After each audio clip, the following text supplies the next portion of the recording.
All right. And we're here. Hey, folks. I want to welcome you all to a very special, not very special, but a quick, oh, I guess I can move this. Welcome. I want to welcome each and every one of you all to my quick pop up tonight. I have a video that is getting some push and traction on TikTok, so I wanted to come up real quick and handle or tackle the subject because the powers that be asked me to.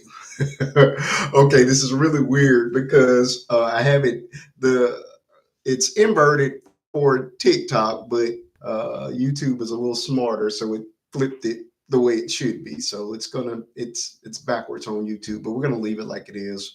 And it basically says Yazz Scott, and the question why. Yazz Scott, for those of you who do not, oh, sorry, Yazz Scott, for those of you who do not know, is the nurse who decided to go live while passing meds on her job. Yazz Scott got into some major trouble. Of course, the internet is undefeated and they will find you. So she has been reported to the nursing board, and I'm pretty sure if she hasn't already been fired, that she's well on her way to being fired. So me and my daughter did a video, including her voiceover, uh, where my daughter took on the role of Miss Yazz Scott or Nurse Yazz Scott, and then I came in as a representative of the medical board or HR. So I want you guys to check it out on or on my TikTok page if you haven't already. Faith and Bishop 2 is where it is. I will repost it here on YouTube, although unfortunately YouTube does not like music, so it may get taken down, but it's safe on TikTok. So for those of you who are haven't already followed me there, please do. Also, if you're new to me on YouTube, please like, share, comment, and most importantly, subscribe. I'm here each and every Friday night, 8:30 Central Standard Time until midnight, where we tackle various subjects. We talk about any and everything. And tonight, on this quick pop-up, Memorial Day weekend, we're going to talk a little bit about Yazz Scott, and we'll see where the show goes from there. My goal is to be on and off within the hour, but never quite works out that way. So we shall see how that thing goes. But I want to welcome you all. I see that you guys are a lot of my people are watching this after they post, and I really appreciate that. But I do need you to interact with it so that YouTube will begin to push me out on the in their algorithm, so that other people can discover me as well. I know people do know me for the shorts that we do and various other subjects, including my documentary, all available on YouTube. But I'm just starting to cross pollinate, I guess would be the word for it, with regards to my TikTok lives, which I'm about to do right here for you all on YouTube. So I'm not just talking to myself. You'll hear all the voices from all of my TikTok community. I don't know how many people are going to show up tonight because it's a holiday. These people are probably celebrating and or drunk. So we shall see. I don't drink. I don't smoke. We celebrated yesterday, so I'm cool. I'm gonna give me some rest, watch a little bit of TV, and kick back. So I just wanted to come up real quick and do what I do. You know what I'm saying? So without further ado, I'm gonna go ahead and start the TikTok live. If you're coming in, hit that thumbs up button, and again, shout me out or shout yourself out. Let me know who you are so that I can acknowledge you and thank you for being here and include you in the conversation as well. So I appreciate that. All right, let me move this mic because it has to be where you guys can hear. So, all right. Testing, 1, 2, 3. Testing. I think I'm too far off. All right, hold on. Got to do a little bit of work.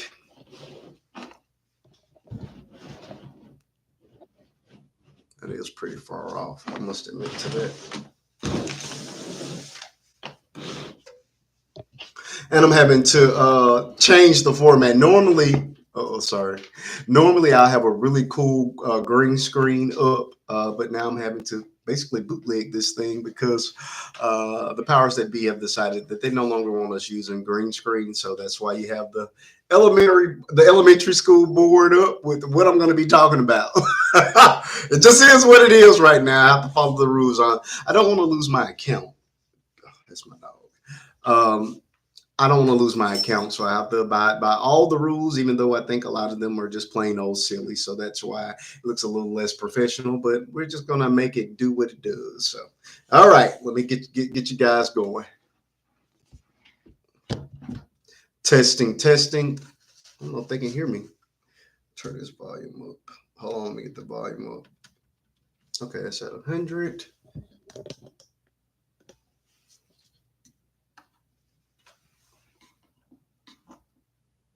Testing, testing. 1, 2, 3. Testing, testing. 1, 2, and 3. Test. Okay, I'll be able to lean in, so it'll be fine.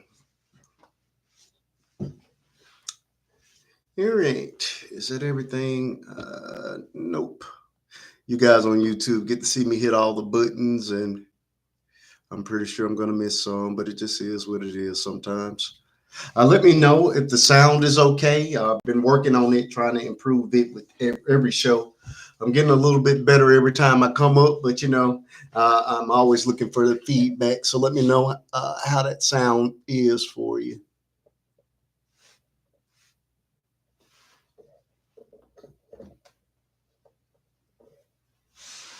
All right, minimizing that color so I don't get washed out completely. So, all right, here we go. Here we go. Here we go.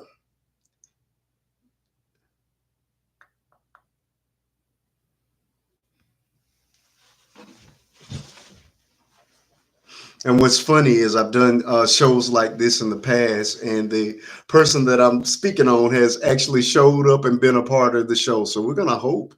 I'm gonna hope that Yazz will actually show up tonight. It will be fun. Uh, Either way, we're gonna have the discussion because my video is up and people are very much interested in what we're in this story with Miss Yazz Scott. So hello, hello, hello, hello. It is not Friday night, but your boy Marquise is here. Nobody can do it quite like me. So I appreciate you guys on this quick pop up on this Memorial Day weekend. Lee, how you doing this Memorial Day weekend? I hope you're having a good time. Hold on.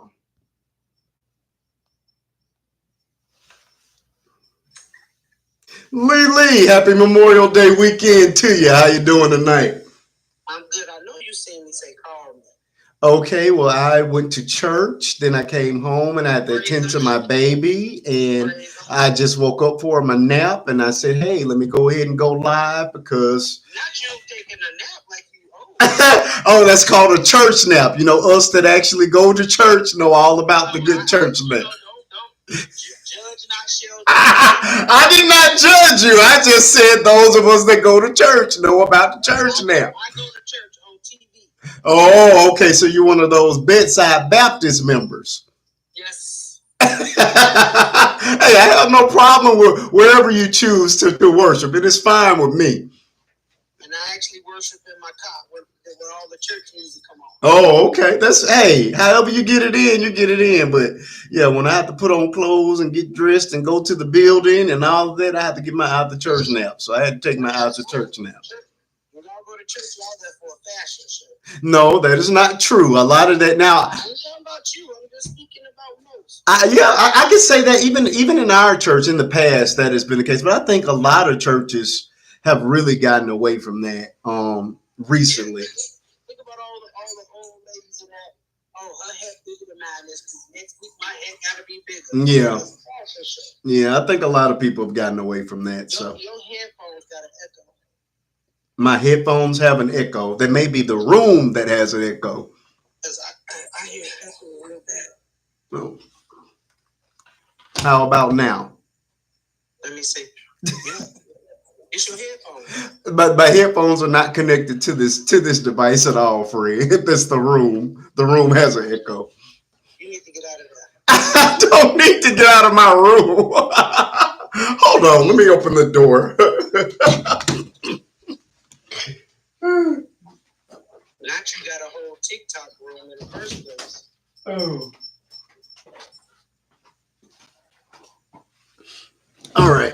maybe that'll be better since I've opened the door. Not you that built the whole TikTok world. You're way too far in my business. Would you like to turn on your camera and show that wall of Nikes that you have? I would turn on my camera, but I don't have a wall of Nikes. Oh yeah, the last time I checked, you had a wall of Nikes. I guess since you're It's all in storage. Oh, okay. Well, once upon a time, you had a wall of Nikes, so you shouldn't be talking to me. Okay. Thank you all for coming in the room. How you doing today, Miss Cloudy?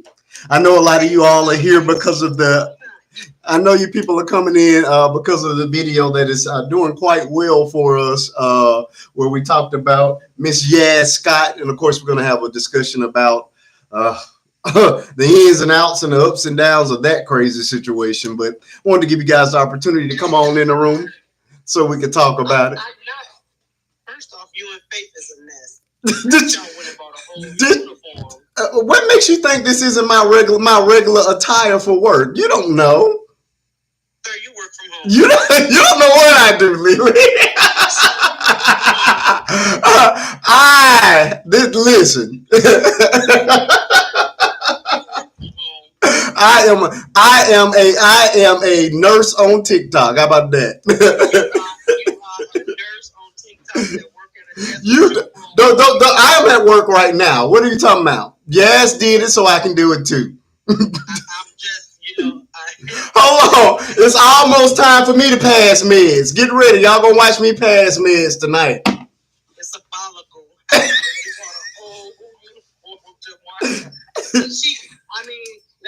I see that she commented back, and I hope that she comes over here so I can tell her how disgusting she is. Who commented back?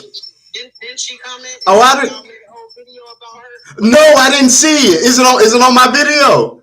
I think she said so. Oh, somebody share it out. Let her know I'm here. I didn't know she commented on it. I would love to talk to her, honestly. But I feel like she's disgusting. Get ready, Cloudy. I'm doing mine. Look, I'm gonna sit here and talk crazy to y'all too. And then it was crazy because I saw the original video. I've seen a couple of subsequent videos, and in one of the videos they brought God into the situation, and it was like y'all just give God credit for everything. Like some of this stuff is just your own stupidity. Everybody just keep on bringing God, and that's why God is striking in all of these areas. They know that these people ain't about the right. It's insane. What I have seen here recently, she went live, must have been yesterday or the day before, and the only thing she did was sit here and read the comments, and people were gifting her for the entire time that she was there, just for sitting here reading their comments. She gonna need it now that she got fired from her job. I mean, but I want to feel sorry for her, but I don't. This woman, I think she's in her late 30s, I believe. Brother, what do you got to feel sorry for a person that knew what she was doing was wrong? I don't like to see anybody lose their job, but that was it was. She didn't like her job because if she did, she wouldn't have done what she did. How did she not know that was going to get her in trouble? Listen, the world knows that the internet is the reason a lot of people lose their jobs. So if you get on here and you do something stupid, then you deserve it. That's why I tell people when they start getting messy, I bail out because I'm not losing mine. Right. That's why I'm not telling y'all what hospital I work at. It's none of your business. He work at Marcus Hall. Y'all will never know what hospital I work at. This is about Yazz. This is not about me. In Bama. He work at Marcus Hall Hospital in Bama. Fold up chairs, Alabama. Y'all will never know what hospital I work at. I just told him where he work at. Kayla says that she feels like it was common sense to me. Absolutely. I mean, I want somebody to help me understand this thing. I'm like, what really got me? His name is Marcus. What really got me was when she made the error with the lidocaine patch and treated it like it was nothing. It was like, what do you mean? So what have you given the person a blood pressure pill that they didn't need, or you know what I mean. It was just very, very careless, opening the package with her teeth, and then sitting here scolding the people that are in the comments that are telling you, ma'am, you're gonna lose your job doing this. And she, relax. Those lidocaine patches is horrible if you don't. Please explain that though, because I'm not very familiar with those. As a new nurse, I'm not familiar with the lidocaine patches. So please explain what a lidocaine. It's like is it a pain management? Yes. Okay, explain it to us. So you have to do it on schedule. Okay. And you can't OD on lidocaine. Okay. So yeah, no, she and then she said that she gave it at the wrong time. It's okay. Correct. It's not okay. Correct. Those are. It depends on how they prescribe them because they're supposed to be within 12 hours. So if she did it before that 12 hours, now you didn't. You've given up. You've over medicated your patient. Yeah. It was totally careless disregard, and then she walked away from her desk to go into a separate area to cuss people out. I was beyond floored at her actions. I feel sorry that she lost her job, but the poor excuse for apologies that she's given, the only thing and then you continue to post. If I'm going to lose my job as a nurse, believe you me, you would never see me on social media again. There's just absolutely no way. All right, Kayla. Kayla has been in the healthcare field for 10 years and she would never. She did all that to prove what? Nothing. With 60, I believe it was 62 people in the room. You did all that for 62 people. It literally made no sense to me. None whatsoever. And it's, you know what I mean? You spent all that money going to school and getting your license and what have you, only to throw it away because of social media. Your a want and need for social media attention. What is up with this generation begging, where that is just top tier of their things is to go viral?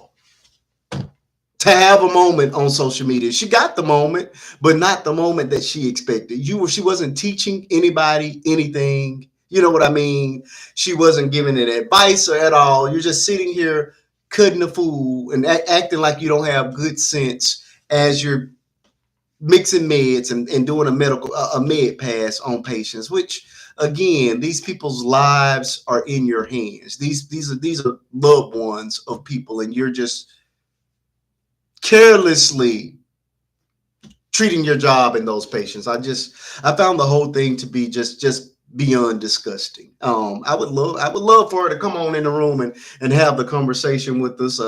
She wants some attention. I'm here to give it to her.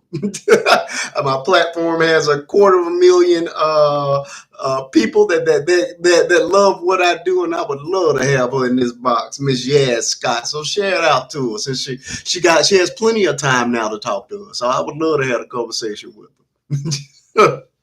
I was just beyond disgusted with this thing. I have no idea what she was attempting to prove, Kayla.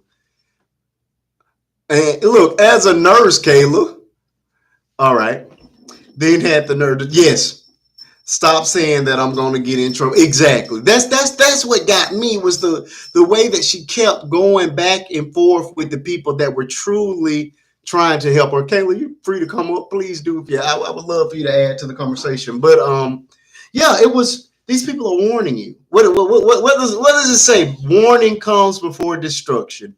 She was warned that, hey, this is dangerous to the people. This is dangerous for your job. And she goes, hey, just giving evidence. Oh, I do this all the time. You must be new here. Relax. Oh my God. You know what I mean? It was as if we were the ones that were in the wrong, as if we were the people that weren't making any sense. It was deplorable. And I'm sorry. I felt like she didn't want to be a nurse anymore. She wanted to be a social media influencer. And now she has more than enough time to do just that. Because I wouldn't want her as a nurse. And I don't know how easy it's going to be for her to get another job after, you blow up and go viral for that careless treatment of people. You know what I'm saying? It was too much. Yeah, people get mighty comfortable doing wrong. I agree with that. I think that if you don't, if you get away with something once or twice, it just becomes normal behavior for you. Yeah, and maybe that's what her thing was. That was my first time ever seeing her, and since we've done the video, I've been, of course, they put me on Nurse Talk. So I don't know how long we will be there, but we're currently to my profile is trapped in Nurse Talk right now. So I'm seeing a lot of other things like that, and she's not the only one that I've seen doing a mid pass. But I couldn't believe it. I just plain old could not believe it.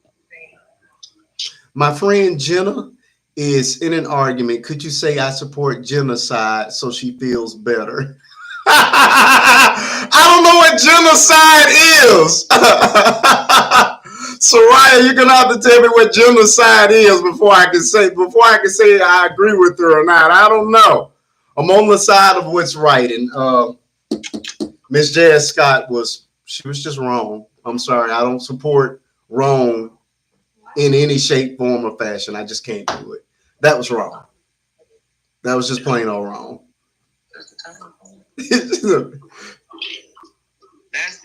Somebody tell somebody to find her and send her the request. Please, yeah, please let Yazz. Oh, thank you so much. I appreciate that. Miss Snacks Girls, how you doing? I hope you all are having a happy Memorial Day weekend. I'm gonna try my best not to stay up here a very long time, but I wanted to come up and thank you all for supporting the video that I put up just this morning with me and my daughter. We worked on it. She from? Oh, I don't even know what state she's in. I do not. I normally, yes. Oh, you don't know who Yazz Scott is? You can check out the video with me in my nursing uniform. I posted it this morning. Me and my daughter. It spells the whole thing out, but it's on my page right now. It's actually doing really well. So like, share, comment, watch it all the way. You'll enjoy it. It's what me and my daughter are known for. It's informative, it's educational, and it's funny. It's comical as well. But the short answer is Yazz Scott is a nurse.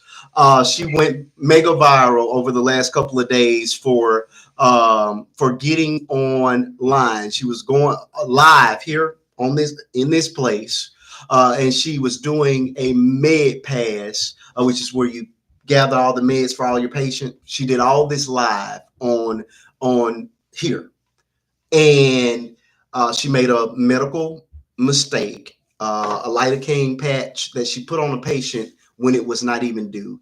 You see her run off screen and come back, and she's pulled it off and saying, "Oh, it was just a lidocaine patch. He wasn't supposed to have it.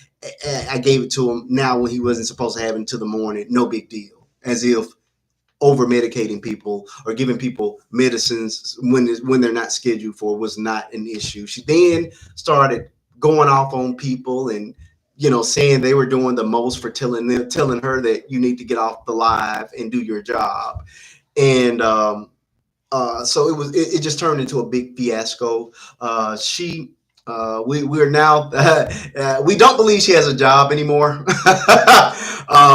The internet is undefeated. The internet contacted her, the medical board, and I think her license are in jeopardy. And I'm about 90% sure she's lost her job. But even after going through all of that, Gemini, she has continued to go live. She's going live now. And she had one of her friends enabling her, saying that, God this and God that, as if it was God's plan for you to go viral for playing around with Meemaw. And then she put out what should have been an apology, but she's just dragging it out so that she can continue to collect views. But I guess the real question is, what won't people do for a viral moment? That's the question I would love somebody to answer. Is there anything people will not do to go viral? Because there's a lot that I won't even touch. Mia, you hiding in the comment section? What's up? Yeah, but that's what we're talking about tonight. I don't know how you missed it. Oh, you trying to come to America, baby? Who is that for, Jimbo? I'm about to go viral. I'm about to get naked and go run up the street and go viral. Jimbo, who is that question for? That is what I would like to know. Who are you trying? Who are you saying that trying to come to America? Is that for you, Lily? Can't be for me. Don't get me started. I'm minding my business. I live here. I live here. And I don't want you calling me baby. So that baby got to be for you, Lily. Jimbo? Lily, are you going to come to America for Jimbo? No, I'm going to stay over in Africa.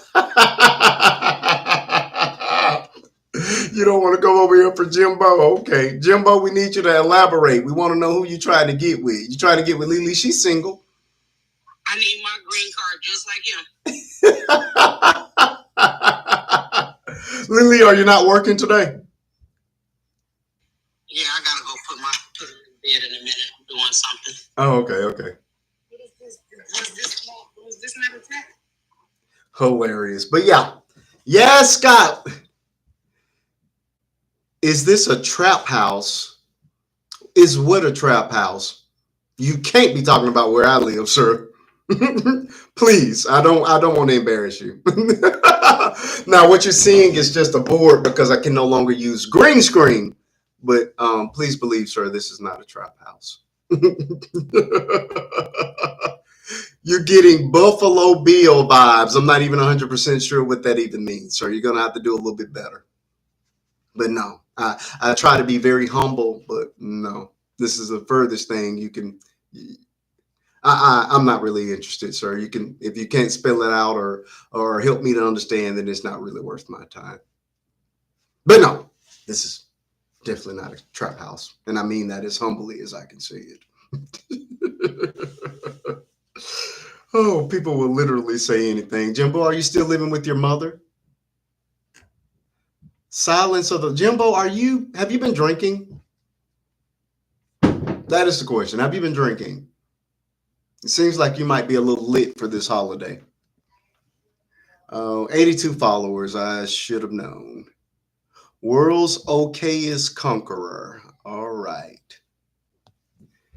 Jimbo, I am sensing depression and regret. Depression and regret about what, sir? Do you really want me to give you my resume? Because I'm pretty sure it's going to embarrass you and the mama that you're still living with. Because I'm pretty sure you still live in the basement with your mama.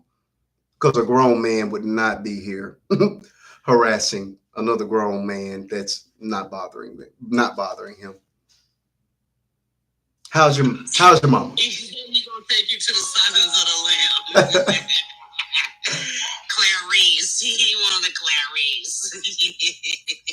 I'm pretty sure you have more letters behind your name than you have in yours.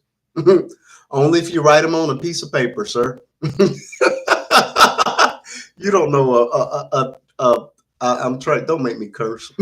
You don't know anything about me, sir. You should ask about a person instead of just making assumptions. Jimbo, I really don't care. Let me tell you, people of means don't have to brag about it, which is why I'm not here to tell you what I have or what I do. God bless you, though. Of course, my people don't write on walls. Sir, this is not a wall. You're not very bright, are you? This is a board with a wall behind it. You're not very bright, huh? I'm assuming the school bus you rode on only had about 6 seats in it.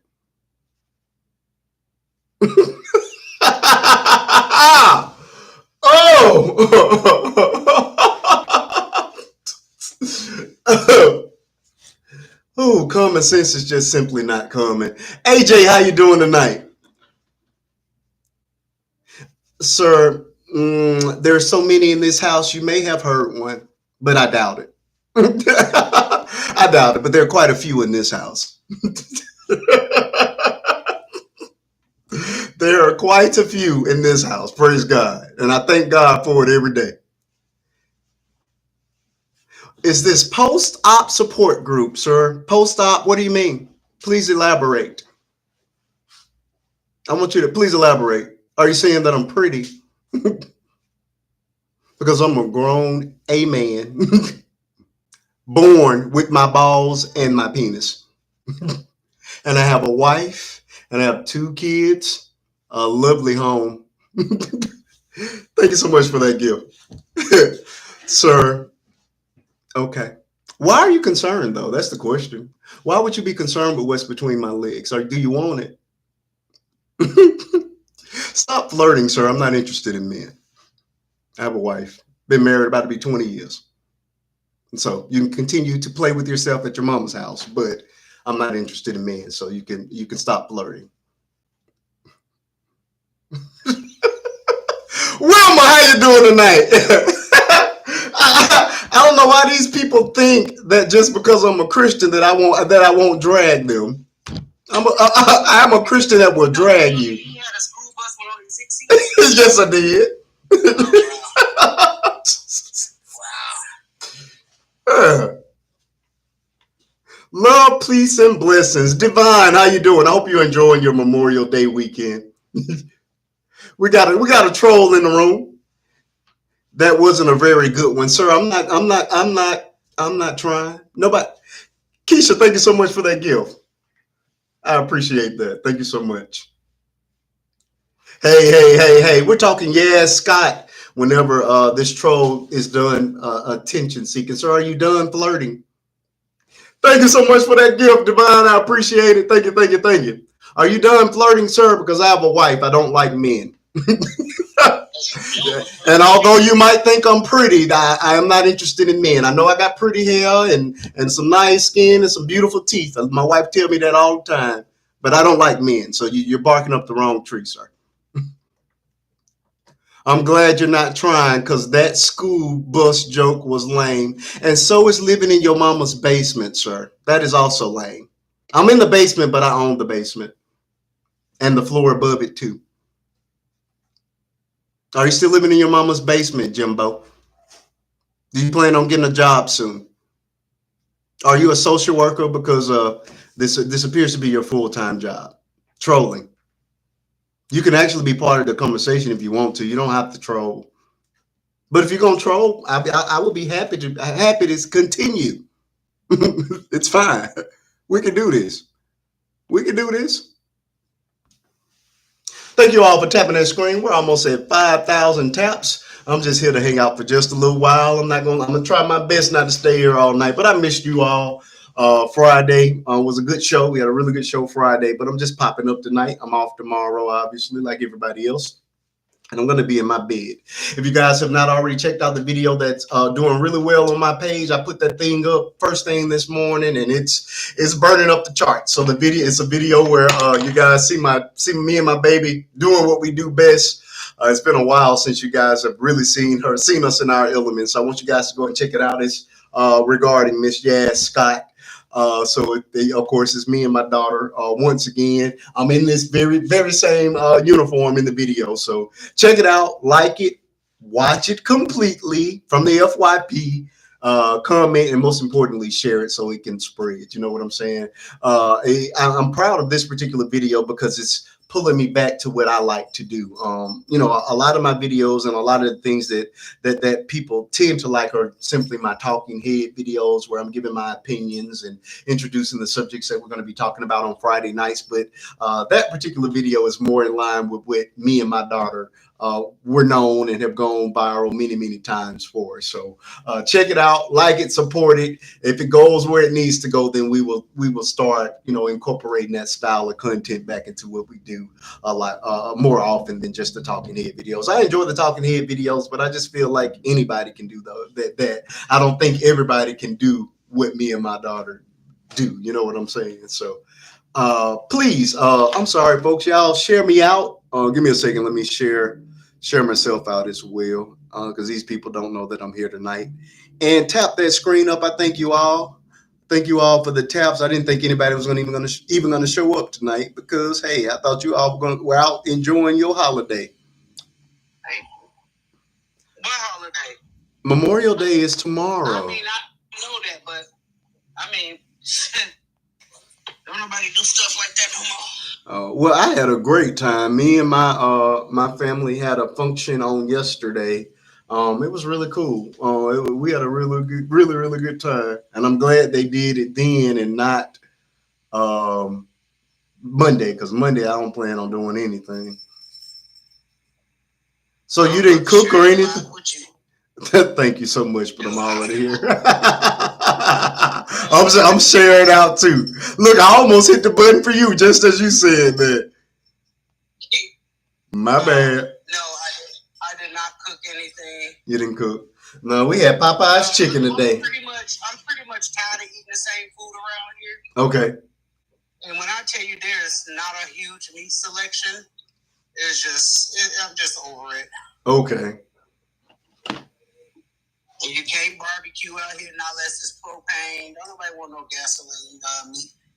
Gasoline meat. Wilma, you had a request. I was about to hit the button for you and it dropped out. I don't know what you're doing. You said gasoline meat. You are hilarious. That's what propane is. Gasoline. Oh, I don't like propane. Oh, okay, no problem, Will. The whole state can't even use charcoal because this is one of those fire states. Oh, I didn't know that. I didn't know that at all. So you have to do propane. I don't like propane at all. To me, that's not barbecue. Yeah, propane to me is just like putting it in the oven. That to me, it doesn't taste like barbecue to me. It don't. Yeah. Like one while we was be able to use wood chips, we had to stop using wood chips too. Oh wow. Nope, I have a traditional. Now, if you look at it, you can't tell that it's charcoal because it's stainless steel. My wife bought it years ago, but it's traditional charcoal. I'm not that great on the grill, though. I must admit to that. Oh my gosh. Yeah, I'm not that great on the grill. I'm better in the kitchen than I am on the grill. I'm gonna have to teach you. Are you really good? Yes, I am. Okay, well, yeah, we're gonna make a date of it. I'm gonna buy whatever you tell me to buy, and we're gonna fire up. Or I'll take you outside, and you teach me, walk me through it. We need to do this tomorrow. Oh no, I don't plan on cooking anything tomorrow. It would have been a good idea though, but I don't know. Yeah. Oh, wait a minute, Jazzy J. Yazz Scott is saying that she. Are we referring to Yazz Scott again? You're saying that she has a lot of regrets. If she had so many regrets, then why does she continue to go live and continue to push the story forward? Because I would have made one apology video, and you never would have heard. I never would have mentioned it again. And matter of fact, I wouldn't even been live for a very long time after I lost. You know. She's not even going viral for it. Well, she went viral for it the first video, right? I don't know because I'm not. Yeah, the first video went viral. It's like that one girl that got up there and talked about Emmett Till. Everybody wants to go viral. It's just like that white tea lady that got up there and said that she would use the N-word anytime she wanted to. Everybody want a viral moment. But at what cost? I need people to I'm pretty sure she got fired. I need people to understand that what you do right here on this app will affect you in your real life. Yeah. Okay, Wilma, I don't believe that she has true regrets. I think she regrets it now because she got caught. Exactly. That's it. That lady would not be apologizing or saying she has regrets if it wasn't. Anybody can make an apology, but how sincere? Yeah. Yeah. I can sit up here and cuss a person out and then turn around and say, you know what, I'm sorry. Yeah. But I know someone will, I'm not sorry. Yeah. Yeah. Yeah. It was disgusting. I'm sorry. You're just making us look bad. I hate when people make me. No. See, what other people do don't make me look bad. I'm just saying as I'm not taking accountability for that at all. We're not. Oh, it just. Well, you're making she's making the nursing community look bad. How about that? Yeah, and that indeed she did. Which I told you, don't tell nobody what I do for them. Okay, exactly. As a nurse, it makes the nursing community look bad. But it also, to me, it plays into those same old stereotypes with regards to Black women. You know, you ghetto, you're not, very whatever. You know what I mean? Check a box. You know what I mean? And all those boxes were checked when she did what she did. You know what I'm saying? people were literally telling her, trying to help her keep her job, and she's just snapping and talking crazy back to them. It just no. Listen, TikTok got police, Facebook got police, Snapchat got their own police. Everybody got their own set of police. Yeah. And I tell people, stop thinking that you can hide behind this internet because you can be found. Absolutely. You can be found. When I tell you, I had somebody harassing me on TikTok. Yeah. All I did was put in a phone call. Yeah. Do you know 30 seconds later I found that whole person's address? Oh yeah. Oh yeah. It's simple. I mean, you're not safe. You're not safe. You're not safe on these social medias. Not your safe. Your kids ain't safe. That's why they keep saying, stop posting up your kids all the time with these little. Oh, you muted. You muted, Lily. All right. While we're waiting on her to figure out what's going on with that Metro PCS, this is what happened, people, when you get a cheap phone. You have to spend a little bit more money on that phone. Oh, she's back. Yeah, my fault. Just like when they sitting up there, where those fans at? Y'all get your little kids up here twerking their little butts to the left and the right. Yeah, come on now. Lily, and I tried not to, and we're veering off subject a little bit, but I tried to not say anything about Little Miss Shirley, and that's the little kid that's most famous for that dance. But and again, the only reason I did not go into attack mode was because that was a baby. You know what I mean? But I wouldn't attack her. She's just a baby. But what are these parents thinking? You know what I mean? It's just like, come on now. And then okay, I let the Where the Fans At song go. But I'm seeing newer dances that she's doing that are even more suggestive. You know what I'm saying? And I just think it's just disgusting. Sunset, how you doing this Memorial Day weekend? I don't even think it's just her. It's another little girl that's doing it too. Did you see the when they had her dressing up doing the Johnny Gill slip on your red dress and your high heels? Red heels. I'm like, come on, y'all. Come on, y'all. It was just way too much. Sexualizing your kid. Yes, and that's what you're doing. Sunset, I saw your background. I passed right through as I was going live. I'm like, is that just a fake backdrop? I thought you had a green screen up. You in the Bahamas for real. Congratulations. I've been there a few times. Parts of it are lovely. Some parts of the Bahamas are ghetto. I'm sorry. But the resorts are beautiful. But yeah, some of those ports that we pulled up into were like, oh no, put me back on the boat. It was a real background. Okay, look. I was like, that's a lovely green screen. She must not know we can't use green screen anymore. Yeah, the resorts are great, but like I say, I traveled to the Bahamas on cruises a couple of times, and when they let us off that boat, it's like, oh no, I'm not going any further than the little area where I can get a couple of snacks, and I'm getting back on the boat because this ain't it. This ain't it. But the resorts are beautiful. Are you at a resort, Sunset? She must be at her man house. You done found you a Jamaican man. Did your man fly you out, Sunset? You don't like resorts. Okay. Did you find you a good Jamaican man? Are you getting your groove back, Stella? Oh, you're there solo. Oh. If it weren't for my wife and 2 kids, I would be solo too. One of these days. Hey, you go and tell Jennifer that's what you want for Father's Day. You want to be by yourself. It would 2-3 days. It would never happen. It would absolutely never happen. You're telling that, hey, this is my Father's Day gift. You get your children. These are your children. I want to go on the Virgin cruises. Everybody says that they're great, but they're adult only. So it'll be umpteen years before we're able to even do that.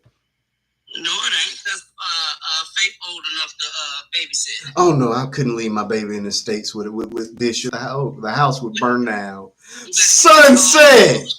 You better call Mom. All the way in the Bahamas. Lily, I've been meaning to call you. We need to catch up on some stuff. I need to chat with you. You got the number. I know, and when you'll understand why it's taking so long when we chat. What's understood don't need to be explained. Oh, and I feel bad. I said Jamaican man. No, it's a Bohemian man. You could have corrected me on that sunset. I love me. I just love me a beautiful black man in general. Right. Okay?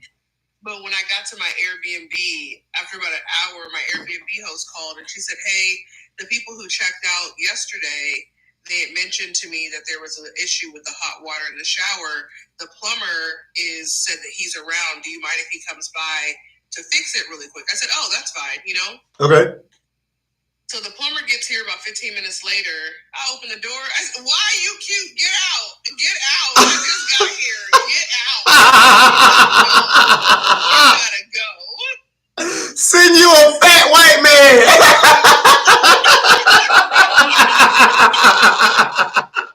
Sunset, don't get in trouble out there. Do not do it. Don't do it. It's so funny. Every time I come to anywhere in the Caribbean, I always find some man I be attached to for the whole trip. I said, I ain't doing that this time. Oh wow! How long are you gonna be there? Till Friday. Oh wow! Nice long vacation. We're not gonna vacation in until October. I will be here. It sucks. Okay, I got a question for you because you mentioned when you just talked about. Go ahead. Oh, I couldn't do that. Well, as a married person, why can't you go on a vacation by yourself? Look, Sunset. I'm gonna say this though. It's hard for me to even go and buy things for myself. You know what I mean? I think it's just dad brain or husband brain where I always feel, So you think it's more you? It's not yeah. It's It's more me. Yeah. If I, I mean, it would take a little bit of convincing because she would want to go, but yeah, it's definitely me. I just, every dime I make, I just feel like should be for the benefit of those kids and their wife. So it's hard. Like getting me to go buy a pair of tennis shoes is pulling teeth. You know what I mean? It's really, really bad. See, but I think that and maybe I'm just speaking out of ignorance because I don't have children, but I feel like there should always be something for you. I agree with that. No matter, whether you're married or, you have children or whatever, I feel like there should always be a little something for you. I agree with that. And I feel like, and I know you, so I know you with Ty that I ain't even got to ask, right? So it's like, if you can commit to make sure that is taken care of, why can't you commit to make sure there's a little taken care of for you? I don't know. Quit making me feel bad about myself, Sunset. I didn't come here for that. No. This is more like not even personal, but just more of it in general, right? Yeah. I would say the same thing. I would say the same thing to Jennifer. Yeah. So. Oh no, she doesn't have a problem with it. She's fine. She will swipe a card. I am still trying to tell her that when you swipe the credit card, a bill is coming. She just treats it as a extension of her bank account, and she never looks at the bill. No, she doesn't have a problem with it at all. It is me with the issue. But I think some of that bleeds over, and from just childhood traumas or not having. You know what I mean? So it's always. I'm just holding on to every little acorn to make sure that there's. I get it too, because when you have kids, even though I don't have kids, I know like things happen, emergencies come. Yeah. Not even that it's always negative, you know what I mean? But just like my friend, her son plays. Like the sports teams where it's not attached to the school. Travel ball. Yeah, right. So he's 12. He just turned 13, but he does a lot of the travel balls. Travel teams. He plays like rugby, baseball, all kinds of stuff. Right. But he's on a really good rugby team. And so like a month ago, they won like this big championship. And so now they were going to compete. And it was like, oh yeah, we're going to Scotland in 2 weeks. And y'all, and the parents got to pay for it. And my friend's like, she's like, I got to drop $2,300. Exactly. In a matter of a week and a half. Exactly. If you have that much notice, and she's like, also too, he's 12. I'm not sending him by himself. Exactly. So she was going, and then she's like, her and her ex-husband, even though they're split, they're very good co-parents. And so I was like, is he gonna go? She's like, he's trying to get off. Right. Get time off with it, but he was able to go too. He ended up being able to go. So, but she's like, that's just, right? That's $7,000 you had to drop right there. Yeah. You had to drop the hat. Yeah. So I get it. Things pop up. Emergencies happen. Yeah. Yeah. When they do stuff like that, and it's called Pop Warner, they supposed to be doing fundraisers to be able to sponsor a lot of those kids to go. Because so as they sell like candy, popcorn, that's what's supposed to pay for their trips and stuff. Well, see, this one I know is not Pop Warner. I don't remember the name of it, but it's like some elite kid team because they travel all over the world. Yeah. Yeah. And when they play these games and you know where you're going to go next, you only have a couple weeks. Well, so it's like, you have to be ready. Mm-hmm. Every time I hear stuff like that, I say, ooh, on a child? Yeah, it's bad. It's bad. It's bad. Yep. I have a homeboy. I guess a home man at this time. He old. He old as me. But one of my good friends, his son was like the number 2 wrestler in the state. And when I say they are always going, and I'm like, man, I'm glad my kids are talented, but I don't want them to be that talented. This doesn't turn into you being a professional sport. You owe me $38,673 for all the for all of the things you have me doing for you to not take this nowhere. Look, I've had that conversation with Faith with all the stuff that she has started and stopped dancing. Yeah. You know how mad I was about dancing. This girl, we spent 11 years and thousands of dollars on dance and competition dance and all these private performances, only for you to wake up one day and decide you didn't want to do it anymore. I was. Now I have a question. When you started dancing, when you first started dancing, was it you and Jennifer said you want to put her in an activity, so you all chose dance for her? This is what we like. She said, I want to dance. No.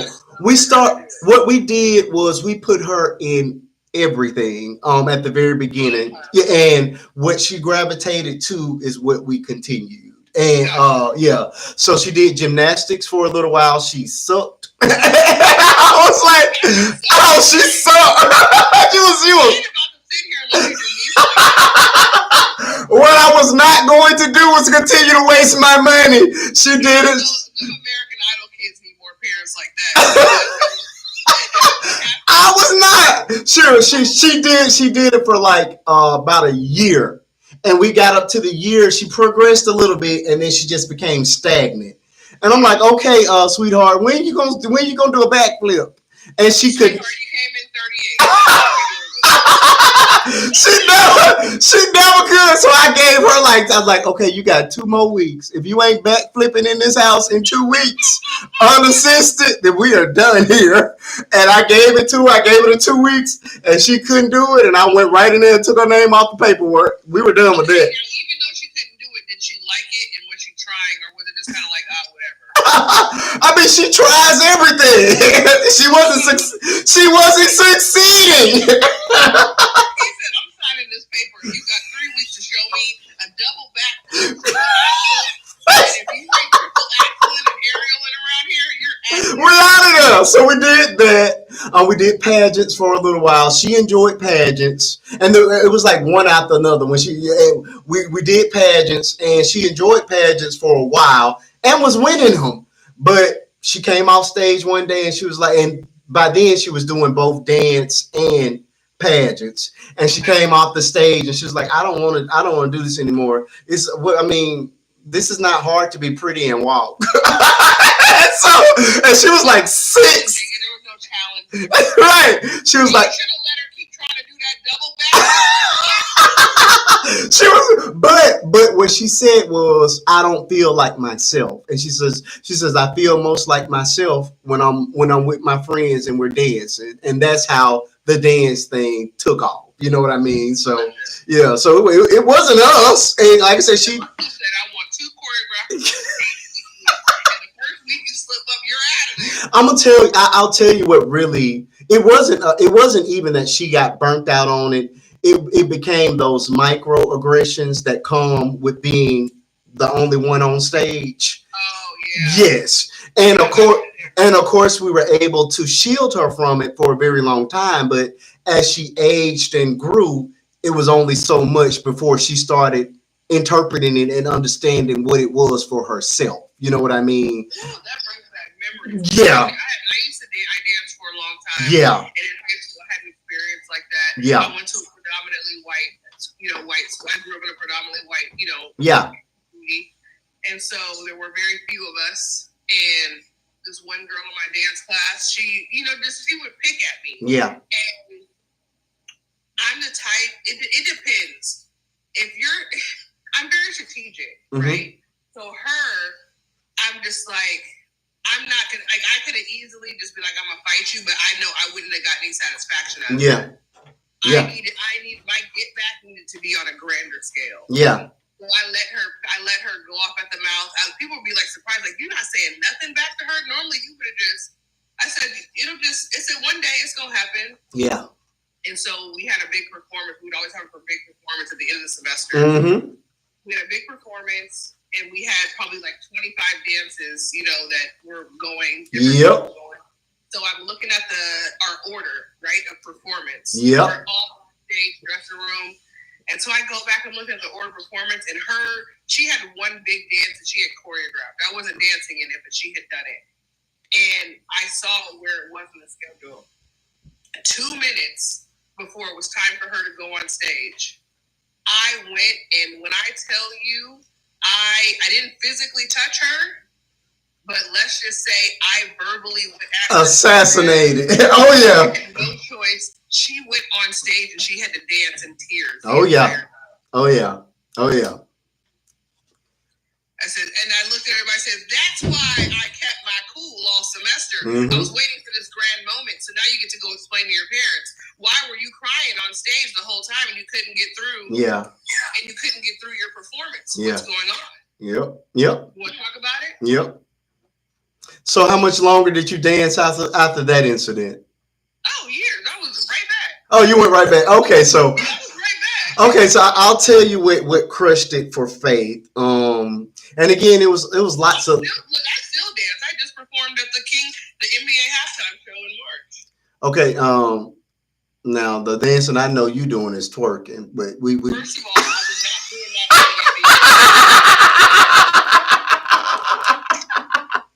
Oh, did you post any of it for us to see? I have not posted anything on TikTok. Okay. I posted it on my other platforms. Okay. But I didn't. I thought about. I might post it on TikTok. I would love to see it. Okay, well, this is what crushed it for Faith. And this was like year 10. She danced for 11 years. Year 10. Now, mind you, we have natural hair here, so there's no perms in my house. So you know what natural hair does when it sweats. Okay, so Faith would get a lot of dance numbers because she was taking a lot of classes. So on during a recital, she would have as many as 6 or 7 costume changes, complete with having to change hair with every costume, and she would have a solo every year. And she was the bomb. She was great. And so we get to year 10. And again, because her hair is natural, of course, we can blow it out and it's nice and silky and beautiful. But when you're dancing all night and she's doing 3 shows in a day, so we're saying 7 costumes, 6 or 7 different hairstyles. That's 21 looks throughout a day. So what we would do was to get braids put in for the purposes of that so that she can mimic the styles of all the people that don't look like her. You know what I mean? And to me, it just made sense.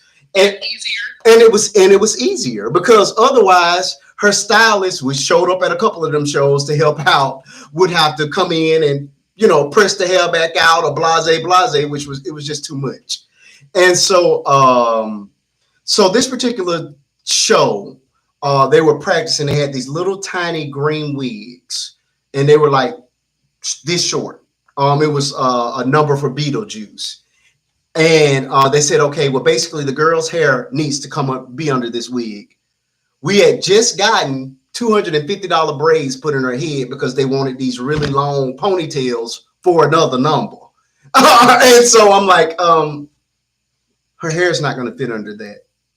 It's just not. It just will not fit under there.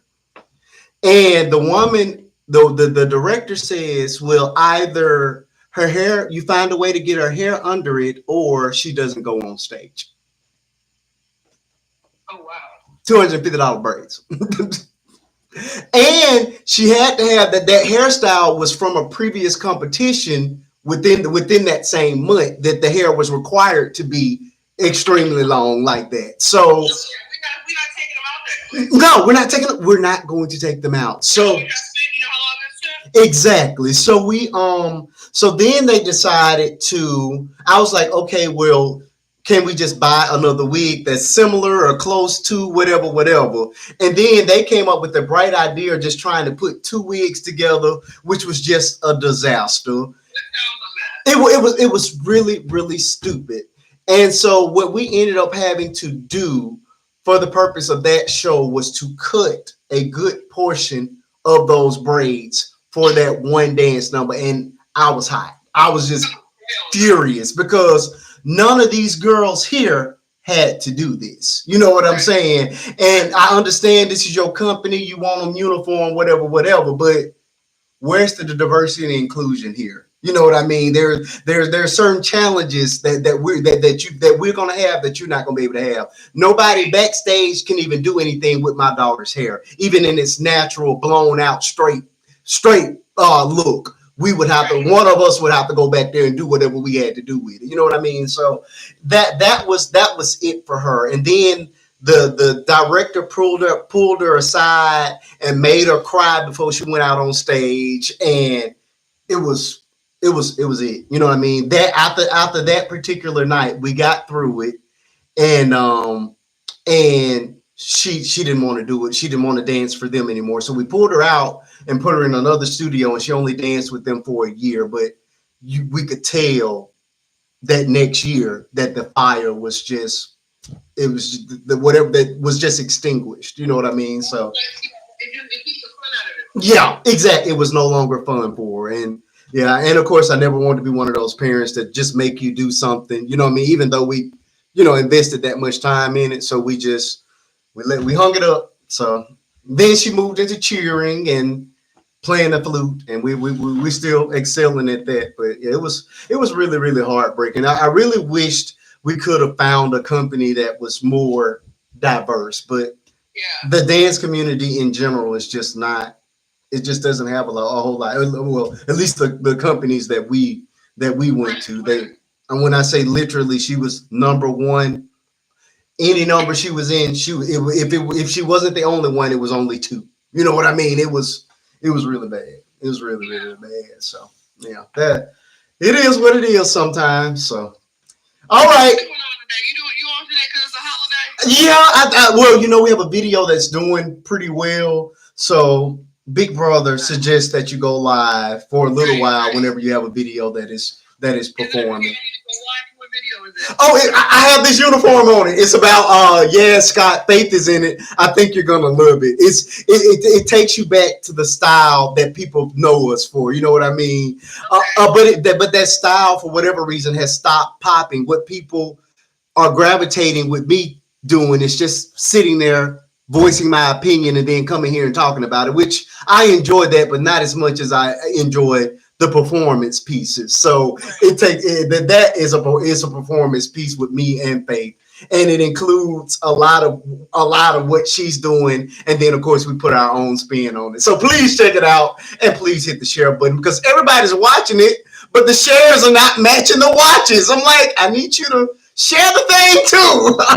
But yeah, it's doing really well. I put it up like first thing in the morning, and within 2 hours, it was already at like 7,000 views. And the last time I checked, it was like 25, 26,000. So it's it's doing really really well, especially for it to be in our old style. So I was very happy to see that. So yeah, check it out. It's about Miss Yazz Scott. Are you familiar with the story at all? No, I don't even know who that is. Oh wow. Okay, so yeah, you'll learn something in it too because you'll get to see exactly what caused it. Yazz Scott got herself terminated. This is why I got this nursing uniform on. She got fired for going live on here, and she was doing a passing meds live. She violated HIPAA law by giving out the patient's names. Oh yeah. Oh, that's the tip of the iceberg. You can see her opening up medication with her teeth and acknowledging that it was not hygienic. Oh yeah. The worst, the gravest offense though is when she walked off camera to put a lidocaine patch on a patient. She comes back to the computer only to realize that that medicine was not scheduled for that patient for 12 more hours, which means you're over medicating this person. She runs off the screen, comes and snatches it off the patient and comes back to the camera and begins clowning on the people. It's just a lidocaine patch. Y'all are tripping. Y'all are this, y'all are that. As the people are in the chat are saying, you're gonna lose your job. You're violating the law. You're breaking the law. And she was just losing her mind. She walked away from the camera, cursed people out, came back. Of course, the internet would not let that one go. They contacted the nursing board. She lost that job real quick. And she continued to go. She's still going live, continuing to go live. Now she's given some morsels of regret, but never a sincere apology. And she's continuing to push the story because it's giving her views. So yeah, that is what our video is based around. Of course, our video is educational and funny. So you'll get the whole myriad in a minute and 30 seconds. But yeah, it was complete insanity. Complete insanity. So yeah. And just, I mean, for these people's lives are in your hands as a nurse, and for you to be that careless and that reckless was just unacceptable, and it was just a terrible look and a terrible situation, and she deserved to lose that job. And then of course she gets online talking about God this and God that, and why y'all keep bringing God into y'all stupidity? I cannot for the life of me understand that. So yeah. You gotta watch it. It's a good one though. You're gonna enjoy it. It is definitely in the style that we are known for. And Faith, I mean, y'all, Faith. I'm truly downgraded whenever she's in, because she takes over and I can't do anything but try to keep up with her, and I couldn't. So I did the best I could. I did the best I could. Look, I would never let her know that she's better than me in nothing, but she is. She tears me up. She tears me up even on the dance floor now. I get mad. I don't even like to dance next to her no more. She got it. She just got it. But I'll never tell her that. Shit, it'll never come out of my mouth. Is she the bomb? Your life, we're talking Miss Yazz Scott tonight. I know you should know about this. You keep up in the TikTok streets. Sunset is on vacation in the Bahamas, so she could care less about the nurses over medicating patients live on the internet. She is busy getting her groove back with a lovely bohemian man right now.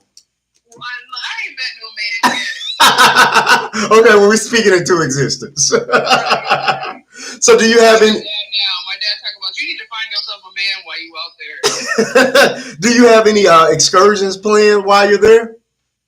No, I did not have. I don't have an itinerary at all. I don't believe in it. Really? You just go with the flow. I'm gonna do a few things. Okay. But no, nothing like set in stone. Like I don't have to be nowhere at 7:00. I don't know. I'm not doing all that. Okay. I remember our last visit to. It was either the Bahamas or it may have been Jamaica. I may be mixing up the islands, but we just, how you just exploring the island.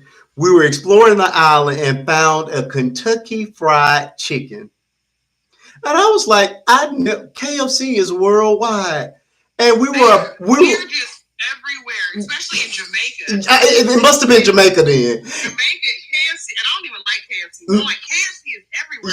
Yep. It must have been Jamaica then. And I have a picture that I took. We were about to walk into the Jamaica, and then 3 chickens walked around the corner. I was like, oh no. Absolutely not. Bahama has one as well. Okay, it was one of the 2 islands. I've been to both several times, so I can't 100% remember which island it was. But yeah, when those chickens walked around the corner at the KFC, I'm like, there's no way I can eat here. Look, the supply is walking around the restaurant. I couldn't do it. I just could not do it. You know they doing well. At least you know they good. That is insane. It's insane. Living a prosperous life prior to being on your plate. I couldn't do it. I could not do it. DP, how you doing tonight? Marquise, I'm gonna go watch that video, and I gotta return one call, but I'm gonna come right back. Okay, no problem.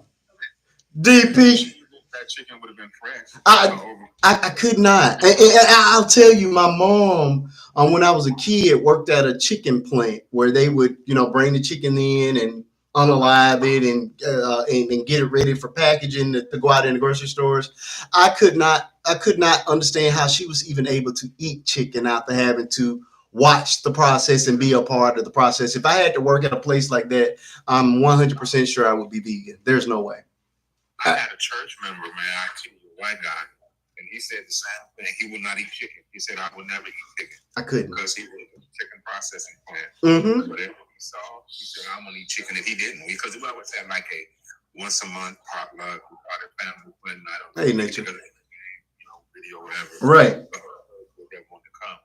And, people, of course, brought KFC, Popeyes, all that stuff. And he would never, he said, I'll never eat chicken. I know how. He said, I know how chicken. Yep.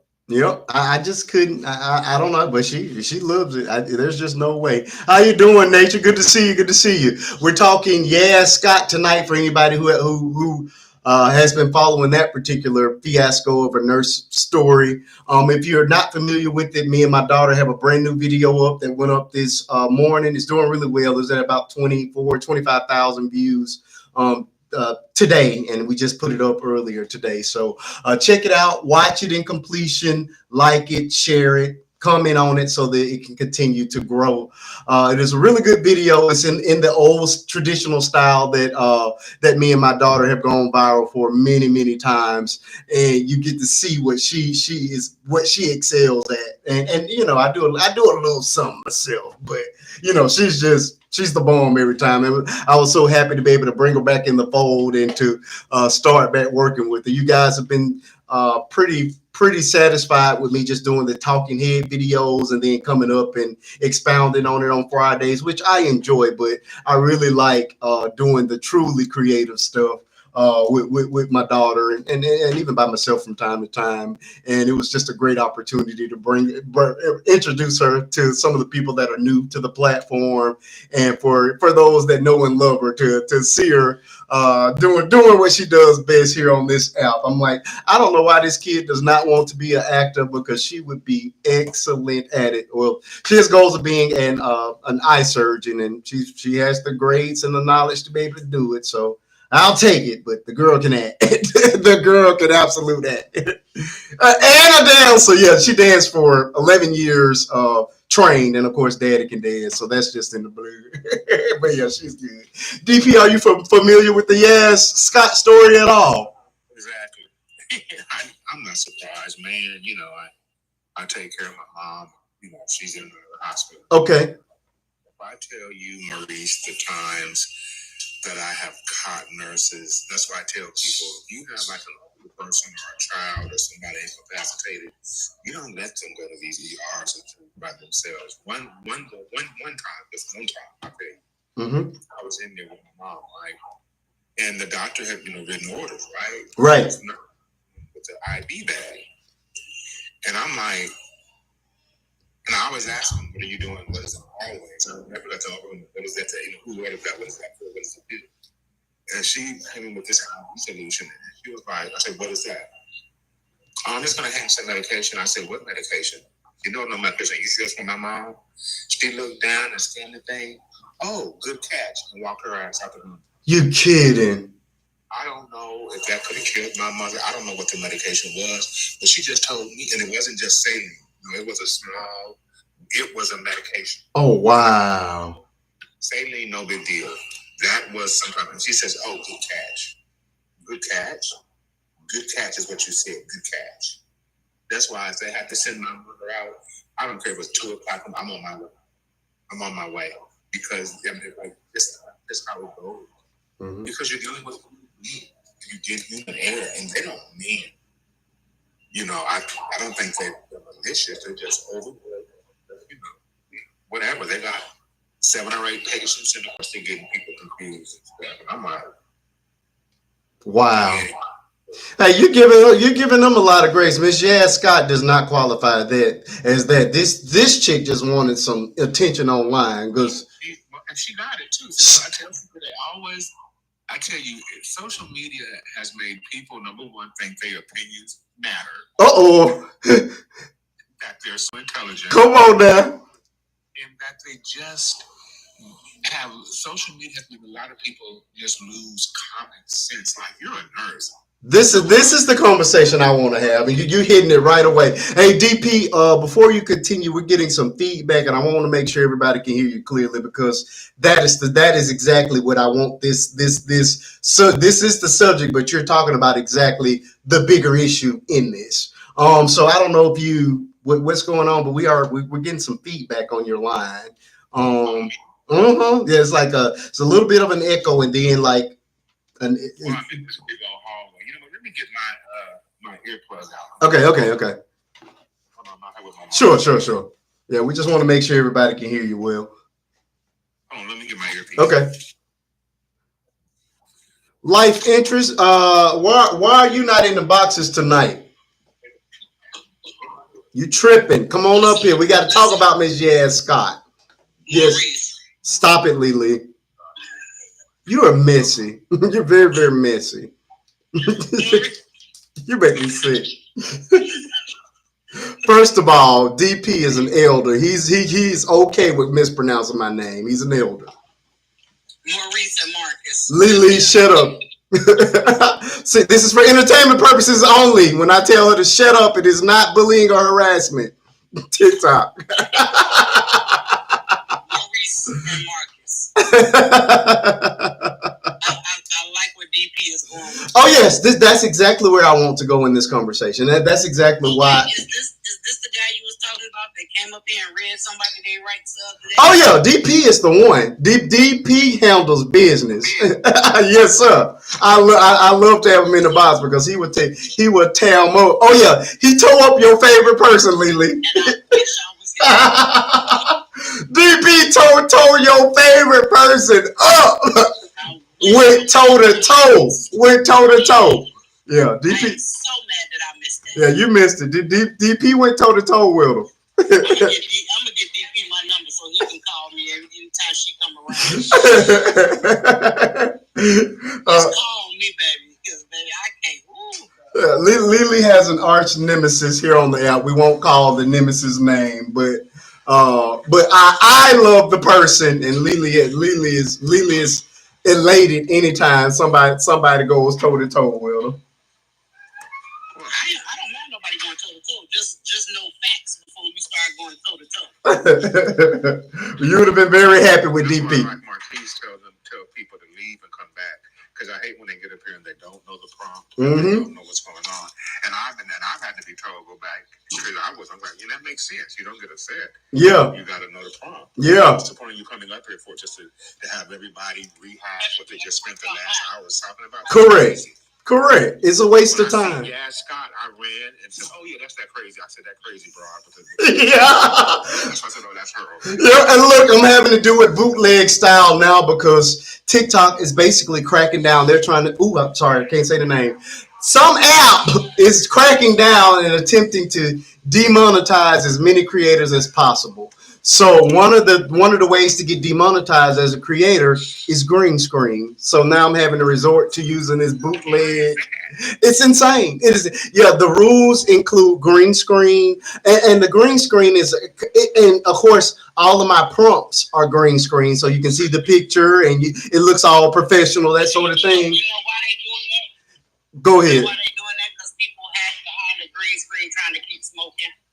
Well, I don't think it's even necessarily that. That could be a part of it, but I think a lot of it is people they green screen. When you have videos that everybody's interested in, you'll hit green screen and play the video, and then they're getting paid for videos that they didn't actually create. If that makes sense. I think smoking plays a huge part in it. Yeah, so that's the reason why I'm having to do this. It's ridiculous. I hope they eliminate that rule at some point. So when you got, it just started May 20th, so it's only within the last couple of days. So if you notice, larger creators, when you start seeing them now popping up, you're not going to see that green screen, and the green screens you're going to see are from people that are not monetized at all, so it doesn't matter to them. But you won't see it from me because I love what I do, but I do want to be paid for my efforts. So, but yeah, so that is a rule. Nudity or showing your prints, male or female, that's gonna get you. And then they're not just violating you; they're closing your accounts out completely, so you lose your account. So prints are going to get your accounts took. Begging, which I am excited about, begging people for money, or even saying, please watch my video for 5 seconds or 10 seconds so that I can do XYZ. That will get your account took. And it's one other one I can't think of the name of, but yeah. So they are the rules. They're cracking down and doing everything they can to slow down the money for people. So that's why I'm having to use this bootleg prompt. Let me just segue for this one. Sure. That whole print thing, I agree with that because that was low key softcore. It is. I'm looking at them and say, oh, he's an artist and he's talking, and then you always know he's walking up to the camera. Correct. And then and a lot of them did that. I don't care. Just athletes. There was this one dude who would come on here and you would see him stick his hand. He was like a Persian dude. I think he was overseas somewhere. Yeah. But he would touch himself to enlarge himself and and take his hand out. And I just like, so this is what, and I just said, so this is what we're doing now. TikTok. That's what they do.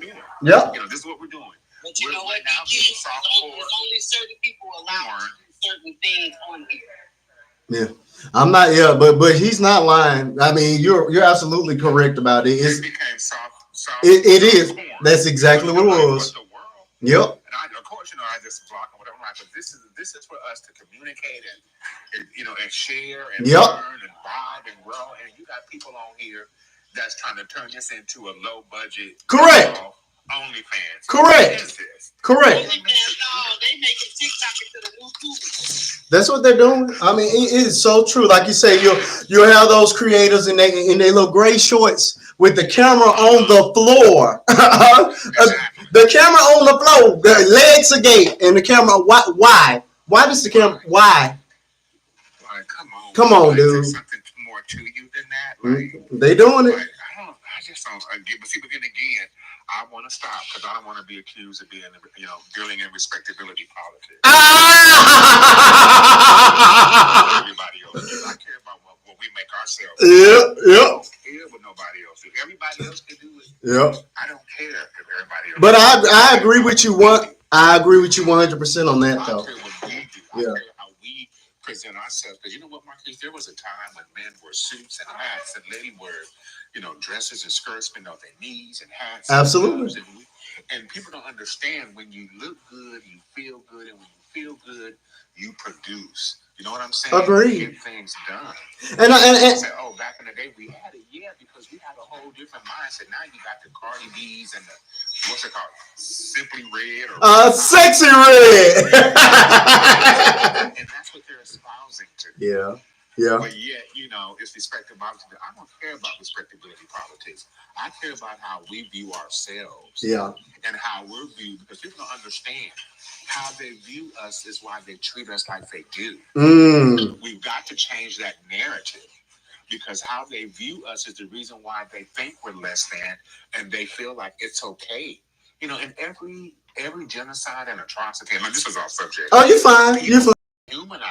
You know what I'm saying? People were dehumanized because in their minds it made it easier to other them and then to unalive them.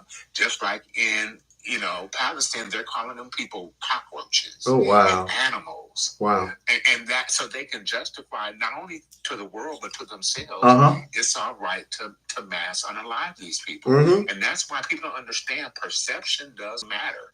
It does matter how people view you, because if I see you as an equal, or if I even see you as a human being, I'm going to value you. But if I see you less than me, then I don't care what happens to you. I don't care if somebody comes in and drops a bomb on your church or on your school or your hospital, because you're not human anyway. And that bothers me because we were treated like that for hundreds and hundreds of years. That's why they justify, enslaving us. So when people start with that respect about it, I say, you know what? I'm gonna say what I say. We got to work with how we view ourselves, because optics matter when everything now is a second away. You know, when you heard about people doing stupid stuff, you heard about the shooter, you saw it on the news. I'll take care of it, Mom. Don't worry about it. I'll take care of it. But yeah, I just, but anyway. But no, here's the thing. No, we're good. We're good. Because I want to talk about that just a little bit. And I feel you 100% too. But do you not also think that, especially here, that is by design?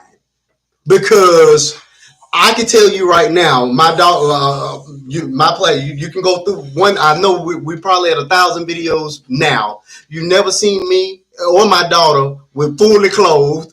We've never once twerked in a video. We don't cuss, none of those things. But but when I hit that feed and grow through, what goes viral? The children that are cussing and acting a fool. They had that one challenge with the just say if you could cuss at me one time. This is the children to the parent. What would you say? With the little children, 4 and 5 years old, saying these cuss words to their mamas and daddies. You know what I mean? You have the Charles and the Nettas. You have the war of the sexes. Men versus women, and this, that, and the third. I think a lot of this is just by design. That is what sells. That is what gets clicks and likes and views. And to me, it seems like that is what this place seems to want from us.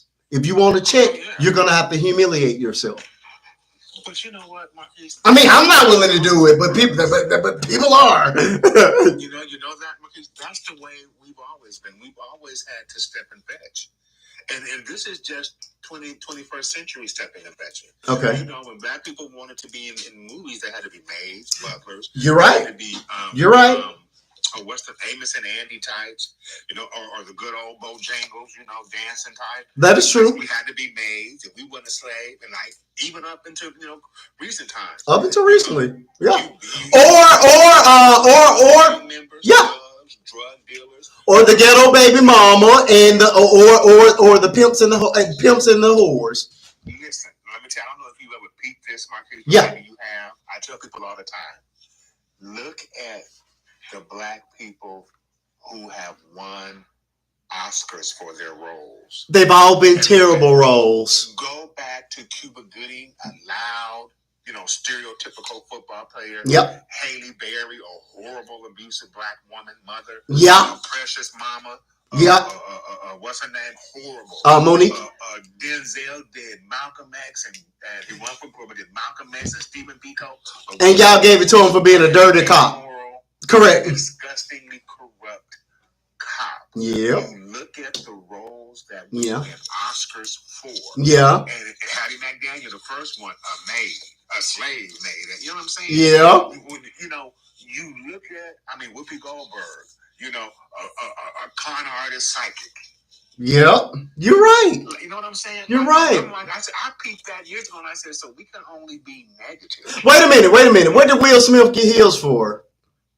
Oh, he played the daddy. Okay, that was who? Oh no, but he wasn't even that great of a daddy. He well, because he was cheating on the mama. You know what I'm saying? So I'm like, we've all, and this, you know, I won't say, but there are certain platforms Okay. that do push the negative stereotypes. That's what they do. That's what they want. But see, because what it is I tell people all the time, and they'll Derek, you think too much. No, this is what the other groups want to see because this is what they believe of us. Mm-hmm. So therefore, they're pushing what other people will go to sites and look at. And one thing about if there's anything bad about us, for some reason, no problem, Mister. Other people like that. Mm-hmm. Like why? Mm-hmm. Why do they like seeing, you know, anybody at their worst, you know, point? Or Correct. Their worst day. Correct. Or their most debased. Who want, you know, but yet, you know, I've always said certain apps, you know, got issues with us. I agree with that. I've always said that. I agree with that. Day one. And look, and you know, I've been here a couple of years now. I must say that even in my content, which I think is pretty good for everybody, if I go in the comment section when they're calling me out of my name and I dare respond, the comments immediately get took down, and I get strikes and violations 90% of the time. A lot of those times I have to go in and appeal to get the comments back. After they've called me, you cannot respond. I've had the experience. It is all the time, and at this point, that's the violation. Community guidelines violations at this point can get your account taken down completely. Normally, comment strikes, you get so many strikes, and then they'll take your account. Now you can get one, and they will wipe your account. So now I'm having to be even more careful in something as simple as responding to somebody, because there have been times where I put up like a laughing emoji and got violations for it. Just things like that. It's insane. It is very, very insane. But I know they took my first account, and my first account was way bigger. And I just said, you know what? I see how y'all get down now. So I don't care if I ever, because I had great content and stuff. Yeah. And I had built that platform over 2 years. Yeah. They took it. Don't get me wrong, I ain't gonna lie. Me and my mouth. When people when Michelle said when they go low, we go high. I said no, but when they go low, I take them to the 7th level. I'm gonna go as low as I can go with you. Okay. If you step into my space and you're disrespectful to me, you get what you get. I'm gonna always give you a chance to back yourself up. Yeah. If you don't, but for me, I've always just gone at the racists. The racists. That's the only ones that I just go hard at the racists in the comments. Right? Yeah. And they snatched my whole account. I just said, okay, well, that's fine. I'll go do another one. Now that I know how y'all get down, you know, and I still ain't tamed myself down, but now they made it worse because I don't care. Yeah. You know, I don't care. Yeah. I don't worry about being able to go live and stuff no more. I don't care. Yeah. When I see something, I say it, but I know people that have big platforms and stuff. Y'all have to be careful. Yeah. But it's just that, you know, I don't like when they have this totalitarian attitude of I can snatch your stuff and punish you or shadow ban. Correct. You know, certain videos I put up when I'm critical of the government or critical of a certain platform and stuff. Oh yeah, hey sure. Nothing.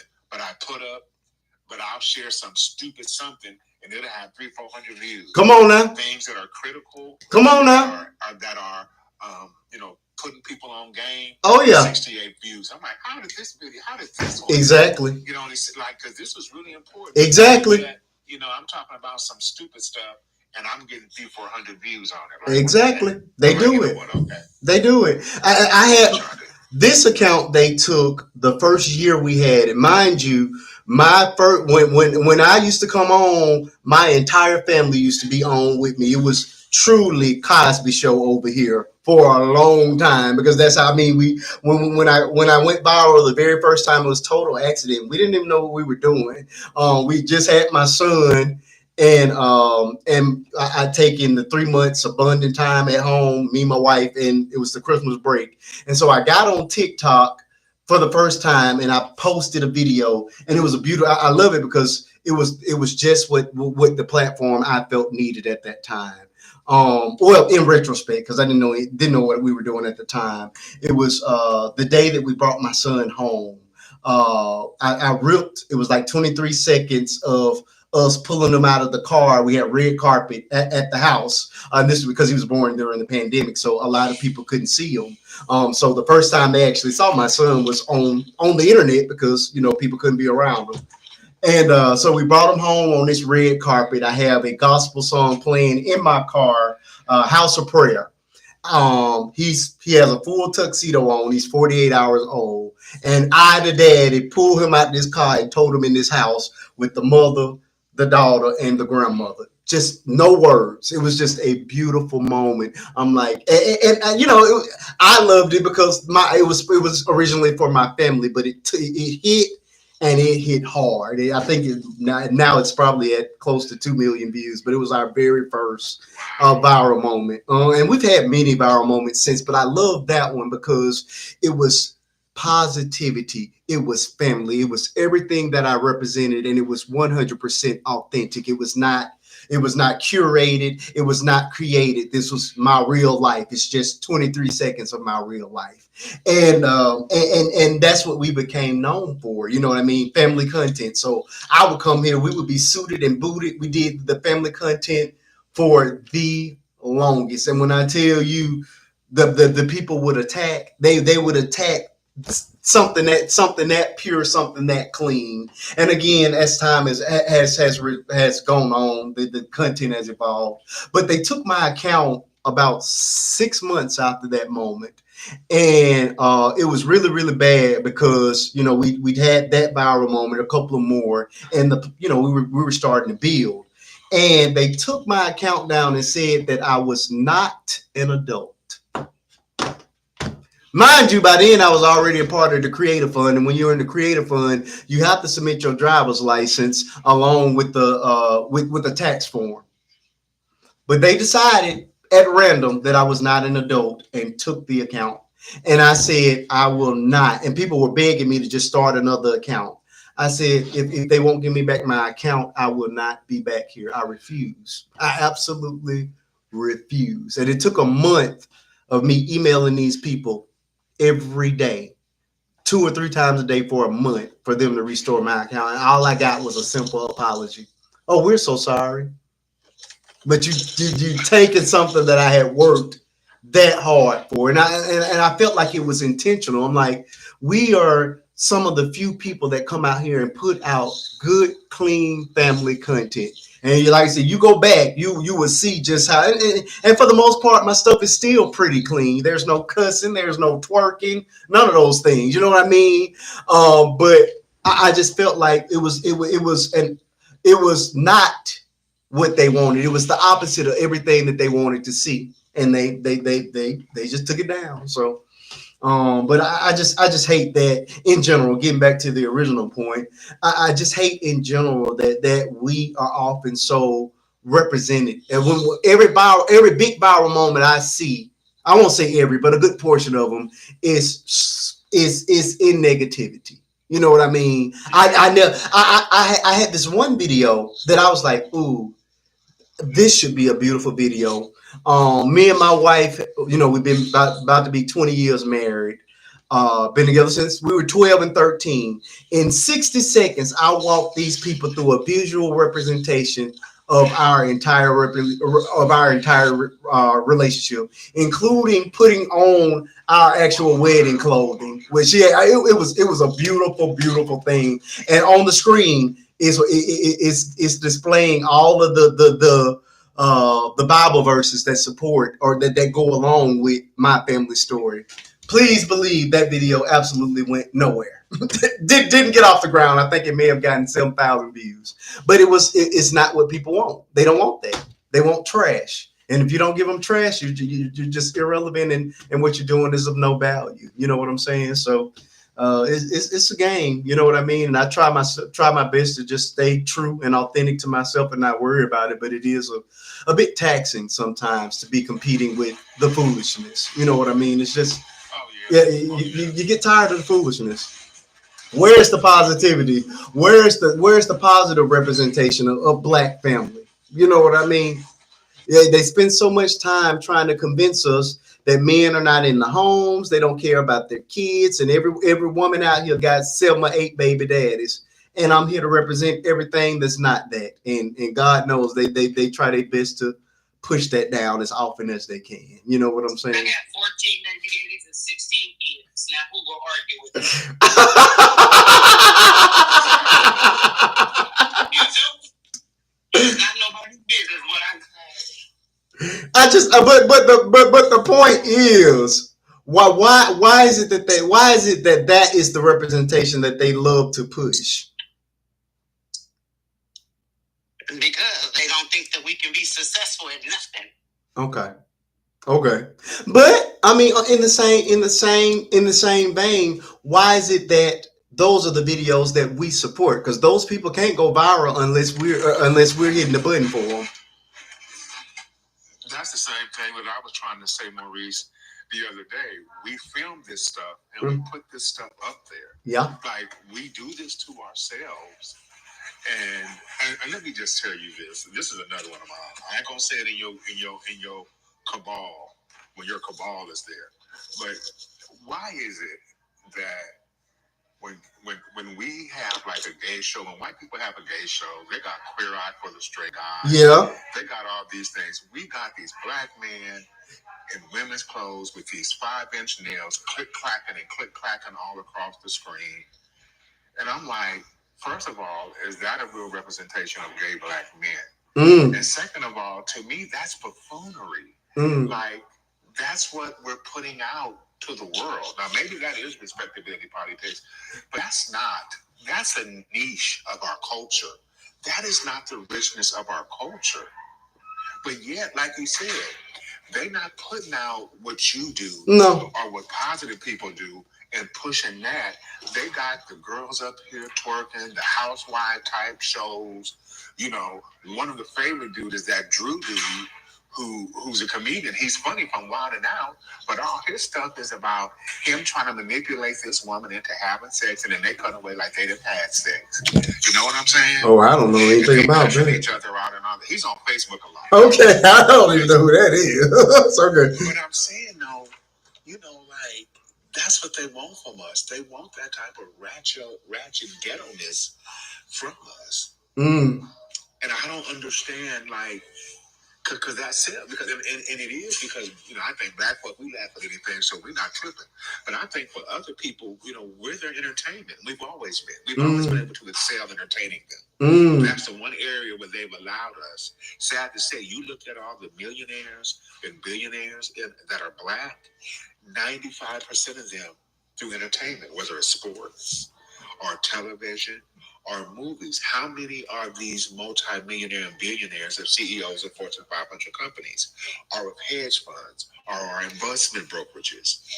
Very, very few. But we made it very big entertaining them. We become very wealthy entertaining them. Because that's all they think that we can do is entertain them.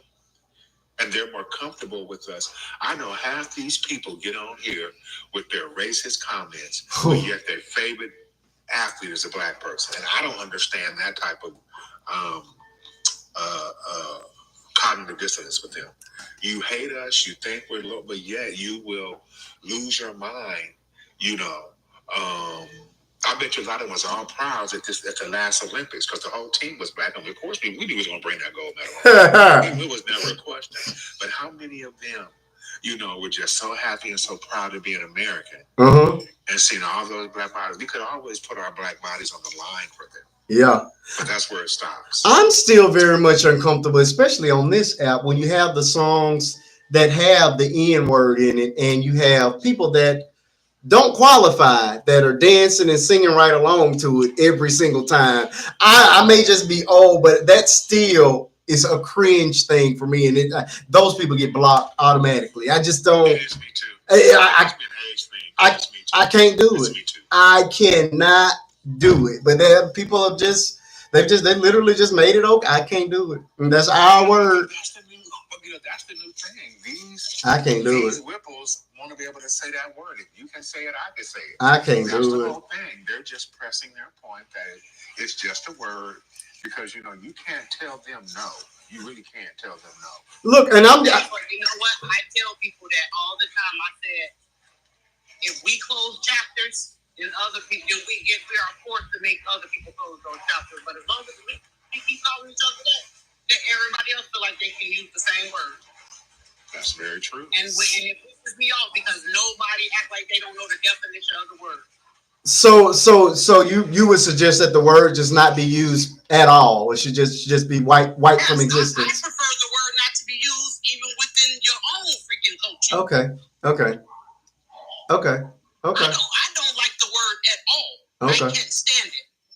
I can't stand when people make themselves littler than what they are. Okay. If you knew the definition of the word, I'm sure a lot of people wouldn't be actually just be frequently just saying it. Oh yeah, it's not one that gets frequent use over here. No. Like, I'm telling you, I feel like when I'm on other people's platform and I hear it, I bail out. I truly bail out. I don't want to be associated with it. I hate it. Now I will say, every now and then you might get me to say Negro, something like that, but never the hard ER. Sunset says she's a frequent user. None of the hard, you ain't never gonna hear the hard ER. Okay, so you disagree? You don't think we should just? Well, here's the thing, right? I use it. And I use it in conversation, but I use it in conversation with my people. Okay. I don't use it in conversation with others because then I feel like you gonna think that you have the freedom and the liberty to speak like that to me too, and that ain't the case. So do you think that that people that are not of our race, that have been raised in the culture, would it ever be permissible for any of them to use it? Not to me. Not to Sunset. Okay. I'm telling you, I wish that one lady that wanted that the reaction from the culture, she wanted that reaction so she didn't get what she was looking for.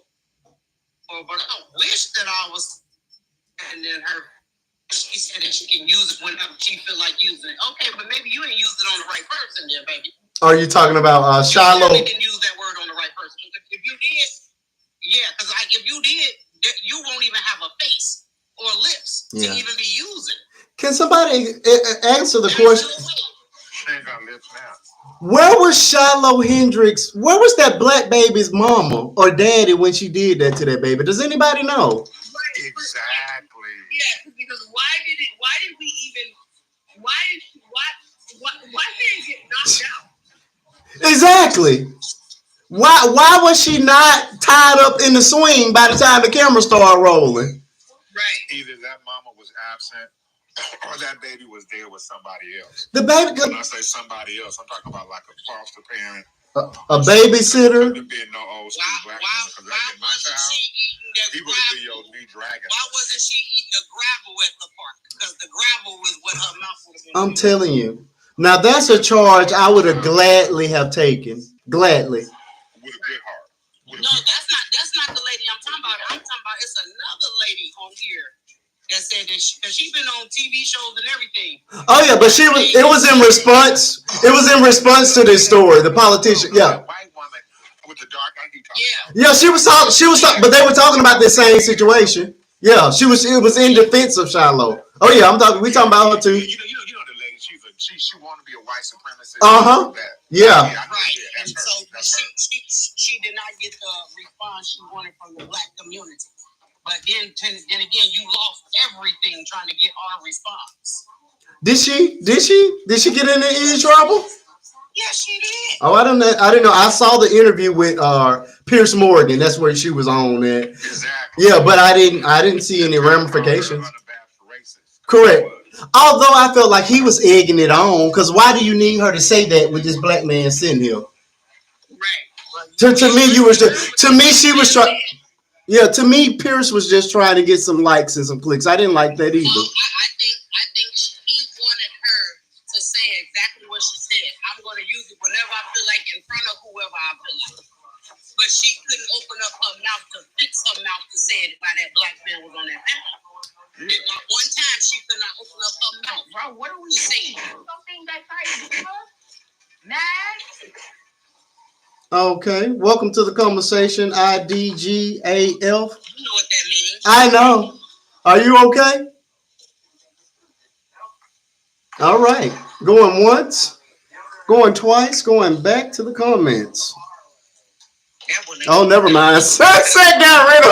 I got my moderator tonight. Sunset just go ahead and wipe you out. That one never even made it up to the room. Maybe we'll get one day, man. I've never had one. I'm sorry. Oh, you're good. You're good. But yeah, I didn't know she got in any trouble for it. I really didn't. I hope she did. What happened, Lily? She lost pretty much everything. Oh, good. I would lie. I didn't know. I didn't know she got in any trouble for it. She was trash though. The internet is not the place to be where you think you want to be. I think the internet is just making people too comfortable with saying and doing anything. The orange man opened up the gate to hell. Again. You know what? I would like us to stop that orange man didn't open up nothing. This is how they've always been. Right. This is how they've always been. And I'm talking about, we're going back millennium. I'm not talking about 100 years slavery. This is who they've been since they started circumnavigating the world with the Romans. IT folk been going around the world destroying other people's stuff for thousands of years. This is not new behavior for them. No, it's not the behavior if you're saying is new. But, and I agree with you, DP. I absolutely agree with you. But I think what he's saying is he has given, because of how he acts, he's given them more leisure and freedom to feel like they can be more. Yeah. Oh, baby, you're absolutely right, Kisses. Yeah. You're absolutely right. Yeah, he made it more permissible or acceptable, more palatable to go out there and just be a blatant racist. Just like that lady at the park. Just by him getting up there marking the disabled children, and gave that lady at the park to feel like she was obligated to do the exact same thing. It was crazy. She was just a piece of trash. She was awful. awful. I mean, the orange man is a piece of trash, but hey, it is what it is. Baby, right? that's a whole dumpster fire. That ain't a piece of trash. That's a whole dumpster. He was awful. And I am not here to disagree with you on one time. Dumpster, baby. That's a dump. That ain't no piece. That's a dumpster. Awful. Just awful. Awful person. I don't know. We have fallen to this. I don't even know what to say no more. I'm so tired of saying. You ain't got nothing to say just like the rest of us. Yeah, like I never would have thought. But then again, like I said, I can't say now I never would have thought I would have seen a Donald Trump because I never thought I would ever have an Obama in my lifetime, and I'm 60. So I never would have thought I would have had an Obama. True. And we got one before I left. Before my mama, who's 88. Yeah. Before she got up out of here, we got one. Yeah. So now, really, that marked, huh? Did we have an Obama? Because everything he tried to do, they stopped him from doing. No, what I mean is we got a person of color in that. I say a black person, but I get that. I get that. But the stuff he tried to put in place, every white person still stops him. The things that this fool is putting in place, they are passing like colors. Because this is what they really, this is who they really are. This is what they really want. And just like I tell everybody, okay, y'all go out here and vote Democrat. A white country. But I tell people, I say, y'all go out here and vote Democrat when the Democrat Party is just ice, please. Thank you. I'm sorry, you guys. Oh, you're. I'm at the hospital with my mom. Oh, no problem. No problem. You'll hear me. I'll be muting off. Okay, no problem. No problem. This is just who they are, and I hate that because it seems so. Oh God, what's the word I'm looking for? I'm losing words. It seems so. When you sound defeated, what's that word? Apathetic. Okay. Sound so apathetic, but it's like it's tiring. It's tiring with them. It is so tiring with them. Yeah. It is like right now they got a nurse here at my mom's place. Me and her got into it. Because she makes these microaggression type of comments because a lot of the nursing staff is Filipino. And me and her will walk past each other. I am Okay. friendly. Everybody speaks to me. Everybody knows me. She's the only person, even on the janitorial staff, I don't say nothing to her. And she don't say nothing to me. And I told them she is never, ever, to ever work Good to with see my you, mother. Kay. Ever. And I do want to reiterate, you touched on it earlier, but the importance, and Lily works in the medical field, so she understands the. Oh, I'm sorry. I mean, that's one of her jobs. I think it's very important to be an advocate for your loved ones, especially if you're a person of color. So speak on the job. I was just at work. Did y'all know where I was at? No, we did not, Lily. Probably because you want to keep your job. I'm just saying. I was just at work. I passed meds and everything. Did y'all know where I was at? Did y'all know what I was doing? No, we did not. Oh, Lily, you could have turned the camera on and shown us everything. I know. Uh-uh. And told what was the word the girl said? Y'all are absolutely doing the most. Hold on, Sunset and Marquis. Y'all are absolutely doing the most. Relax. Correct. I got bills, kids, and I got rats, roaches, and bed bugs. I need y'all to be able to take care of all of them. Oh my God. It was just the light that came, Pat. Relax. Oh my God. Hey, Africa, relax. Oh my God. That light came, just Nurse girlie. Now you're an unemployed girlie. Oh, she had some one-liners though. She did though. That was my favorite. Nurse girlie. I wish I could search her name up and send her the invite. Oh, she ain't coming. I'm pretty sure she will not. She'll show up over here. Hold on. Nurse girlie. Man, oh, she made me so mad. Y'all just be doing the most. Oh my God. But you know what? You can't send no friend requests out to people that you're not friends with. You can't share the live out to somebody you're not friends with? Yep. No. Oh, I didn't know that. Oh, I guess that makes sense. Yeah. Oh. Okay. Maybe one of her missing friends will show up. We'll see. Africa, welcome to the conversation. I mean, are you planning on being up here that long? Oh no, I'm not. Say what now? Are you planning on being up here that long? I'm just kicking it right now. I was only scheduled to be here half an hour. You know how that goes. The conversation gets good, and before I know it, it's the next day. I'm not doing it today though. I see you on Friday. Closing thoughts. It's midnight closing.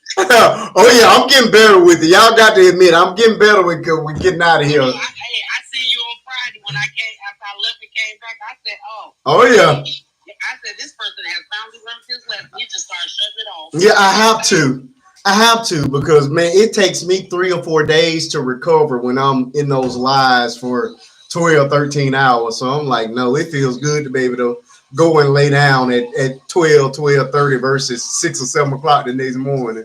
Right. Yeah. Whose fault is it then, Africa? Yours. The host. Yours. Y'all doing absolutely the most. And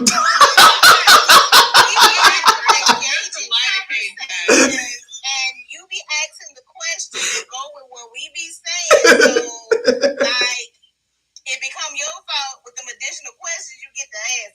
Okay, that's. So he can answer the question. Now, it depends on y'all how long your answer's gonna be. Come on. No, it be his fault. It really do. When is Miss Pat? Because I need Miss Pat to come on here and explain it. When are y'all gonna start taking accountability for the abuse I have been put through on this app multiple times with y'all keeping me up 16 and 17 hours? I mean, just to 4 o'clock in the morning. Well, we did stay up to 6 morning. One of them lasted until 10 o'clock. The same day I was supposed to go see Mary J. Blige. That wasn't our fault, though. Because you were asking questions about the concert, and I gave you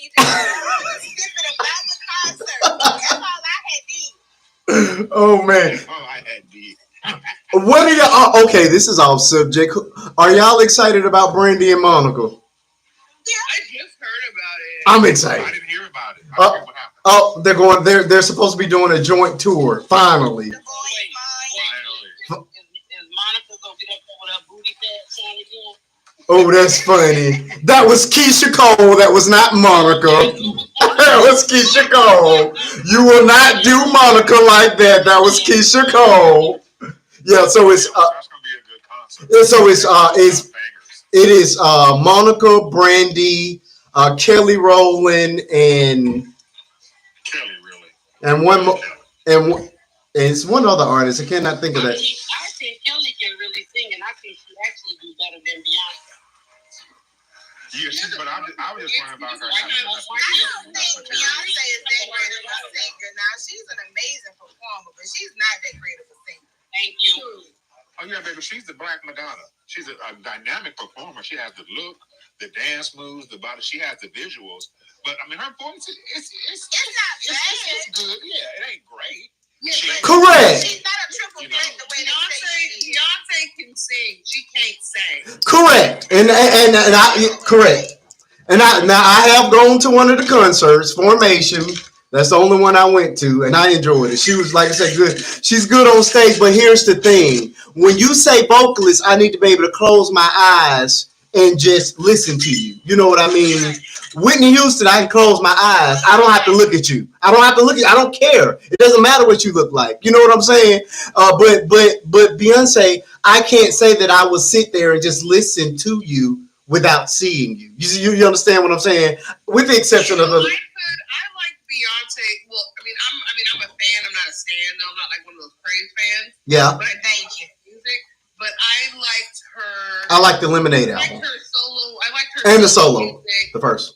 a lot. I liked it in the earlier years. Okay. Yeah, I don't like any of this stuff now. I'm just gonna be real. I don't like none of this. Beyonce puts out. Beyonce got older and she got to keep up with the Foxy Red, the Sexy Red. whatever the hell these people. None of us should be keeping up with that. Beyonce can put out an album and she may have one or two songs. Correct. She has never had a complete album. Yeah. Never. Like I say, everybody says, "Oh, she's a triple What about threat." Dangerously in Love? No. After number 11, I had to stop. After That's How I Like It with Jay-Z. Everything after that is trash. Did you say after 11? What is it? 13 tracks? Wait a minute. No, then it may have been 10. Whatever number is That's How I Like It with Jay-Z. Everything after that is trash. It's like 2 songs. It doesn't matter. The album is incomplete. I don't know how many it is because I don't follow her. I'm not a fan of nothing. She has never had a cover-to-cover album, and I can give you some cover-to-cover albums. They played something on the radio with her and her husband. I completely turn the radio down, turn it on, or turn the channel. And I never liked Crazy in Love. I'm sorry, I've never liked that I didn't song. like that one either. So actually, that is 9 tracks now. Because I never liked Crazy in Love. You set me free. Oh, okay. I'm not a singer, okay? I'm only messing with you. That song was played. My wife came down the aisle to that song, the slower version. Yeah, absolutely. Yeah, I love that song. I loved. It was really good.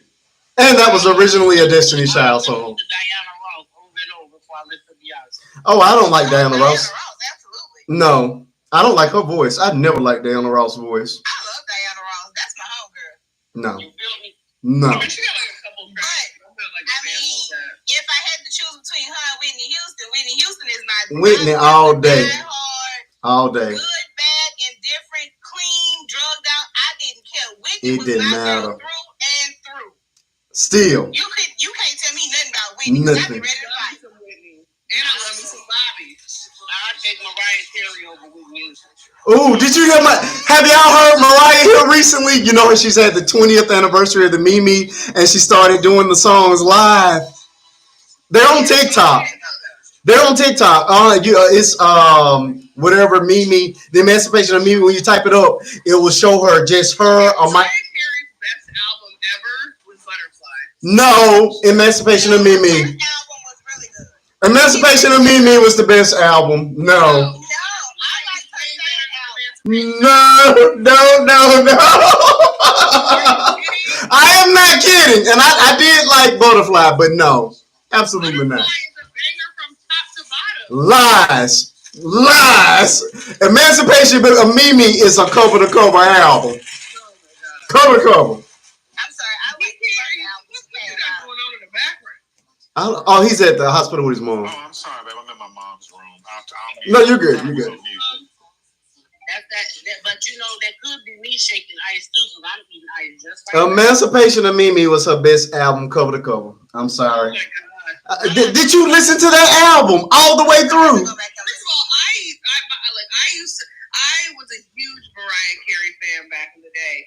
I was been a Mariah Carey fan so long. I used to be in her fan club when you had to write it. Oh wow! That's how. And you mean to tell me Emancipation of Mimi ain't in your top 3 of Mariah Carey? Butterfly. It could be like number 2 or 3, but Butterfly is like No. Yes. No. Yes. We belong together. Breakdown. Oh, I love Breakdown. That was it though. No, that one was hot there.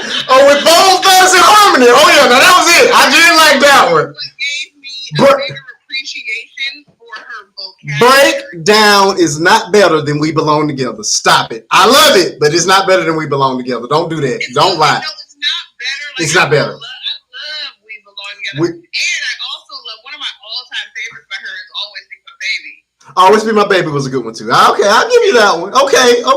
I'll put it. It's this the second best album. I'll say that. Well, I guess I'm just lost because I like Digital Love. That's like one of my all-time favorites of hers, Digital Love. Yeah, that's back when she was. That's when she just started out.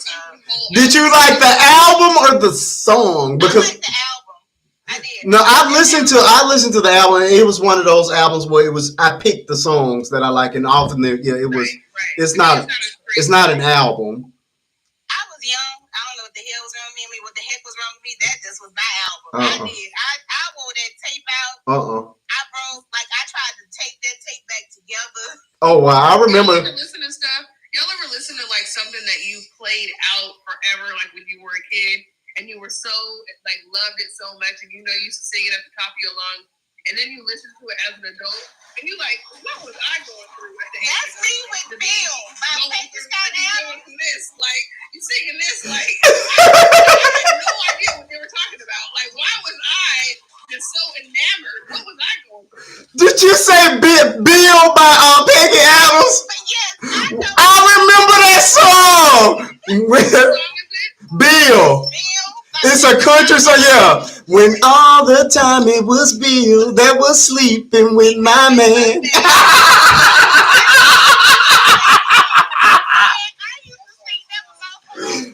song was so ridiculous. I don't take TikTok in the house with me. When I'm going in the house, I will text y'all later. Good night, Lily. Oh, God. Bill, oh my God! I thought I was the only person that knew that song. And when I don't know, I think I was about 22, and it came on again, and I actually was like listening to the words. I was like, hold on, time out, flag on the play. I'm gonna tell you what song I used to love and I absolutely hate now. Let's Get Married, Jagged Edge. Jagged Edge, really? Yes. Meet me at the altar. Have you listened to the lyrics? The lyrics are basically saying, I don't think I'm gonna find nobody else. So I guess we can. It's a settle song. The song is about settling. The song is not about love. The song is about settling. But we gotta say, Jermaine Dupri ate up that remix. The remix was good, but I cannot. No. When I hear that at the wedding, I just automatically assume y'all is gonna get a divorce. That song was banned from my wedding, and I side eye anybody that plays it during the reception. Don't do it. Let me tell you. Go ahead. I was gonna tell you guys, I had the opportunity of a lifetime, and I had to choose between my great nephew's birthday party. But up there in the Bay where I'm at, they had a concert with Stephanie Mills, Patti LaBelle, and Gladys Knight, Shaka Khan, and Gladys Knight. And my niece was gonna buy me tickets, and that I couldn't. You want to say something about see a grown man cry? All of that right there was my youth, my childhood. I've been in love with Stephanie Mills since the 80s, and I'm telling you, man. Who's your favorite of the four? Oh, Stephanie. I told you I've been in love with her since I knew about Stephanie. I knew about Patty. See, I don't. The only songs I know of Stephanie Mills are Stephanie Mills was just I seen the Wiz, man. That's the only thing I know from her. Is the Wiz songs. Stephanie Mills sing that song. And Superwoman. No, that's Karen White. Well, I only know the Wiz song. She has actually a pretty good catalog of music too. Yeah, she really does. She has a pretty good catalog. I'm sorry. You know what though? Patti LaBelle, even at this age, she's hella good in concert. I saw her last summer. What's going on, Justified? I saw her last. We just kicking it tonight. Not only was Patti LaBelle good, but you know how you talk, how people talk about women, how they're goofy for all these men and all that kind of stuff, right? Right. Like at concerts. Let me tell you who got these old men spinning circles. Patti LaBelle. She had men coming up to the stage with those big bouquets of flowers. I'm not talking the Safeway bouquet of flowers. You're talking about the real deal. No, I'm talking, they spent a couple $100. Right, right. One man brought her real rubies. Wow. No, like, and she was letting all these men on stage to give her whatever they wanted to give her. Wow. Yep. 81 years old and still got it. Wow. Right. And I love, she remixes, she'll do like here and there, like in her show, she'll remix like a newer song. Okay. You know, and like she really likes Busta Rhymes. So she does some Busta Rhymes stuff. Oh, I bet that's cool. Yeah, no, it is. And Patti LaBelle, she does a couple of outfit changes. Okay. And she do some wig changes too. Oh, wow. And this was at the state fair, so I can only imagine what she's doing in a real large venue. But Patti LaBelle was really good. Yep. My fun fact: my first cousin actually plays guitar for her and Babyface. So if you're ever watching and you look in the background, there's a little short, muscular guy about my height. He's bald now, so he's always in a Kango hat. He's real muscular. You won't miss him. But when you see him in the background with Babyface and Patti LaBelle, that's my first cousin. His name is Eric. Okay. Eric Dubose. But yeah. Yeah, he started playing it. His daddy taught him to play in our church when we were growing up, and he kept up with it, and now he's all over the world. So we love it. I was trying to get him to hook up with Patty. I was like, we need that money. Oh, good. To hook up with Patty. I was like, she like him young. She like him young, Eric. Go on home, man. He is 1 year older than me. He's 40. Well, I'm 40, about to be 41. So he's 42. About to be 43. Yeah. Yeah. Just. I'll be 41 I'll be 41 next month. Okay. Yep. I'll be 43 in September. Yep. I'm excited. I just turned 43. Oh, you acting like you up there. April 29th. Happy birthday. Correct. Mm-hmm. What sign is that? You know, I don't know. Taurus. It's a Taurus. What are y'all known for? I don't know anything about Taurus.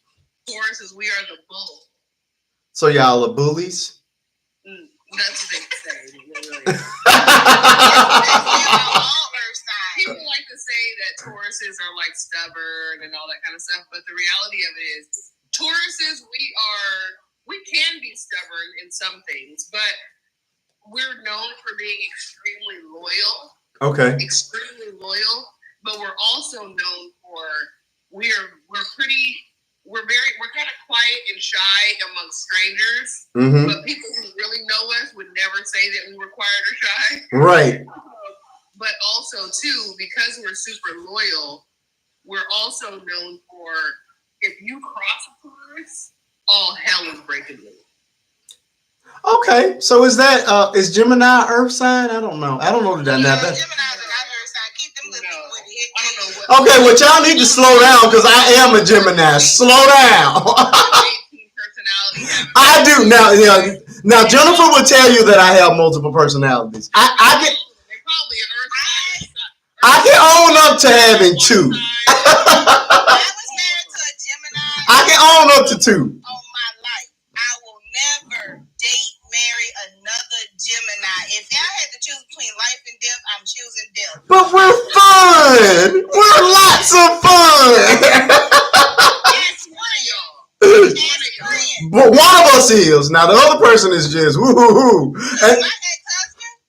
Oh my gosh. Split personality. Yeah. That dude went to bed at night and woke up somebody different. Or I don't know.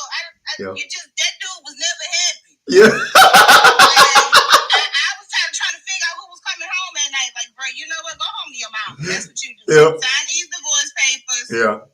But now I do have Gemini friends, and we cool. Mm-hmm. The dudes, we cool. But I ain't marrying them nothing. Yeah, we're fun. You never have to worry. You will never be bored.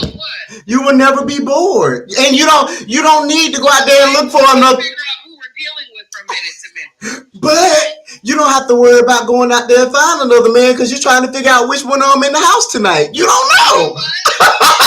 You don't know. Absolutely true. That's why he at home with his wife. Through 3 other women since me. Yeah, but Jennifer says it all the time. She said my personality. Now I can own up to 2 personalities, but she says more than 2. I'm not sure. And you know what? You guys have been together since you were 6 months old. I believe her. Yeah, she says it's a lot. She says it's quite a few people. I only know 2, the good one and the bad one. And the bad one, like I say, the bad one has a totally different continents. I try my best to keep that one hid. But when I got a Gemini who flashed on me yesterday. Ooh. And unfortunately he wrote a check that his ASS can't cash. So good luck to that Gemini. Oh my God. Oh. And see, I get that as a Virgo. It's like, do you know how mean you are? I ain't mean. I just tell you what I gotta tell you and I go about my business. And they're right. Like, yeah, nah. Every earth sign I've ever met, y'all are the most disrespectful creatures, but you Virgos take it to a different level. Yeah. The thing though, the question is, but what did you do? Because we don't just walk around doing that. What people never want to talk about what they did. They always want to talk about the response. Correct. And you activated that response because I tell people, let me stay laid down and let me stay quiet because when I start talking and sit up, you gonna be mad. Right. Like, look, this morning I was at the airport, right? And I had to be my flight left at 5, so I got there about 3:30, right? And so when I got to the airport this morning, I flew United. So, you have the little kiosk where you just get your bag tag at those kiosks, and then you have to get in the large line. Oh, yeah.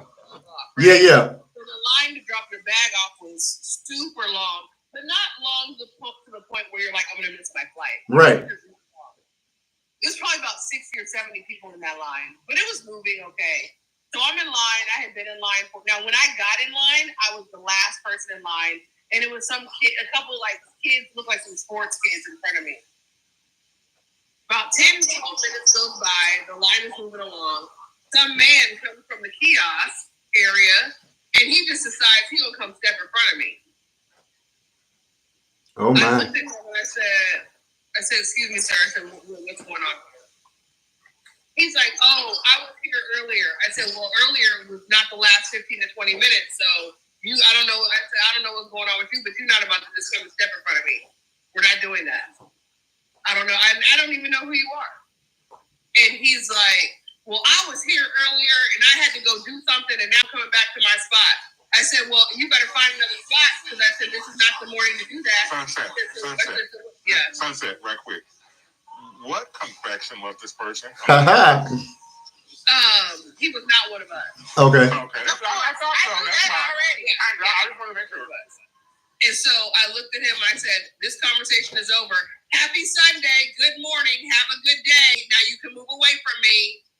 And then I stepped around in front of him, right? Wow. And then he goes, he's like, I'm going to go tell whoever you want to tell. I watch him go talk to somebody with United, and then I watch him walk to the back of the line. That's what I saw. Correct. You should have waved. Bye. Felicia. All right. It's too early. It's 4 o'clock in the morning. Right. Let's not do this today. All right. This is off subject, but it's heavy on my heart and probably not gonna sound that great coming from a Christian, but I gotta do it. I was at church today and was infuriated with one of the minister's message. For the sake of this argument, I'm not gonna call his name because I understand that he's 77 years old, and once they get to a certain age, they're just stuck in their ways. Forget that. I got back with a 74-year-old right now, and it's up and it's stuck. Oh well. Okay. But let me explain this thing, and I want some feedback on this thing because I was boiling. So the guy, he gets up. He says the message is good for the most part, but then it felt like the Bible closed, and you were no longer speaking for God. You was just speaking for yourself. And when that happens, it always for me tends to go south real fast, real bad. So he was question, is this a guest speaker or someone who's a normal minister? Normal minister, but he only gets one Sunday of each month. And if he continues in this vein, that's going to be a Sunday that I'm going to have to start skipping because I think that with associate minister. Yeah. So I feel like the what you're spewing, people are just, don't agree with it and ignore it. But I just feel like it is dangerous. It is wrong. And what I don't want is for you to start embedding that information subconsciously in my child, and she end up in a situation unknowingly because she's heard it so many times from this particular person. Okay, let me get this situation. So he's talking, the book closes. He starts talking about sissies. That's because he didn't know how to use alphabet community or whatever. So I'll just say alphabet community so they won't flag my live. So he goes, I don't want them in my house. I don't want them in my family. And he goes into this spiel. Mind you, my thing is, you're 77 years old. If your children's still in your house, you got bigger problems than who they sleeping with. Right. Neither here nor there. I let that slide by.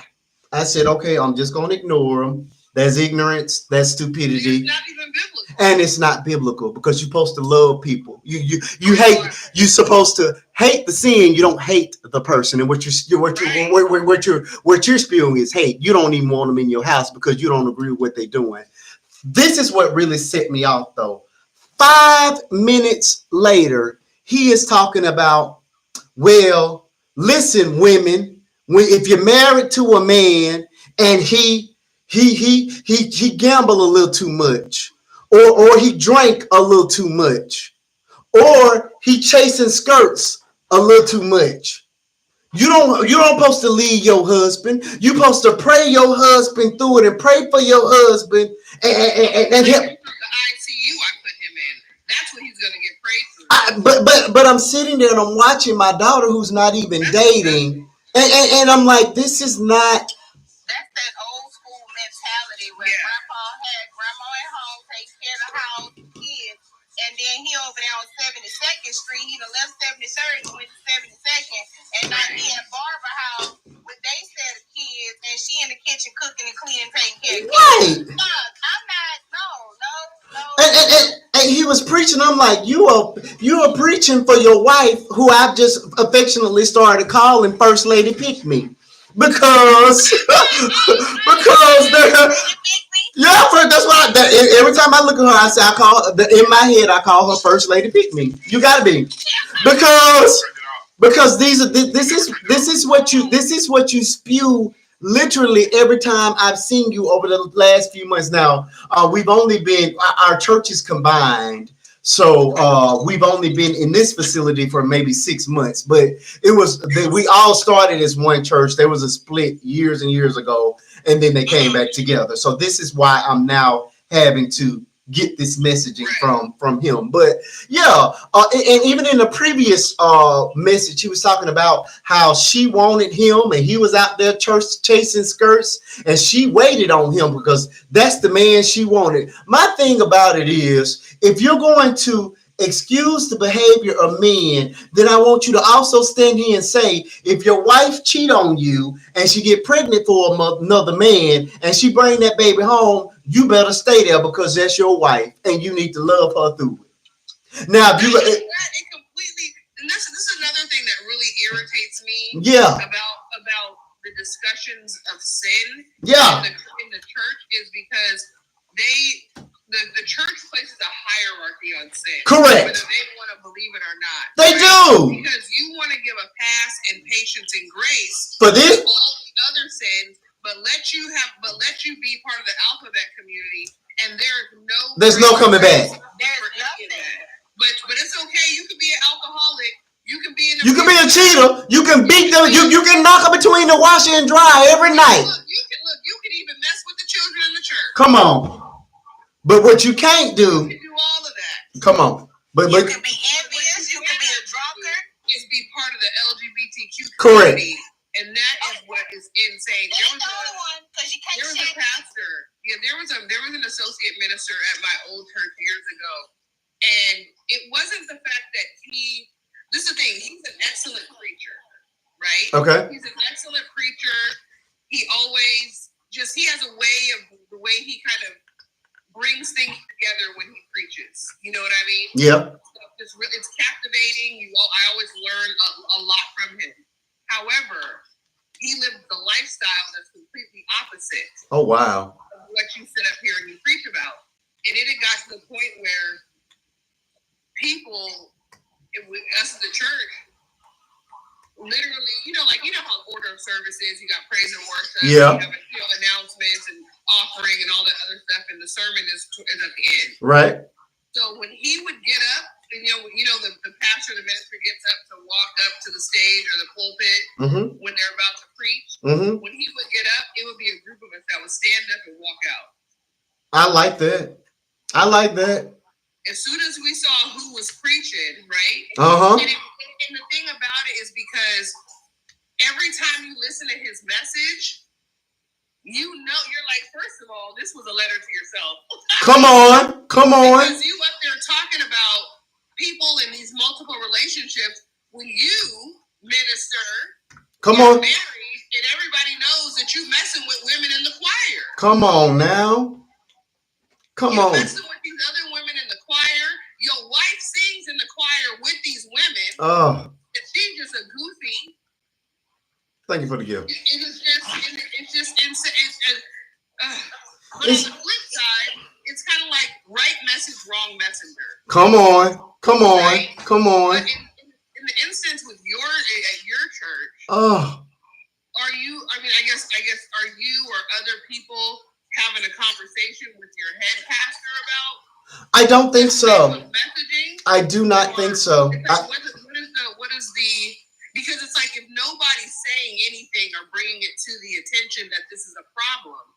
Also too, it's like my thing is, because I left the church once. I went to a pastor about something. Said, "Oh, this is what you stand on? Okay, I don't go here no more. Have a good one." Okay. Because if this is not what you stand on, and you're in agreement with this type of behavior and this type of rhetoric, then that tells me I don't need to be here if this is what you're preaching. Right. It's a big situation, and I told him, I was very honest. I said, it tells me that if I was a woman who had a husband in this church, that this is not a safe place for me as a woman. That's the way I felt about that thing, and like I can pretty much say they probably not having a conversation with it because I'm looking around and people were yapping it up. I'm like, y'all cannot be serious here. And I can think of one sermon that was even worse than that. He was talking about his own situation with his mother and father, where the daddy was cheating on her, he was drunk, the daddy would beat on her, knock her teeth out, and she stayed with that man, and eventually he got saved and loved her and treated her just the way she needed to be treated after he had done all those things to her.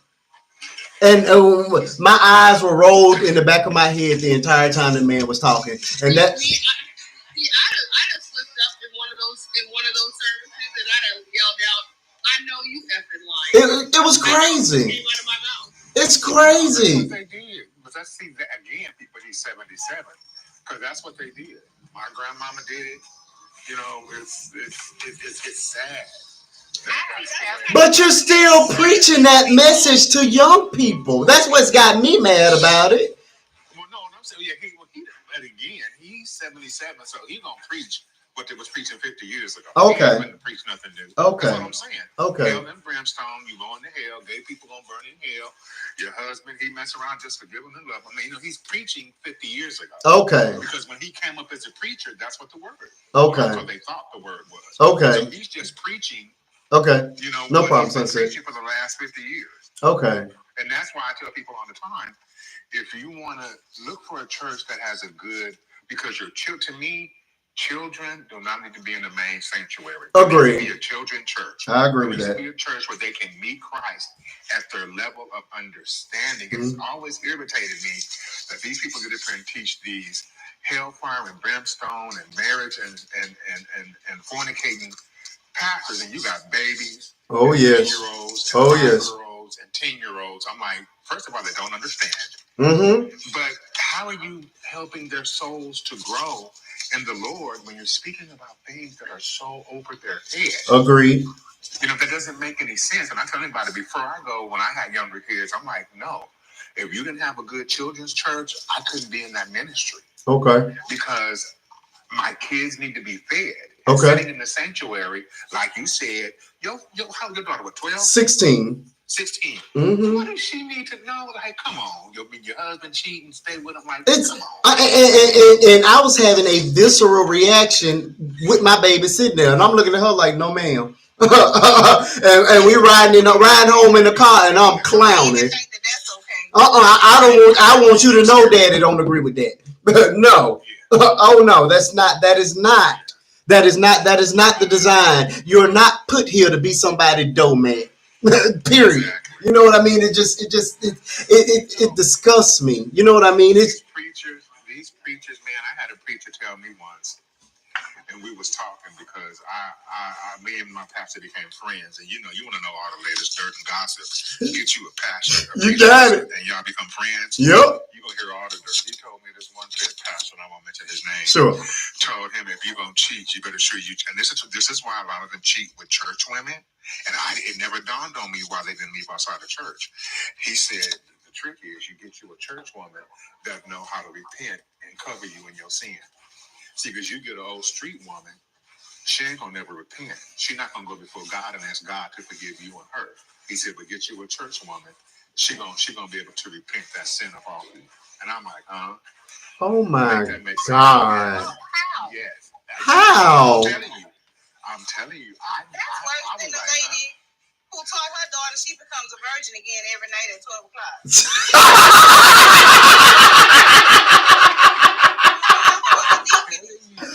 What you mean you got a reset button on your vagina? And the mess is crazy. I just said, how does that work? How can she pray that sin off? Like, I didn't understand. She didn't know how to repent. I guess when you get through, you just kneel. Thank you so much for that, Sue. What do I need to pause. I need to go back to your vagina reset to virgin at midnight. I have never in my life heard that. Every night, you get your virginity back at 12. Because if you go and talk to the Lord about any sin you committed sexually that was not ordained by marriage, the Lord will turn you into a virgin again at 12 o'clock. Thank you so much, Shell. So what if you get pregnant at 10:30? Well, I guess the baby and you saved because you repented before 12 o'clock. No, but are you still a virgin with this baby? If your vagina reset every night at midnight? I guess you become like the Virgin Mary.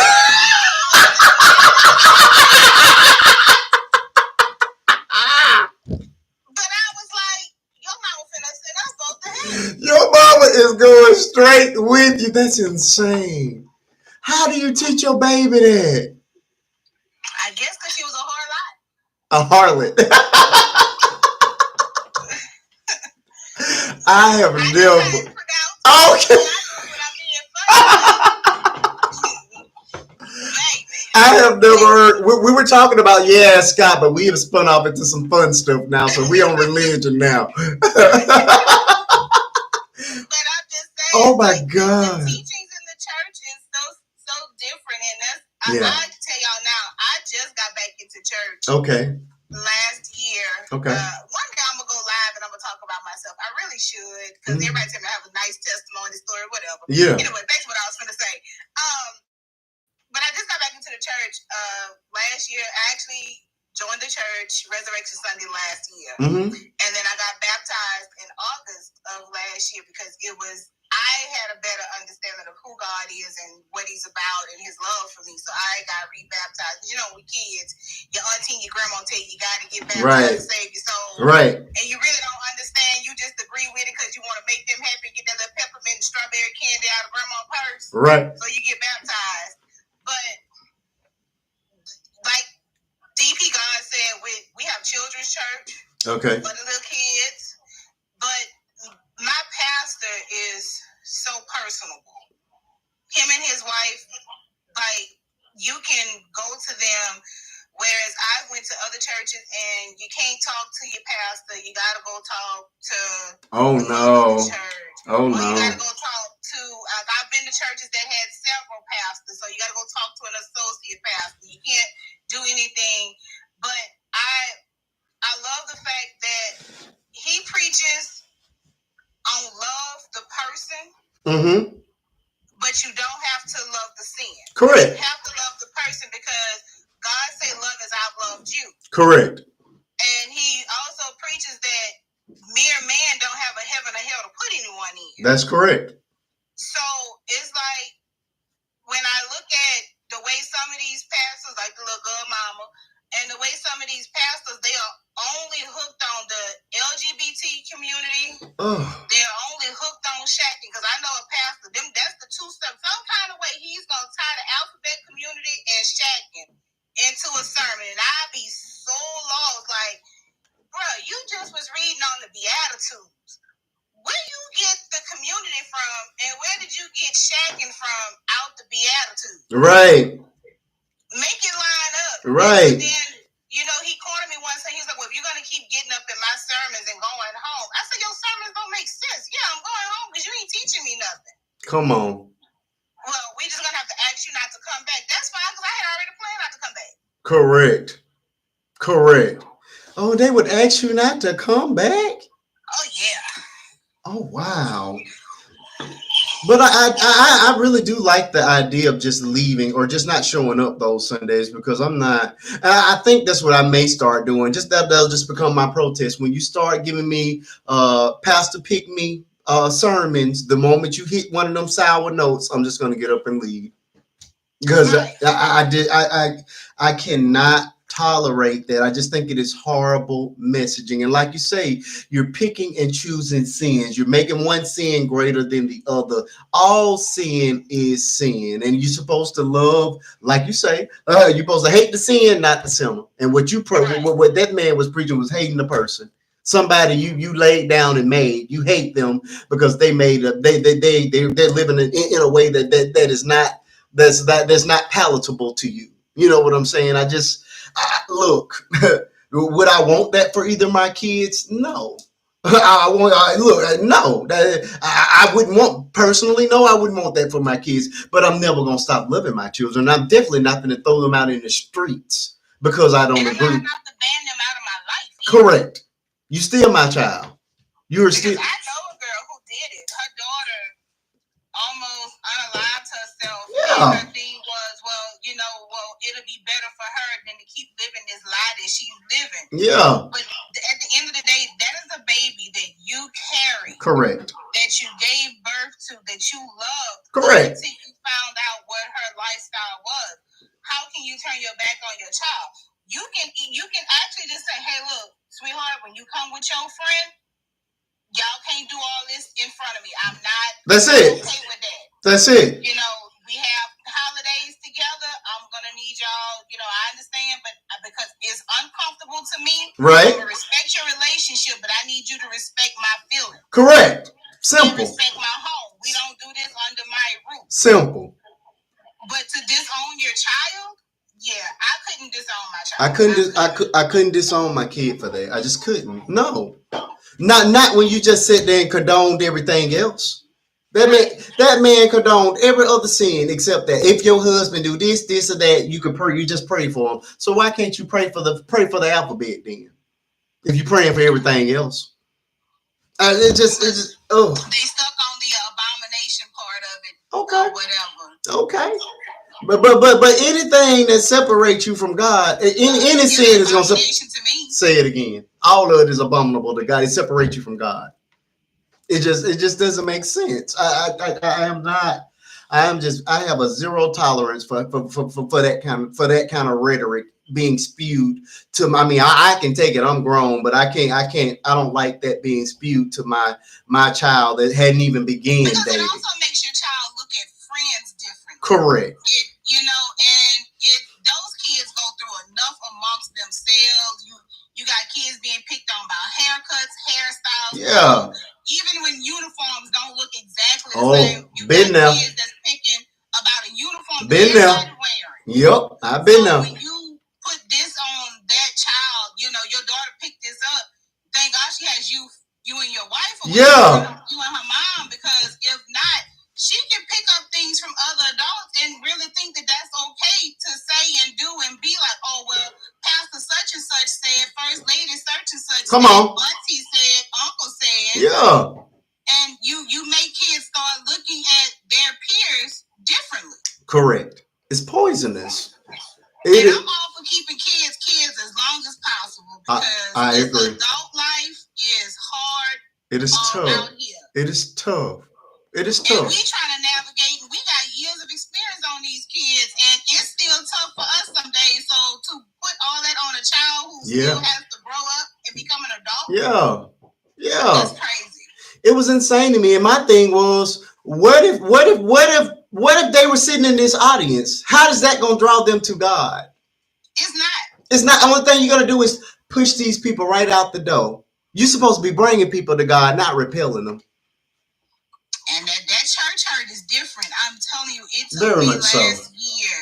My manager, I thank her. Well, I thank both of my managers. I thank them for being some praying women along with my godmother, because all they kept saying to me, she need to get back into church. To me, she need to get back into church. You've got to get back into church. And I'm sitting here like, y'all find me a pastor with some sense. Yeah.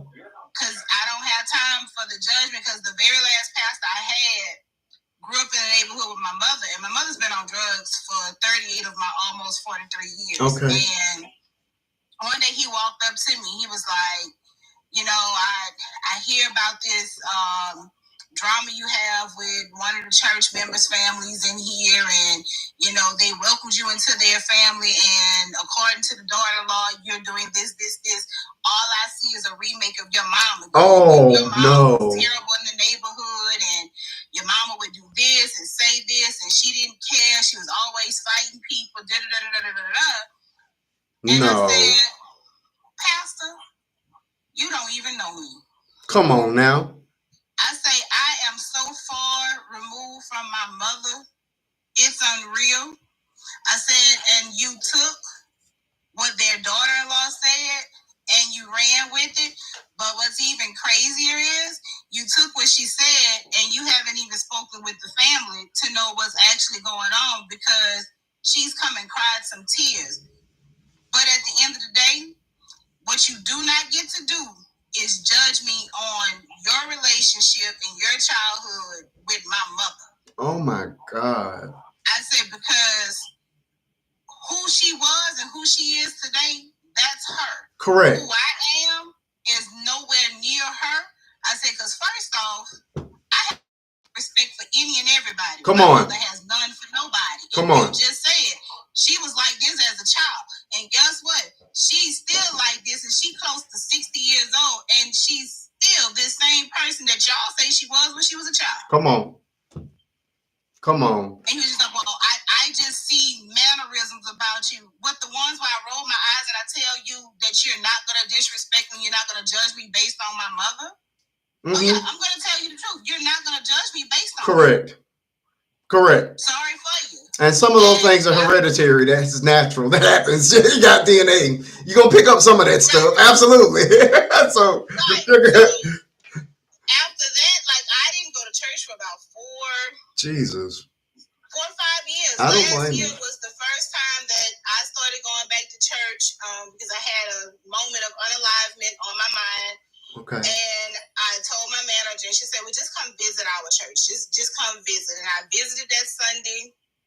And then I visited the following Sunday, and then that third Sunday was Resurrection Sunday, and I joined, and I've been going every Sunday since, whether it's Bedside Baptist or the actual building. I'm there. And I got baptized last August, and it's just been a life-changing thing, and pastors don't realize that what you put out into the atmosphere can truly affect someone's walk with God. Because if I'm looking for God and I'm trying to see Him, and I see what you say, but then you don't speak what you're preaching outside of the church, then I'm gonna start back questioning. Well, who is this God that you speak of when you walk and talk like this when you're not in the pulpit? Oh. You do have a testimony. You need to be my next interview. I hadn't had one of them in a while. You need to be my next interview. I like this kind of stuff here. This is a real story. I would love it. I would love it. We should. You've been here for my previous interviews. You know how that thing goes. I would absolutely love to have to sit down and listen to your full testimony. I think you have a lot to give and a lot to share and a lot that will help other people, especially those that are struggling with the church and church hurt in general, because a lot of people do experience it. So yeah, I think that would be good. We're gonna have to carve out a time one of these Friday nights that you're available so that we can. Let me know, 'cause I don't work on Fridays and I haven't been Ubering. That's why I've been kind of dipping in. Okay. I dip in late because I've been taking care of my grandpa. So okay. I know I dip in a little late. Okay. Get him straight, then I dip in. But I'm free on Friday. Oh, I love it. I love it. Okay, well, what I normally do is just hit you up. I'll send you a DM or directly to make sure we're good and get the parameters of what I'm allowed to ask and what we can and cannot talk about, that sort of thing. So I'll give it a couple of days and hit you up and maybe we can get it done.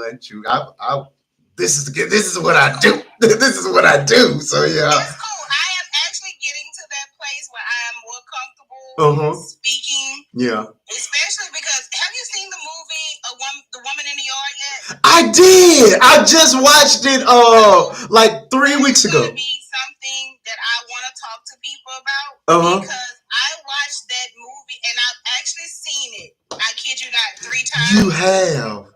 Because of the fact is, I bought it. It was people good. don't realize that darkness that you feel when you don't think you can make it through to another day. Yeah. How that darkness came at the end and said, well, you summoned me, you called me. Correct. And tried to get her to pull that trigger. And you need to hurry up. I ain't got all day. I said, oh, you is rude.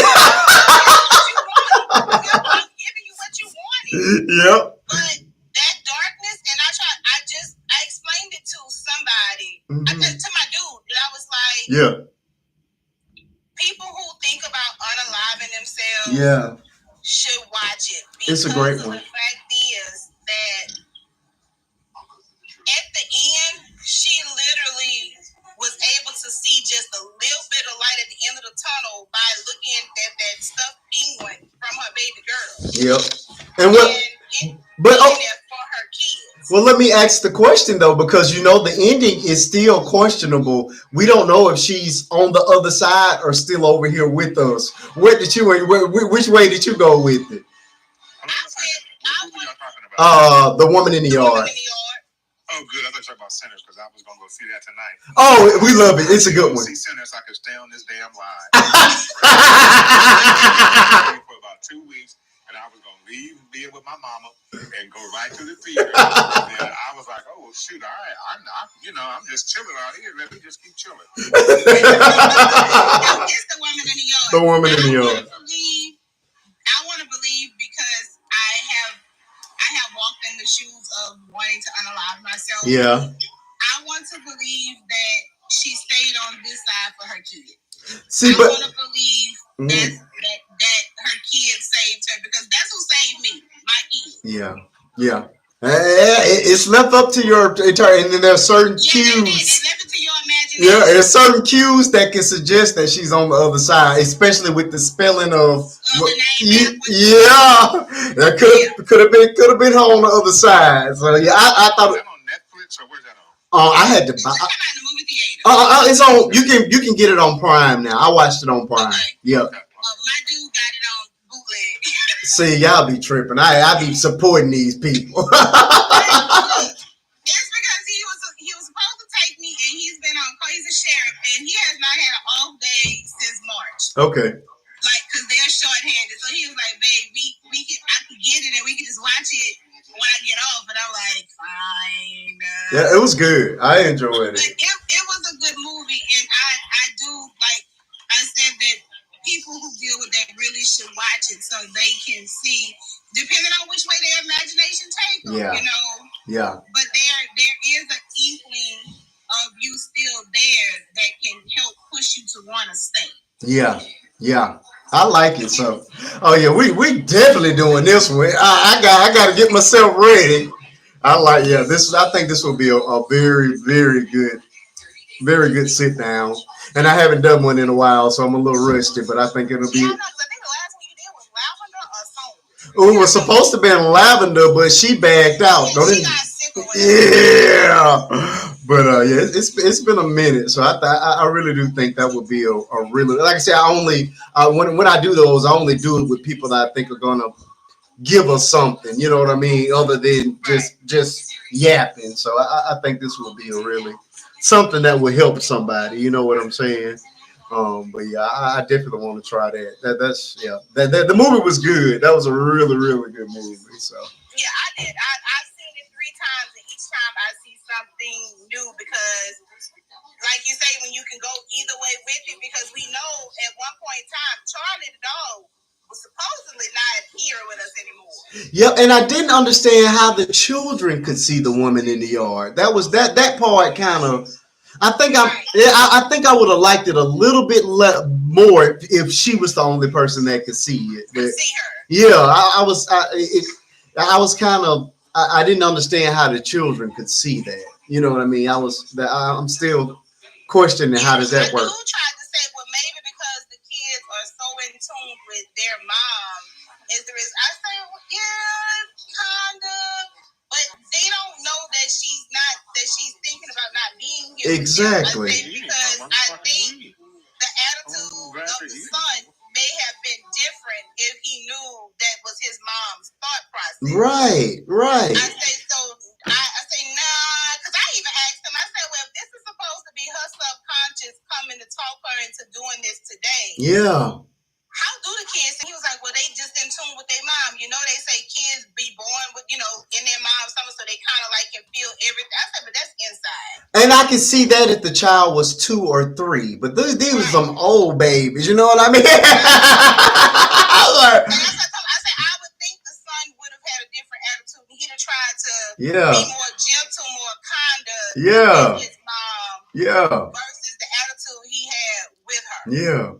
I am so glad you mentioned that. You know, I'm a movie buff, so I love. It's hard to find one that I enjoy, but when I enjoy them, I thoroughly enjoy them. I watched Jonathan Majors film as well. Have you seen it? Which one is it? The one where he got booked for something Dream magazine Dream. I'm gonna have to go see it. No, it's on Prime now too. I watched it. It was actually. I really hate that he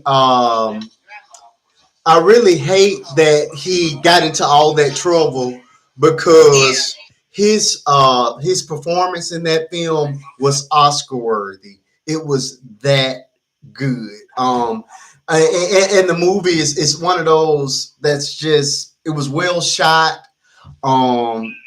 The storyline was great, and it's not one of those story that has one of those straight linear beginning, middle, ends. You know what I mean? It leaves that gray matter at the end, and it was. Yeah, his talent is being being overshadowed, just like Will with the snap of Chris Rock. Absolutely, absolutely. You know, because Will has what movie was that after that situation? Ooh. He's had a movie that came out since then, and I can't remember the name. I'm going to go Me look neither. it up. Me neither. When I mentioned it to somebody, they was like, "Oh, I probably ain't thought because he's in it." Yeah. Like, but it was a good movie. Yeah. But Chris Rock was a good dude that was doing what comedians do, and Jada gave him the side eye. And you went up there and lost it. So y'all, I say I get that he's in it and y'all boycotting him, but did you remember the other actors and actresses that are in these movies that also need to be paid? Yeah. So when you boycott one person, you're actually hurting everyone else. I agree with that. But Bad Boys did good, and they were mad about that. It did do well. It absolutely did well. And they were mad because I didn't even like that movie. It was sucks. I haven't even seen it. It was trash. I didn't like it. They were mad. What I didn't like about that one was him with the son situation, and they brought the Marcus's daughter's husband in there, and he supposedly helped out with a few situations, and I'm sitting here like, I'm gonna support it because I support the franchise. I might as well go ahead and watch it since it's the last one. Okay, but it was like it wasn't like the first three. I did not like it. I'm not even gonna lie. I didn't like how they did Mark in the movie. Period. Him and that Skittles, was it Skittles and all that product placement. The Doritos. I did not enjoy that movie at all. It was not great. I just did not like it. I did not like it. I mean, I support it, but certain parts of it, pretty much like how Marquise feel about G20 is, Oh yes, it's one of those a good film, but it has those I call it eye rolling moments. That stuff that is so fantastic that is virtually impossible. I do not like movies that are just not plausible at all. Like it was like G20 to me. Yeah. Well, to you. Yeah. How you described G20 was how I felt about that. It's same, absolutely. Did you see? Did you like G20? I liked it, but again, the scene with the helicopter where they used a rope to pull a helicopter off the side of a cliff. It was like 8 of them trying to pull a helicopter with the rope. A helicopter. Yes. See, I'm like you too, Marquise. I mean, I can suspend my imagination. That's why I love anime and sci-fi. I can suspend my imagination. But at some point in time, you got to make some type of sense. Like, 8 people ain't pulling no... A helicopter out the sky. It's not going to happen. And I did not... And the other scene that made me roll my eyes, when the bomb went off and hit the limo, the presidential limo, and the thing spun 50 times and landed on the wheels, and they opened up the door. Nobody got on a seatbelt, and she smiled. All of y'all are supposed to be gone to be with God because of the head trauma. What are we talking about? Nobody had on a seatbelt. See, that's the kind of stuff I told y'all I'm a movie snob. Stuff like that infuriates me. I was so mad. If I can, I'm willing to give you the benefit of the doubt, but when you just do silly, stupid stuff. Yeah. I just can't. Yeah, but outside of stuff like but other than that, the movie was good. But it's just I don't like that stuff like that gets I take points off the entire movie for scenes like that. No. Don't do that to me. It's not believable. It's not believable. It's fantastic. Imagination, but it's just too crazy. Yeah. But ask y'all this: did either one of y'all believe Tyler Perry's movie are nothing but black trauma corn? Oh yeah. Somebody told me that. Yeah. Black trauma corn. All of it, and it's the same movie. It's the same. It's the same. I watched She the People, right? I'm on episode 4 only because my sister told me to watch it. I'm like, I'm trying my best. Go ahead. Stereotypical the stereotypical. I'm saying, come on, Tyler, like, oh, this is every one of your movies. Cardboard characters. All of them are cardboard. You know the old school whoop your tail grandmama. Yep. The loudmouth, flashy, weed smoking younger black man, the sassy girl child. Correct. You know Come on now, Tyler. I'm gonna tell y'all why his movies are the way they are. Well, I'm gonna say why I feel. I'm gonna say they are because I don't know for a fact. I believe his movies are successful the way they are. Unfortunately, and I don't like to say it, but when I look around social media, we as black women walk in that and we don't try to do something different. We don't try to heal from traumas, and it's kind of like they kind of like being in that trauma all the time. Because like if you look around on social media, you can see a woman just. I got the baby daddy that don't do nothing for this child. Then you got the baby daddy that don't do for this child. But then you got another baby daddy that don't do for this child. Like his roles for women appeal to a certain audience of women who I feel like they like being stuck in the position that they're in. And those like are crazy because like with the woman called Grace, is that what it was? hold on. It is it's not Woman Grace. It is Is it A Fall from Grace? A Fall from Grace. You got it. That's it. That was somebody. It was awful. Like, this woman related to this story so much, and then she came and she related to the story with the Medea's family reunion where the husband was caught at the hotel with the mom's best friend, and she was like, "Yeah," I'm like, "So have you always had this kind of trauma in your life?" She's like, "It's not trauma, it's real life. Women actually go through this, but do y'all have to keep going through the same thing every time?" And she was like, "Oh, you're just too young to understand what these movies are about because your grandmother, your great-grandmother..." Yeah, because they're about black trauma and people not healing from black trauma. Wow. And that's what I was trying to get her to understand. So, but when you heal, you'll look at some of his movies. I mean, okay, the storyline might be okay, but you'll look at it, you'll be like, so you're just not going to ever talk about the successful black woman. Like, you can't do a movie about a woman like Michelle Obama, successful. Exactly. Want something in a happy marriage. There is no side kids.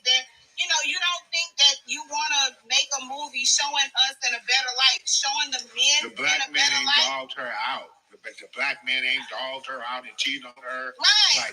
Okay. What about 6888? I'm gonna start offering a couple of counters. What were y'all thoughts on 6888?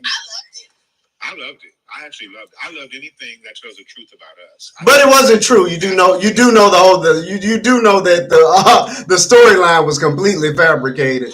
Well, yeah, but I mean, but I'm just saying. People were taking it as gospel truth. I'm like, there was no white man, there was no love story. Just like Hidden Figures was. But the crux of the story was that some black women absolutely. bathroom stuff. We knew that didn't happen. Oh no, you and I knew.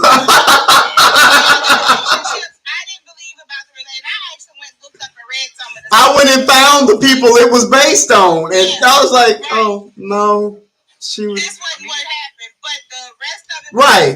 The history. That part was true. The relationships, I didn't care about their relationships. I was trying to see them beat that quota in 90 days, and they actually beat it before 90 days. Yep, and they got to make it interesting. Okay. No, they didn't have to. It could have been a documentary.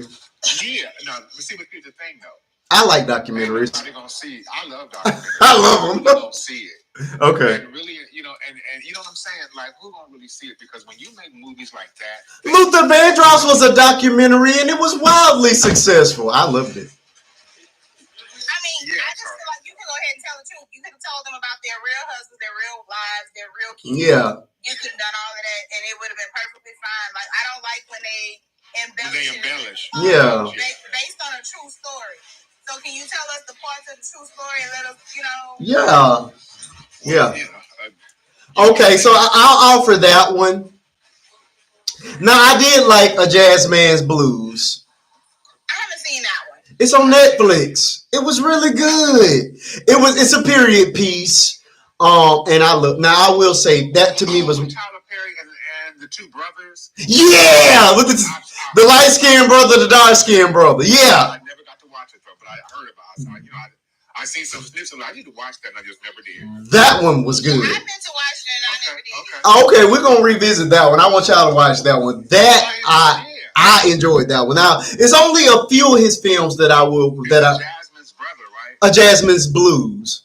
Okay, Jasmine's Blues. That one I enjoyed. That one is worth your time. It was well, to me, it was very well done. Again, it's got a little bit of trauma in it, but it's appropriate for the time that we're in. You know what I'm saying? So it was good. Like it was, that one, it was a little bit of a tearjerker, you know, especially close to the end, especially once you realize what was going to happen. You know what I mean? So it was good. I thought it was, and then the beginning, I love how he circled back the beginning and the end. It was, I don't want to give it away, but that one, I will stand behind that one. Those two, and A Family That Prays.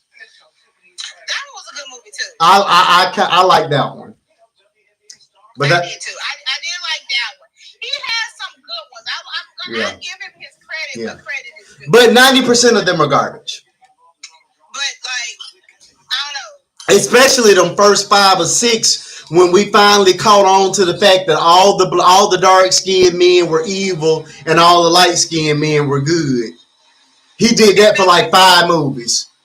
I sat down and did a live one time where I walked through all of the movies and pointed out every light skinned man and every dark skinned man. It was bad. He had. In his first one with the bald-headed dude from Law and Order. Correct. The dark skin went, and then Shamar Moore saved her. Was the good save. Yep. And then the next movie. Yep. He definitely has a type.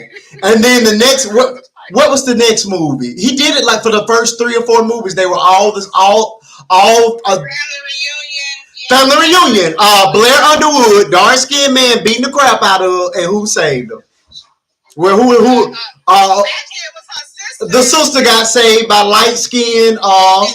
What's his face? Boris Kojo. Yep, he did it for like 4 movies. Yeah, he has a type. He said he has a type. He has a type. He definitely has a type. It's pretty bad. His skin tone. They are. Yeah, he's real bad with that. I'm like, how did you not realize you were painting all these evil men as dark skinned men? It was either all the evil men he dealt with in his life were dark skinned, or Tyler just color struck like light skinned men. He got to be color struck. It's bad. Yeah, it's one of the two. I don't know what it is, but it's something. It was really bad. Yeah, and none of the. I wonder if his dad was dark skinned. You know, he said his dad used to beat. That's a really good question. I've never seen any photos of the dad, and maybe that's where it comes from. Yeah, you know, he said his dad was a really horrible man to him. Yeah. Mistreated and beat him. Yeah. You know, he was sexually assaulted by a family member. So maybe because those family members may have been dark skinned. Might have been dark skinned. Maybe they're dark skinned. Yeah, but and I don't give any credit to none of the TV shows. I never even bothered with them TV shows. They were all. I didn't either. No. I used to watch the. That's about the only one I really like is House of Cards. I tried the first season. But not. Yep, and I was like, no. I watch it. I might have seen 8 episodes altogether. Yep, I could. And then the Haves and the Have-Nots. No. That was just my guilty pleasure. The Haves and the Have-Nots. Now the rest of them I didn't watch, but the Haves and the Have-Nots was my guilty pleasure. Okay, I'll confess. I did watch the other one that came on Netflix. With the strippers. Beauty and Black. Yeah, I watched it. I'm still on episode. Forgive me, I did watch Beauty and Black. Okay, that's my guilty pleasure. I did watch Beauty and Black. I really did. I can't get past episode 3, and they say it's on season 2. Yep, it's on season 2. I did watch. I'm gonna tell y'all my guilty pleasure. Go ahead. Please don't. I love the Lord. I do. But my niece told me to watch P-Valley. I watched P-Valley too. Let us repent. I I cannot wait till this third. It comes out next Sunday. Murder and Mississippi. Okay, you're not alone. I did watch P Valley. I did. I watched it. Uncle Clifford and all. I watched it. I watched it. I watched it. Down in the valley where the girls. I didn't watch it. The mama was awful. Awful. Church folk. Awful. That show. Okay, look. It's too much. DP, if you liked P Valley, then you will like Beauty in Black. It's on the same. Yeah, it comes. It's on Netflix. Yeah, it's Tyler. It is Tyler Perry's version of P Valley, strippers included. Although I did not understand the unisex Beauty in Black. Beauty in Black and the Jazz Man's Blues. Yes. Jazz Man's Blues. Blues. Okay.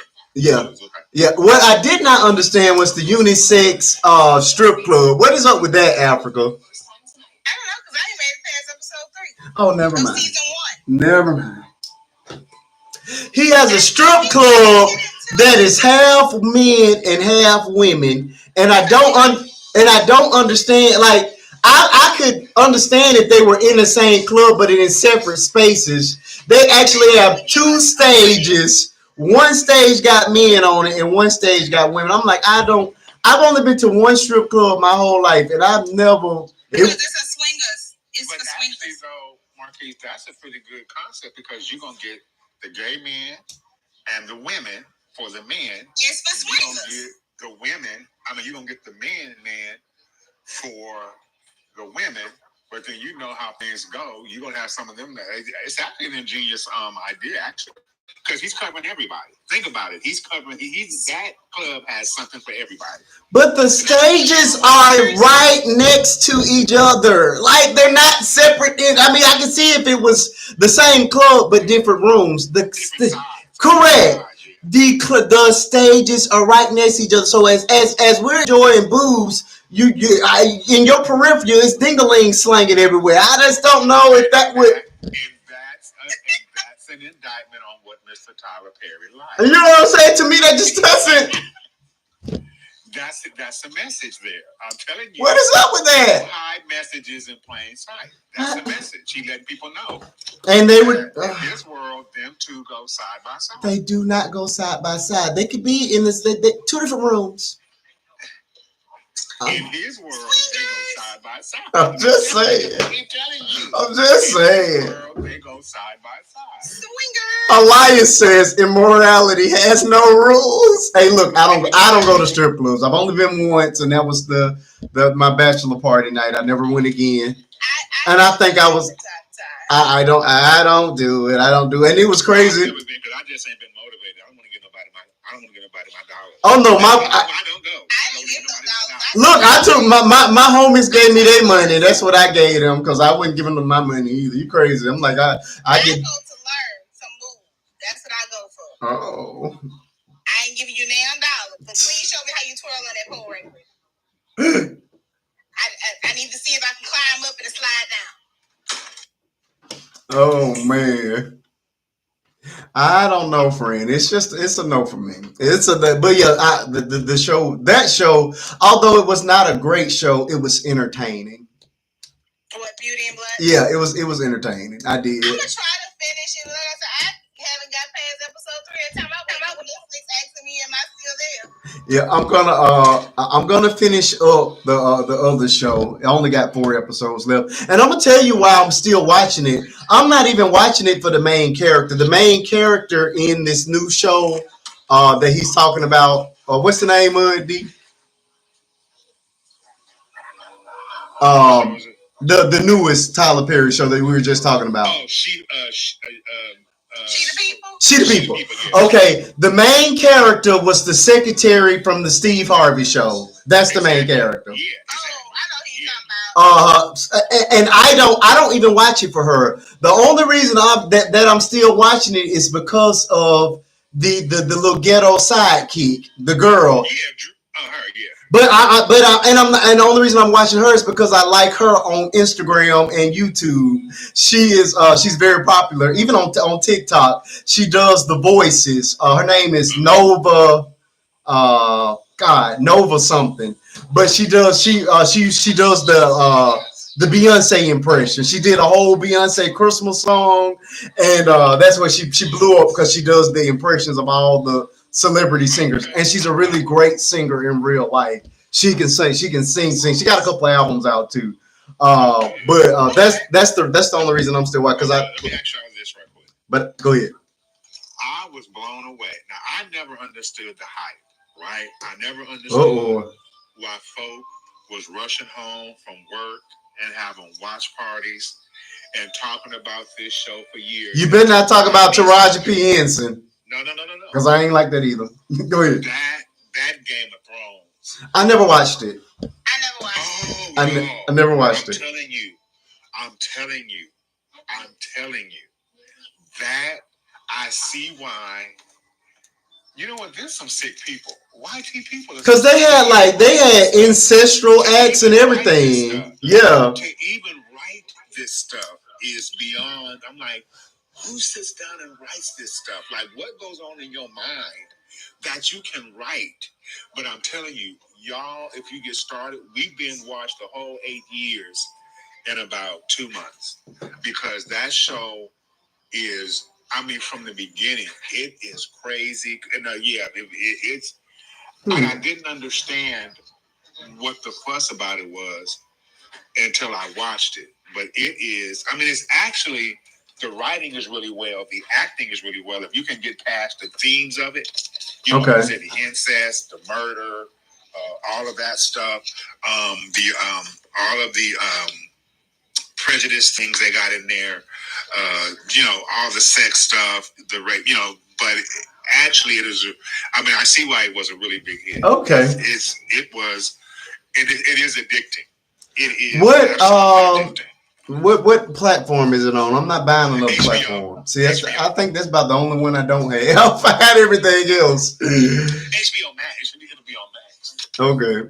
It'll be on Max if you got Max. But that one was just crazy. I never watched one episode of that. Never watched it. I'm telling you, just tell yourself I'm gonna watch 3, and before you know it, you're gonna watch the whole person. It's just like True Blood was. Never watched it. Show that I ain't watched that either.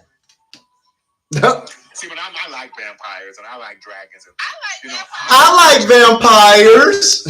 Oh, okay, because I'm like, did you watch Interview with the Vampires? The TV show or the movie? Both. Let me tell you something. I have never seen nobody get their tail stomped like he stomped that. I almost wanted to cry. I ain't never seen nobody. Where can you watch it at? Not to history. What's the A&E? A&E. Okay. It's on season. That show is well written. In line, but that was more in line with the books. Correct. That other mess they did with Aaliyah. This is more in line. Yeah, it's more true to the books. Yeah. Exactly. Yeah. It's season 1, season 2, and season 3 is supposed to be because it's Queen of the Dam the next season. Yeah. I watch it. He's a rock star. Oh yeah, I watch it. Huh? Yeah. Yeah. It goes back in time. It takes us. Now we're moving forward. Yeah. But he was that rock star. He's the rock star. Yeah. And that was the same movie that. I want to know who's going to be the Queen of the Dam. Like, that's going to be some hard shoes to fill. Even though that was a terrible movie, Aaliyah was the bomb in that movie. Yeah.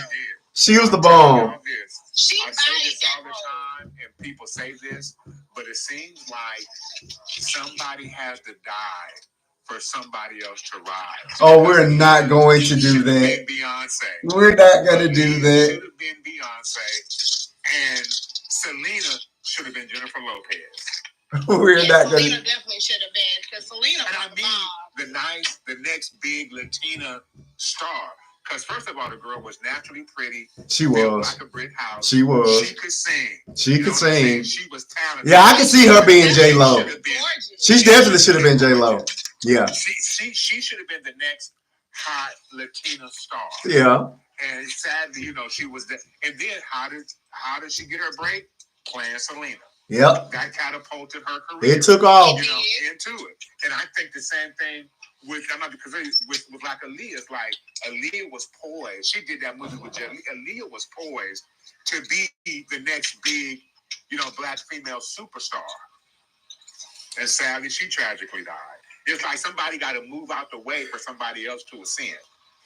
But I still think Beyonce would have been Beyonce even if Aaliyah was here because, I mean, we have to be honest. She's talented. I'm just saying it's just weird how. See, but like she was poised. But Beyonce, they were already blowing up before Aaliyah passed. Destiny's Child was #1 winner before Aaliyah passed.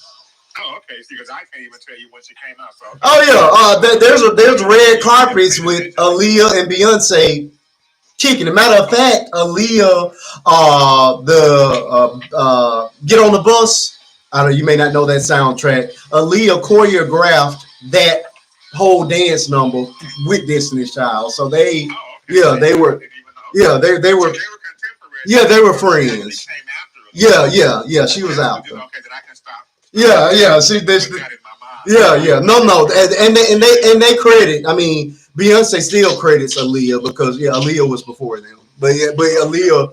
But at the time of her death, Destiny's Child was already. They were already #1. They were well on their way. So I think Beyonce still would have been Beyonce. I think Aaliyah would have been. Aaliyah's career would have been. She would have. That's what I was gonna say. That's where Aaliyah would have won. Beyonce can't act. Sorry, she just can't. She can't act. She can't act. She can't. She's untouchable on that stage, but Beyonce can't act. So Aaliyah would have been able to have that over her. You know what I'm saying? Because in addition to singing and dancing, the girl could act. So yeah, her career would have been closer to Whitney's than Beyonce's because she would be able to dance between the two. And if you want to look at it that way, Aaliyah did soundtracks just like Whitney did. Aaliyah did movies and was on the soundtracks just like Whitney. And of course, she was doing performances and singing just like, you know what I mean? And I don't know if you knew this, but Aaliyah was supposed to be Sparkle. Yeah, she was supposed to be the actual Sparkle. And that's how the movie got acted for as long as it did, because she died. Yep. I was like, I really wish that would have been made. That would have been. I mean, Jordan Sparks did good, but I think Aaliyah would have been wonderful. She'd have bodied it. Okay, Khalid says that you think they would have been neck and neck. You think she did good? No, I didn't think she was great in Dreamgirls. She was okay. I think Beyonce's best acting performance was when she played the crackhead, Etta James. Oh, that was it. Yeah. Cadillac Records. Obsessed with oh, it was awful. You think you crazy? I show you crazy. Yeah, I thought she. Now I did think she was pretty good in Cadillac Records, but I didn't think she was great. I didn't think she was great in Dreamgirls because she was just being Beyonce. Yeah, she was just singing. She was just being herself. Correct. She was just being herself. This is why Jennifer Hudson got that Oscar and she didn't. Jennifer Hudson had to show a wide range. You know what I mean? Beyonce didn't have to do nothing but show up and be ditzy and pretty and sing and dance. She does that. That's true. She played herself. She played herself. She was Diana Ross in Destiny's Child, so she knows this character well. She just played herself. She played herself. So no, I'll give it to her for Cadillac Records, but that's as close as she ever got to being a real actor. Right. Yeah, but she played herself, and I say that all the time. Yeah. Oh, you just Beyonce. Yeah. But yeah, I think I guess we could say neck and neck, Aaliyah, but I still feel I think Aaliyah would have. Yeah, Aaliyah definitely wouldn't have been left behind because she was so far ahead musically. You know what I mean? Music, fashion, all those things. She was trendsetting. You know what I mean? Even back then. You know what I mean? Even to this day, people are still copying those looks. You know what I'm saying? So yeah, everybody's still doing the hair. Correct. You know what I'm saying? And remember back when everybody was shaving their eyebrows off and drawing them on with a pencil. Aaliyah had them thick eyebrows and look what everybody doing now. Everybody got the thick eyebrow now. 20 plus years later. So I've been dead since 2001. Yeah. Man, I think that one hurt. I ain't gonna lie. That one hurt me, and Whitney, I think Whitney was the worst for me. I cried for Whitney. I sat through that funeral all day long. I couldn't do anything but sit there. I was doing my hair and everything. I watched that funeral. I watched Aretha funeral. Aretha funeral lasted 9 hours. I sat there the whole 9 hours. Funeral was too long. She should have got up and told them to go home. Yeah, but Whitney. She should have told them they was doing too much. Okay, you say Michael was the worst for you. Michael hurt, but Michael was sensationalized so much. It didn't know. It did. Michael did not hit me the way Whitney did. I don't. No, it did not. It did not. I was in shock, but I was nowhere near Whitney Houston because when my godmother called me, I had to turn on CNN, and I was like, "Hold on, wait, what you said?" And I turned on CNN, and I was like, "Oh my God, our baby gone." I watched every. I had tears running down my face. I was hurt. I was devastated, and then to watch the daughter's demise after that, and then Nick Gordon after that. You know what I mean? It was just everybody. I'm like, and now Cissy Houston's gone. I'm like, that entire lineage is wiped out. I'm sorry, but Cissy, I have no sympathy. I don't know. Everybody tell me I'm wrong, but I don't have no sympathy for Cissy. Why don't you have sympathy for Cissy? Because it is just my opinion, and I could be wrong. Y'all can tell me I am, and I'm willing to accept that I'm wrong. But I just feel like she what? She was a part of the problem. I've read every book that they put out. I watched every documentary. I am a Whitney Houston expert. I don't know why, but I am. Well, you feel like me. I'm gonna tell you who I don't like is Pat. I can't stand Pat. I can't stand Pat. I can't stand Pat the opportunist. I don't like Pat. But no. Yeah, that's who's running things to this day. I don't I don't blame Cissy so much. I think all of them were part of the problem though. Cissy, Michael, Gary, everybody, because everybody was a leech. You know what I mean? They all lived off of her. You know what I'm saying?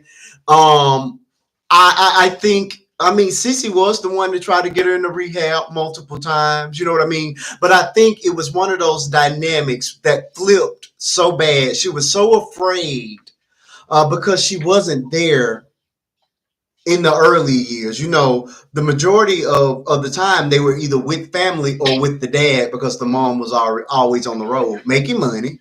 So I think there was a lot of resentment that was built up between her and Whitney, you know, over time. And once Whitney became the person of power, and it was like, okay, you can't tell me what to do because, hey, I pay all your bills, I pay daddy bills, I pay everybody bills. I am the one. It became one of those things where she was so afraid of being shut out that she could no longer act as the mother.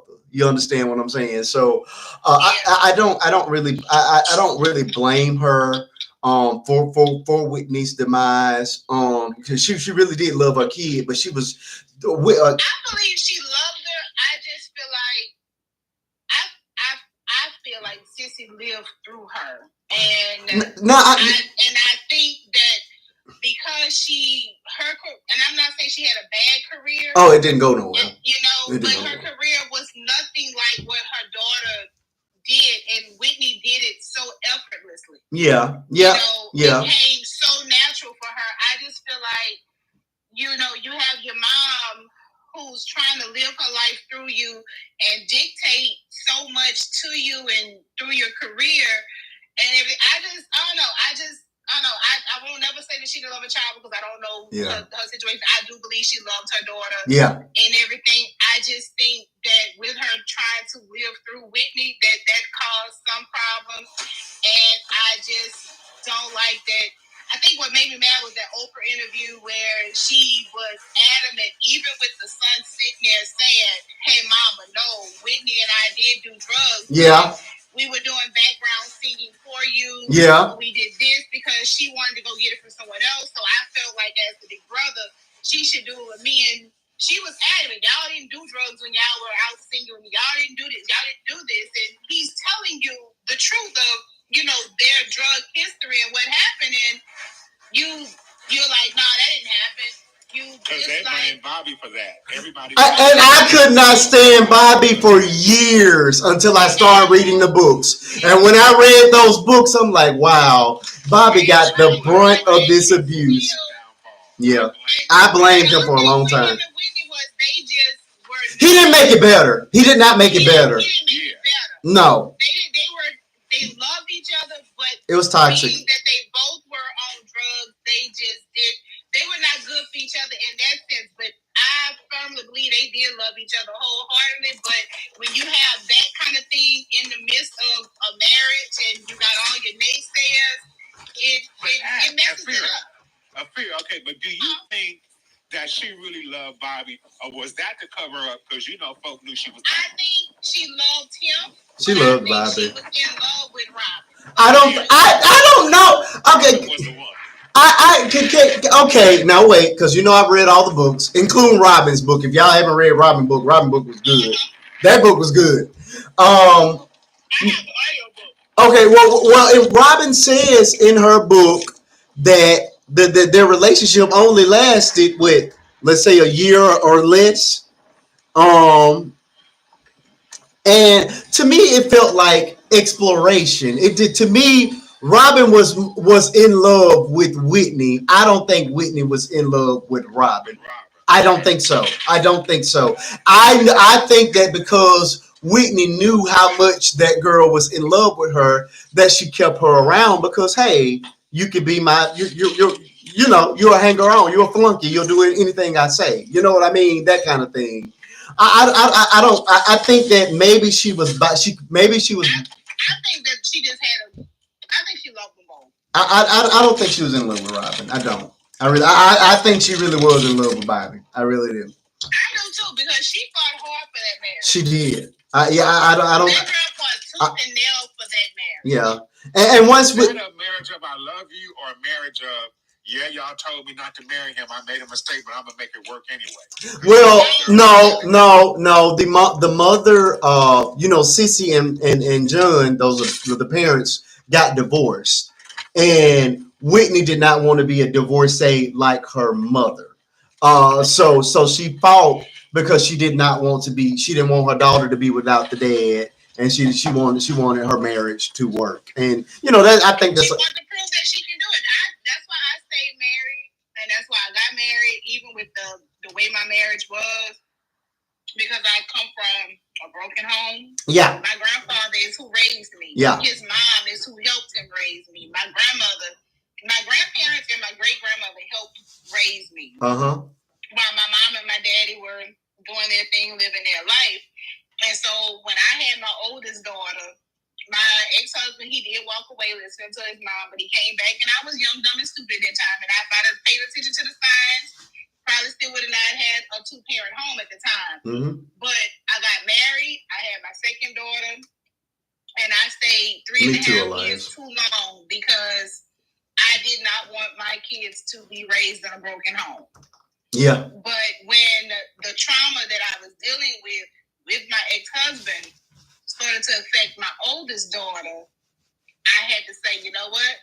It's better for you to raise these kids separately than to traumatize your kids and have them thinking it's okay. And we as women, we do try for the sake of the kids. And like I say, because of what you may have went through or seen as a child, you don't want that for your kids. Exactly. So I think because of their divorce, she loved Bobby. She did. She was trying so hard to keep that marriage to prove that we can do this, we can fight, we can get through the impossible together. As long as we stay focused on each other. I think she loved it. Make it work. She loved that man. Okay, Elias. No, the rumors are true. Robin confirmed it in her book after Whitney died that they did have a romantic and physical relationship. Now, this is before she became famous, and after she signed her deal. She bought her a book. Now you got to remember that Whitney was extraordinarily religious, but she bought her a Bible and gifted her a Bible and said, "Okay, I love you. I will always, love you, but we can no longer be physical in this way because I don't want to go to hell, and this is wrong. And I want to be married. I want to have a family. I want to have children. So we can no longer do this." And what makes me think Whitney was not.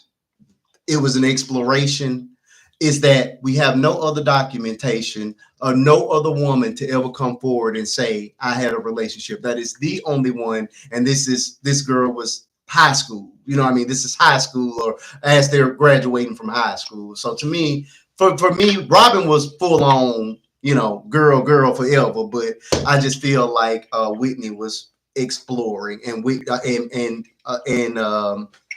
Robin just never fell out of love. That's to me, because she would fight with Bobby. That's why she left the company. She kept fighting with Bobby over who was going to be the advisor of Whitney. And when it came down to it, Whitney, she gave Whitney an ultimatum, and she said, "Hey, I accept your letter of resignation," and fired her on the spot. Bobby is my husband, and you gonna be my friend. We can be friends. Okay. You're gonna be my friend. We can be friends, but if you can't respect my marriage, my husband, then you can go. So she booted her right on out. So y'all need to stop. You said, what about Oprah and Gail? Why can't people have close relationships with people of the same sex? Oprah and Gail look like they be. Why they got to be bumping kudos because they love each other? I'm so confused by that. I'm sorry, they give off the vibe that they. Because they love each other as good. I don't understand that. I don't know. Something just don't seem right. But then you know what? You're right, because everybody said me and my best friend got to be dating each other, and we not. So yeah. I get what you're saying. You see what I'm saying? It just seems. They give off vibes. We don't. What is the vibe that they're giving? It just seems they are like sisters. Well, but she don't have sisters. You know what I mean? As an only child, I think it's totally natural for you to gravitate to somebody and want to be super close in the way that siblings are close. If they were sisters, nobody would think anything of their closeness. I don't know. I think. Hey, my gaydar might be off. Okay. I'm just saying. But yeah, so but I agree with you. I think Sissy was a bit jealous, obviously. I think she was jealous of her daughter. She loved her, but she was jealous of her. Yeah, it just was certain interviews you saw and just certain comments she made. But how can you be jealous of your child? Oh, it happens all the time. It happens all the time. It happens all the time. My mama and I do not have a relationship, and my mother is extremely jealous of my relationship with her dad, which is my grandfather, who raised me because she couldn't. Yeah. And she absolutely hates how close my grandfather and I are. Yeah. It happens. It's crazy to me, but it does happen often that she hates, like, anything I achieve, she has something smart to say about it. Anything that my kids achieve, she have a slick comment to say about it. That's because she's jealous and envious that somebody else did the job she couldn't. Correct.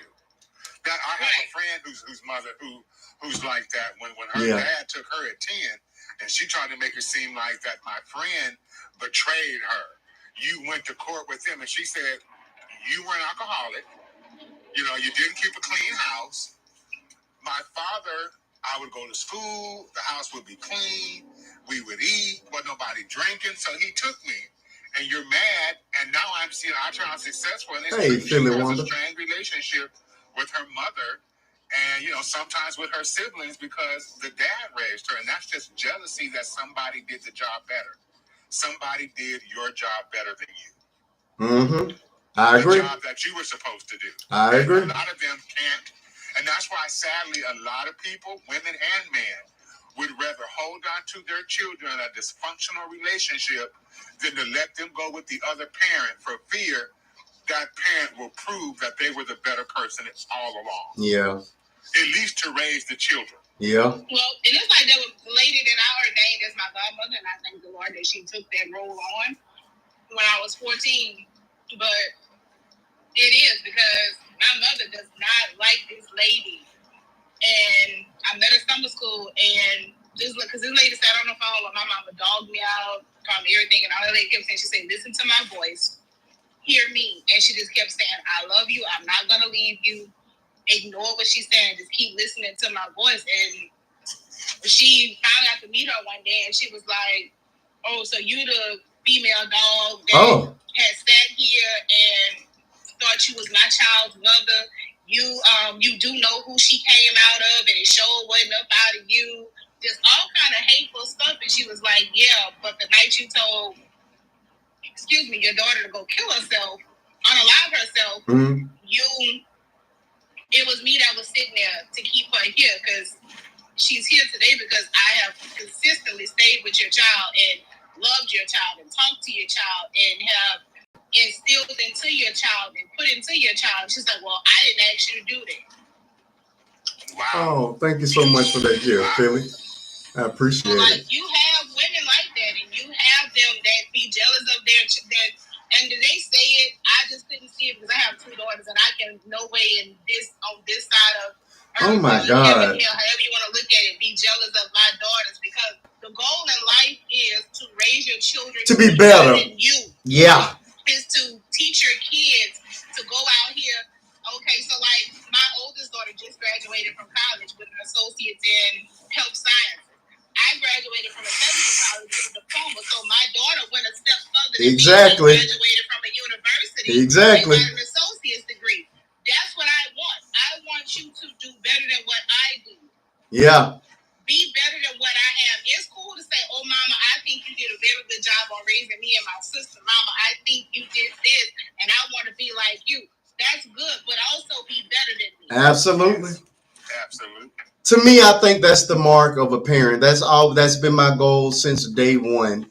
My wife has an associate and a couple of certificates and a couple of licenses. I have a bachelor's and several licenses. And now, shoot, I said at the very least, you got to get a master's. You know what I'm saying?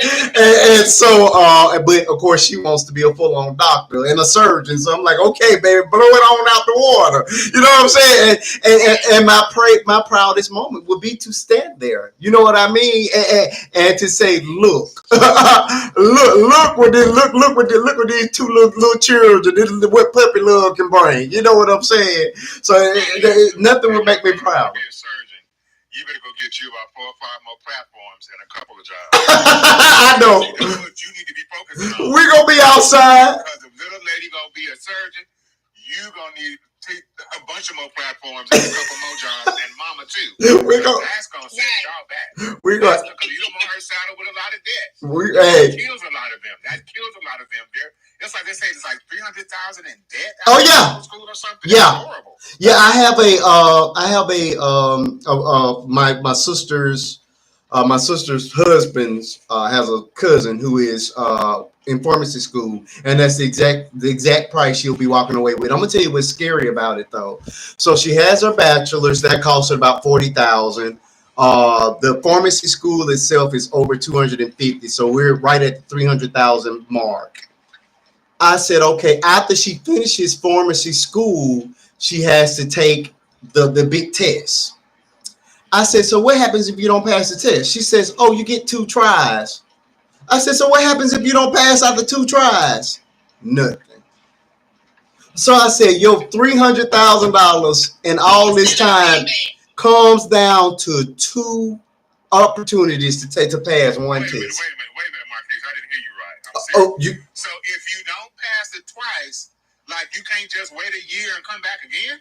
According to her, you only get 2 opportunities and you are done. Oh, baby, that devil's a lie. And you know what? I would not be a pharmacist school because, oh, no. Yeah, and she said she's going to. Y'all have my cheat sheet on my arm some kind of way.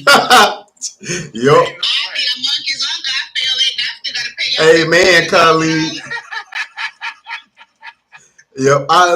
Thank you, Khalid, for those words of encouragement. That is the goal: is to get a scholarship bound. Now she's extraordinarily bright, so she's holding a 4.4 GPA at a international baccalaureate high school. So this school, the high school she at, was ranked #1 in the country a couple of years in a row. So it's top tier. They only graduated.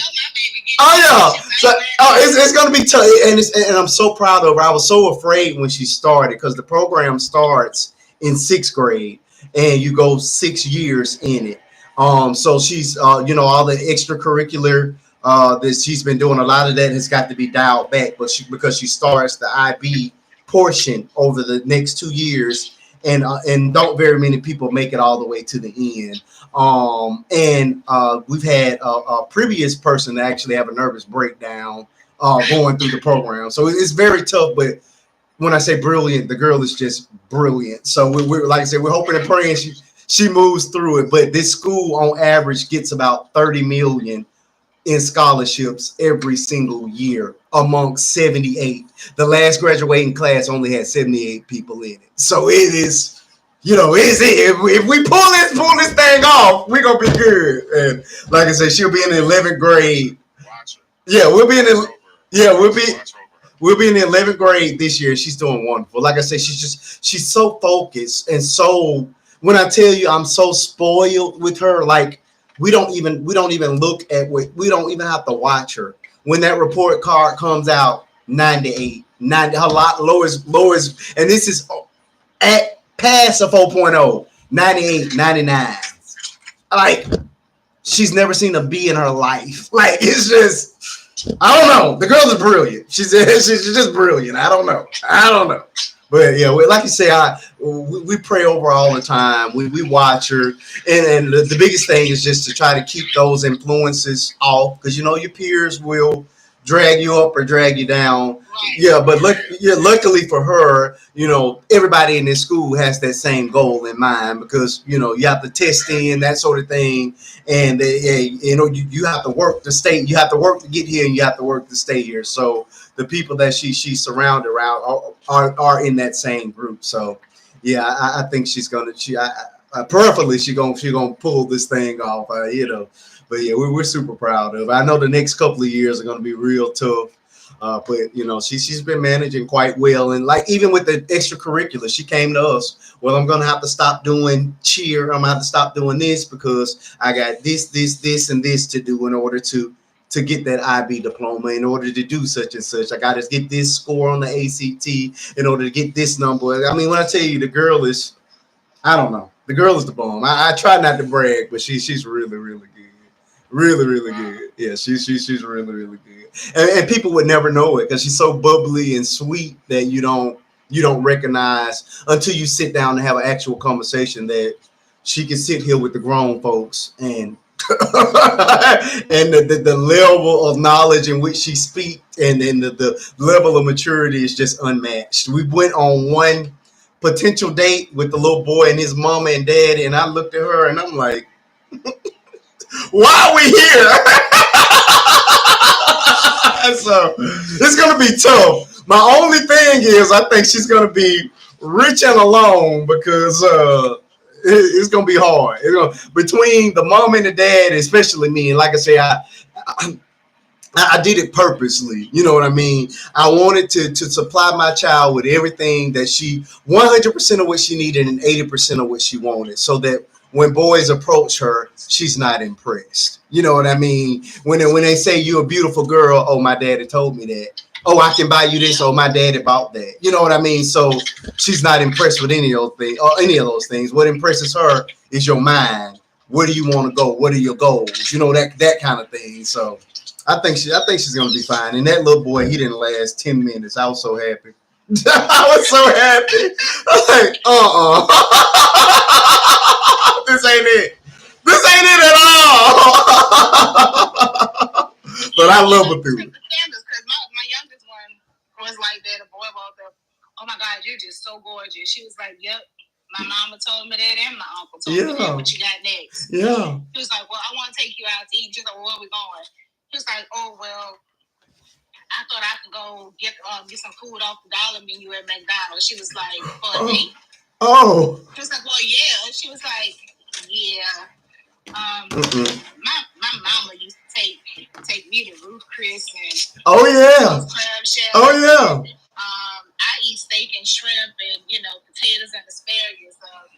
Yep. Crab Shack, Joe's Crab Shack where? Exactly. I'm in Louisiana. And I was born in Louisiana. That girl, she'll shut down real quick. Yeah.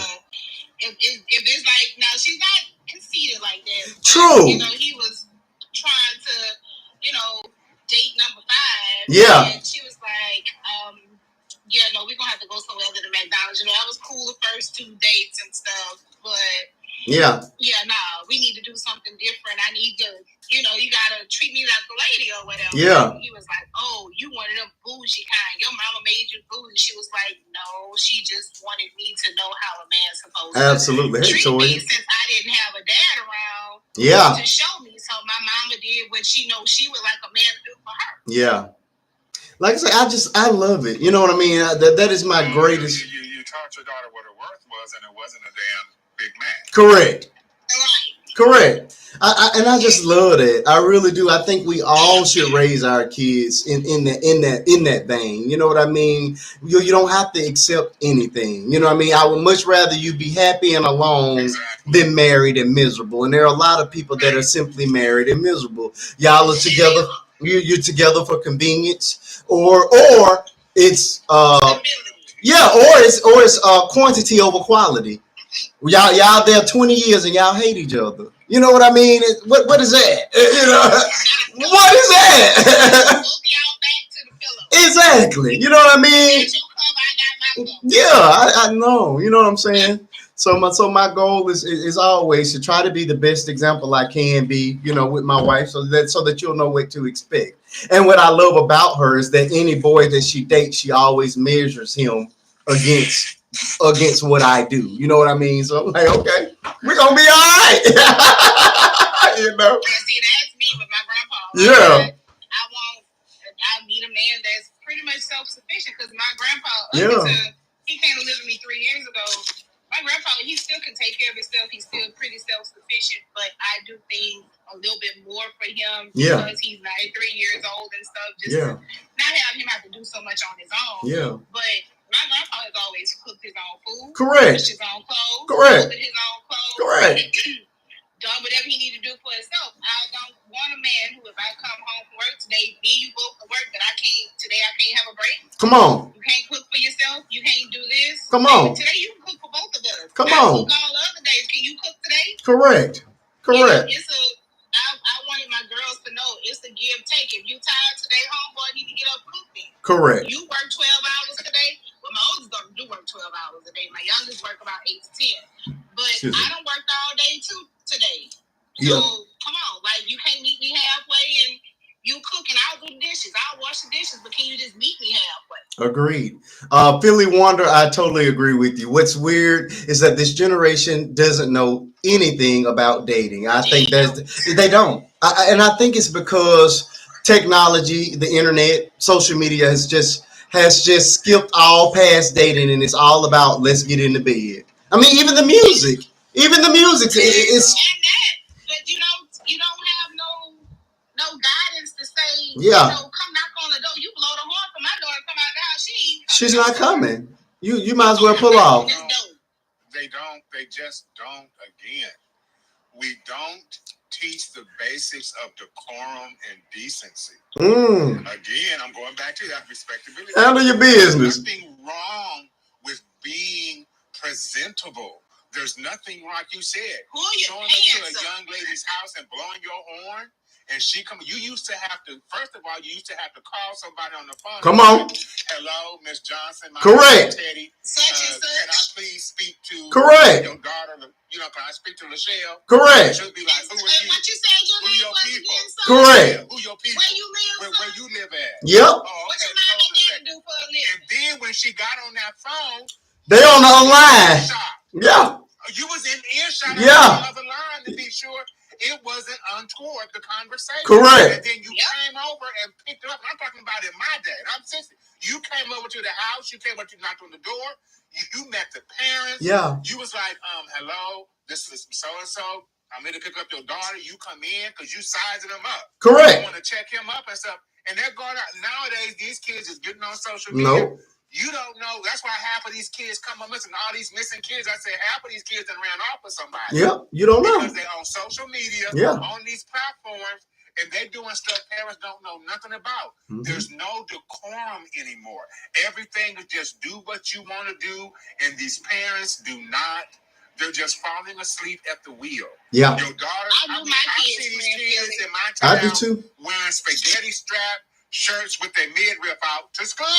We ain't doing that. To high school, like what? I didn't play now that. We're doing belly shirts and stuff in high school. Like, I didn't play that. Now, when you made 18, I ain't got no control. That's it. And I hoped and prayed that you stay within the parameters of the way I raised you. Now, my youngest one, she do have tendency sometimes to do things. She is 21 now. She's grown. She 18. Yeah, she did what she wanted to, but you want them to stay within the parameters. Yeah. But once they make 18, you can't control those parameters anymore. Right. You sure can. Up until 18, you raise I'm them, doing give it. them the guidelines and the rules. Yeah. It is what it is. Yeah. And here's the thing, like I'm with you on that, DP. Y'all know me and my wife started off very, very young, but we were our relationship was very much innocent. What can you do at 12 and 13? So we went through the telephone calls back and forth. Yeah, exactly. We went through the sofa sitting. We went through one of the parents picking up one of us or the other of us. We went through the parent meet and greet, all those things, and it was a gradual build up. By the time I was able to come and pick her up from the house, they knew all they needed to know about me because I didn't sofa sit. I didn't ate at their table. We didn't had meals. We didn't, had real conversations. Me and the whole family. You know what I mean? So they were comfortable by the time we started going out by ourselves. You know what I'm saying? So when it comes down to my daughter, even now, she hadn't found anybody suitable. But even the one we thought was going somewhere, it was like, look. If you're going to date my daughter, you're going to date everybody in my house. You might as well get used to seeing this face because you're going to come and sit on my sofa. You're going to eat at my table and we're going to talk. We're going to talk and you ain't leaving here until I'm comfortable with you. You know what I mean? And, and you have to be. Yeah. Because these kids are into so much. Yeah. You have to go through a vetting process. Yeah. Yeah, everybody's not raised the same. Yeah, and I tell my daughter that, baby, I trust you. I know you are wonderful. It's them people in the world I don't know about. So I have to look ahead because as smart as you are, there are things that you don't know, and it's just based on the level of experience I have and the fact that I am a man. So there's some things I'm gonna be able to spot that you're not gonna be able to spot. So you're gonna have to trust me. That I'm acting in your best interest. I want you to be happy. I want you to do all the things you want to do, but we're gonna do it when it's age appropriate and when it's time to do it. Everything decent and in order. My daughter had a friend. Mama said that she could have a co-ed sleepover. No, I don't do sleepovers at all. My daughter's never been to a sleepover. And they were 12. Never. I say you can go to the party. But I will be there to pick you up at 11 o'clock. Never. We don't do sleepovers. But her mama said, I don't care what her mama said. Nope. And I said, you say her mama and the boyfriend leaving. I said, problem number one, co-ed. Problem number two, the mama got a boyfriend. Oh, no. You can't stay over there where another man finna be at all. No. Exactly. No. Mama, I don't be the only one not staying. So? One not staying. That's it. Yep. And now at 24, she'll tell me, I'm so glad you kept your foot on my throat the way you did. At 24, she's telling me that now. When she first came home she got her first call at boot camp because she went to the military. She cried for about 10 minutes, about a 30-minute call. She couldn't get no words out. And she started apologizing then. And from that day to now at 24, she still says, Mama, I thank you for keeping your foot on my throat. Mama, I thank you for not letting me do everything I thought I wanted to do, go where I thought I wanted to go. She was like, she said, I wouldn't be achieving my dreams and my goals if you had. Because she's seen the ones that did it. Correct. And she sees where they're at. Yep, and you have to. Friends their age with 5 kids. She had a friend with 5 babies. Yeah. Literally stair-stepping babies at 24. Yeah, and you have to understand, especially with that sleepover mess, it only takes one time. It takes one time, and oftentimes these women never recover. They never truly recover from that one incident. So I, as a parent, have a duty to never put you in that position where that's even possible.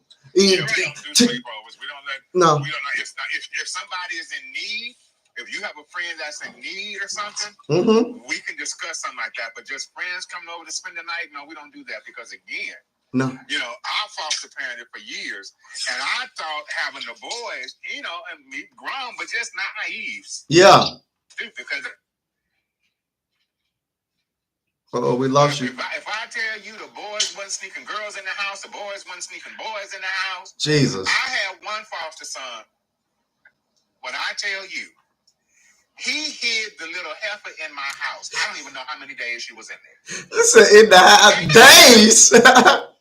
You know when you find clues to stuff? But because your mind don't think like that, and you ain't never did nothing or experienced nothing like that, one day when the heifer was here, right? I gotta tell you that story. Take your time. So the little girl he was messing with, right? Her mama came over here and cussed me out, had a whole bunch of Negroes outside my house, talking about my daughter's phone pinged here, yada, yada, yada. I said, ma'am, I don't know. What type of man is you?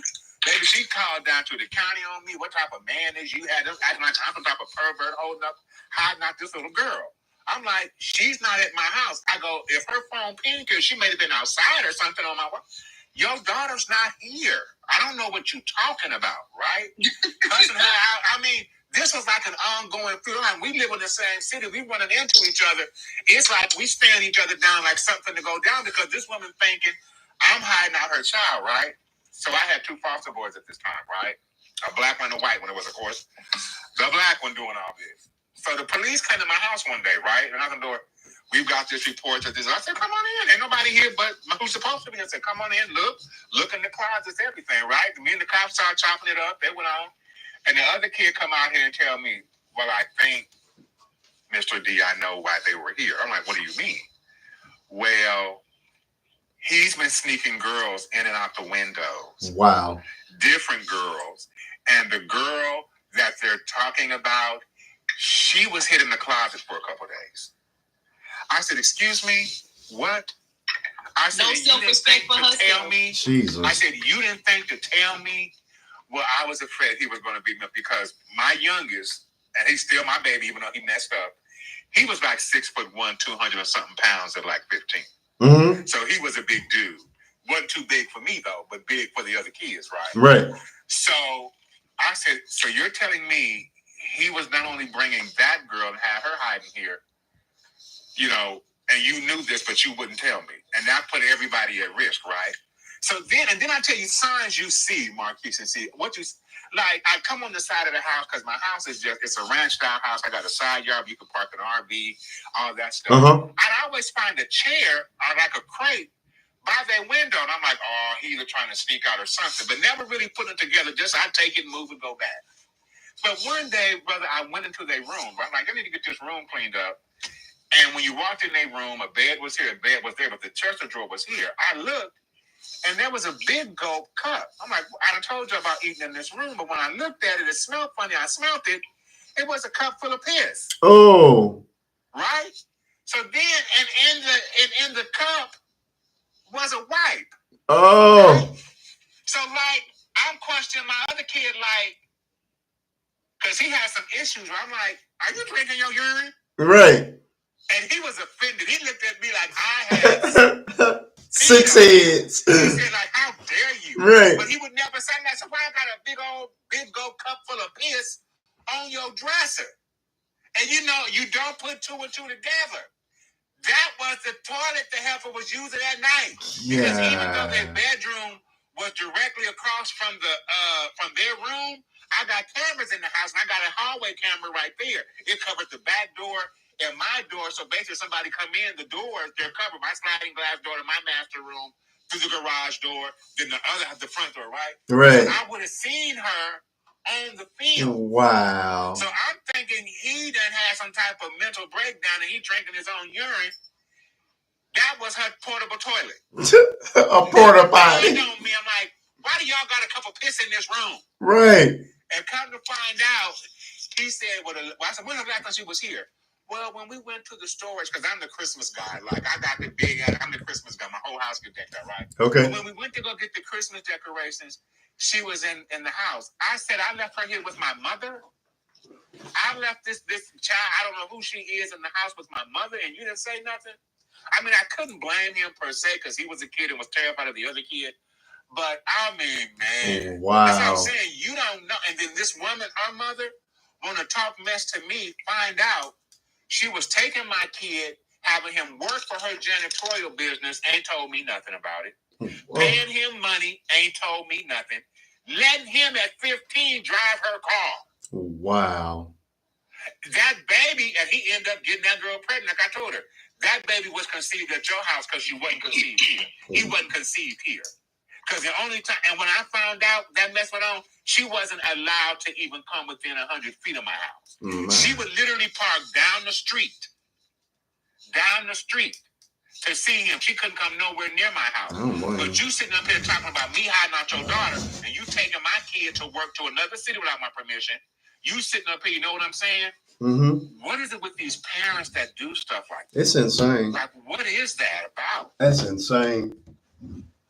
Insanity. Like, how do you do that with somebody? That's like I say, people got to be careful who you let around your kid, because all these parents just not raising their kids. They're not raising their kids. They think it's okay to have their boyfriends come and lay up, their girlfriends come and lay up.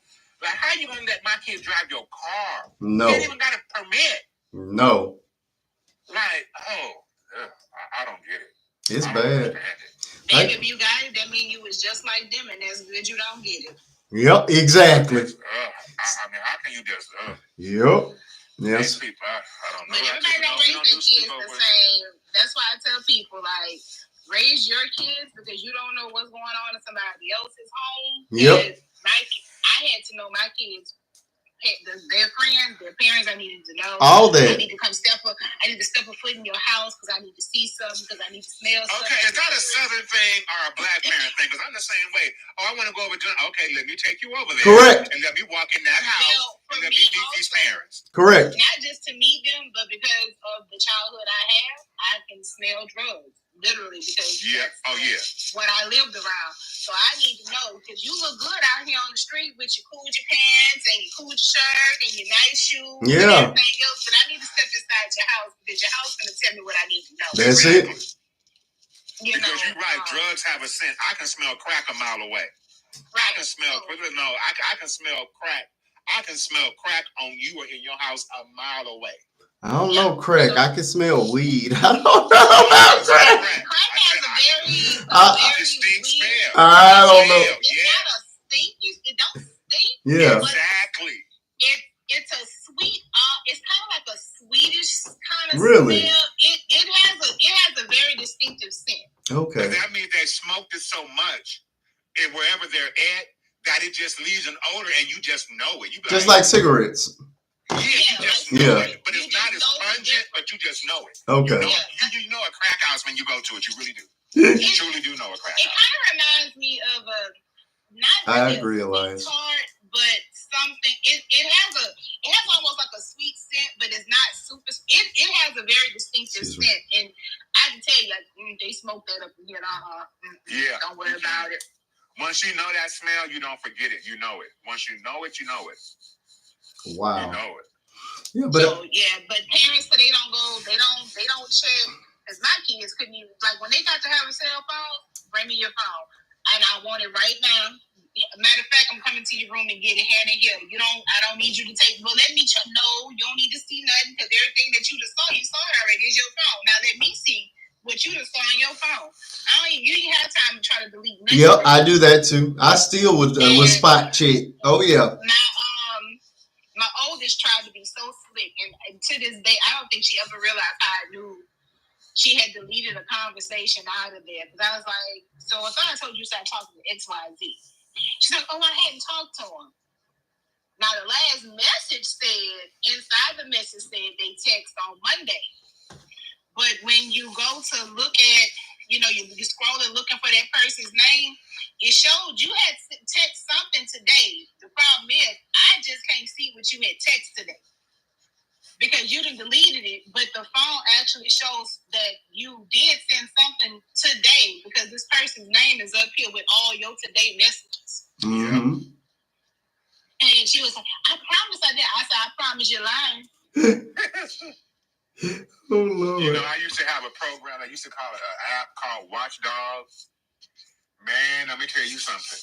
That app was the best app because it tracked your kids' text messages. You know who sent it to them. You know if they responded. You could read them. And what I liked about it, that same knucklehead I tell you about, I had it on his phone, right? Mm-hmm. He tried to delete it. The phone had to be sent back to Apple. And I told him, if you try to mess with this app, it's going to mess up your phone. He thought I was joking. His phone had to be sent back to Apple to get it unlocked. Mm-hmm. Because that app, and what I liked about it, when I told him, when you see my number, I'm not your friend.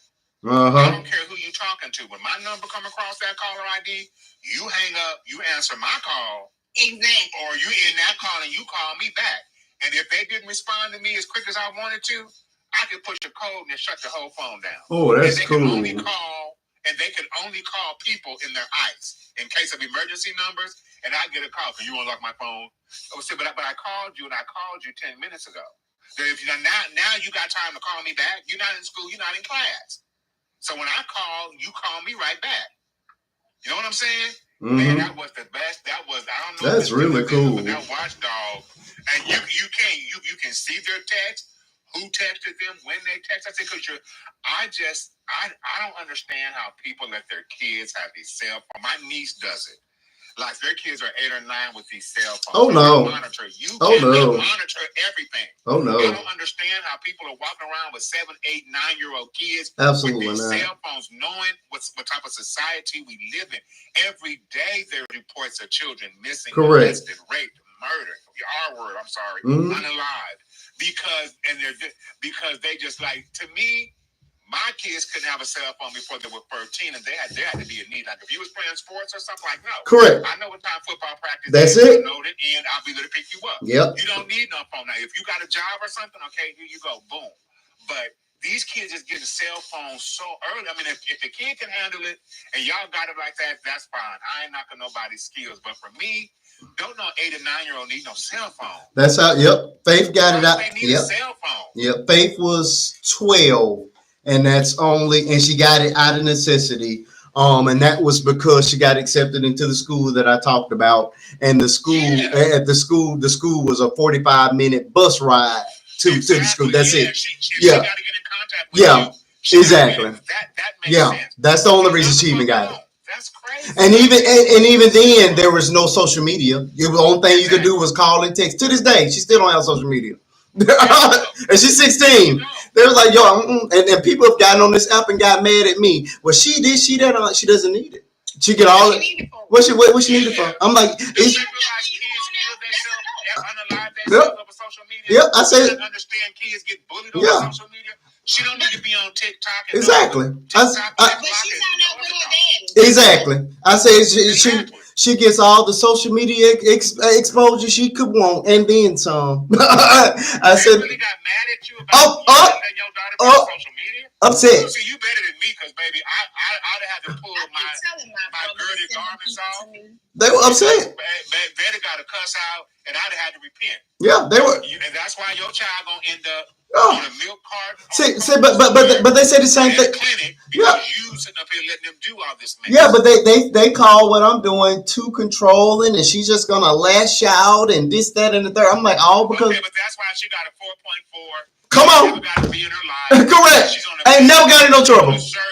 Correct. For a black woman. Come on. To even become a doctor. Come on. Let alone a surgeon. That's a unicorn. Come on now. So their kids gonna be buzzers. Your daughter gonna be a unicorn. Correct. So I'm good. Her right into the history book. Exactly. It was. You control her right to the history book. When I say them people were irate, I'm like, well, first and foremost, and to this day, if you notice every video my daughter has ever been in, at some point in that video, you're gonna see me. You're going to see me. Correct. You're going to see me, and it was by design. No, I don't want you to ever put out a single video that you're going to live to regret. None, not one. So I can scroll back 3 years and be proud of every single video that you appear in, because they are curated in such a way. You know what I'm saying? So yeah, I didn't care about that. Like, they got mad about that. I did a response video to one person that got mad at me for not letting my daughter twerk. They said it was a rite of passage. That you're not letting your daughter. Yeah, you don't let your daughter twerk. Oh, I'm telling you the stuff I have to deal with. This is what I have to deal with. Oh yeah, going viral is no fun. I love. What's she finna twerk though? For what? I'm like, we're not. I told them folks. I said, we don't sell sex. I don't know where y'all come here. We don't even advertise it. We don't even advertise it. Only thing. No, I'm telling you. Scroll back. You can find it. If I didn't need to show her face, we wouldn't advertise her face. Tell the truth. Tell the truth. I said, we don't allow you to see her face. That's it. For that. You know what? But these the same type of parents that be like, well, if my kid gonna smoke weed, I'd rather them smoke it at home with me. Oh God! Oh, that burns me up. I'd rather give them their beer and let them drink here at the house. Yeah. You know, they 15, 16, that's them type of parents. Oh yeah. Oh yeah, my 15-year-old can have her boyfriend come over and go in the bedroom and shut the door. No. I'm gonna run out to the store. They can come over and spend the night. You're tricking. That's them type of parents. Yep. That's them type of parents. Yep. Then they got mad after that, and it's, oh, you're trying to turn her into a little white girl. I'm like, what does that even mean? What does that even? I'm telling you, scroll back. You can find every one of these as I respond to them, and we have responded to a lot of them. Yeah, it's.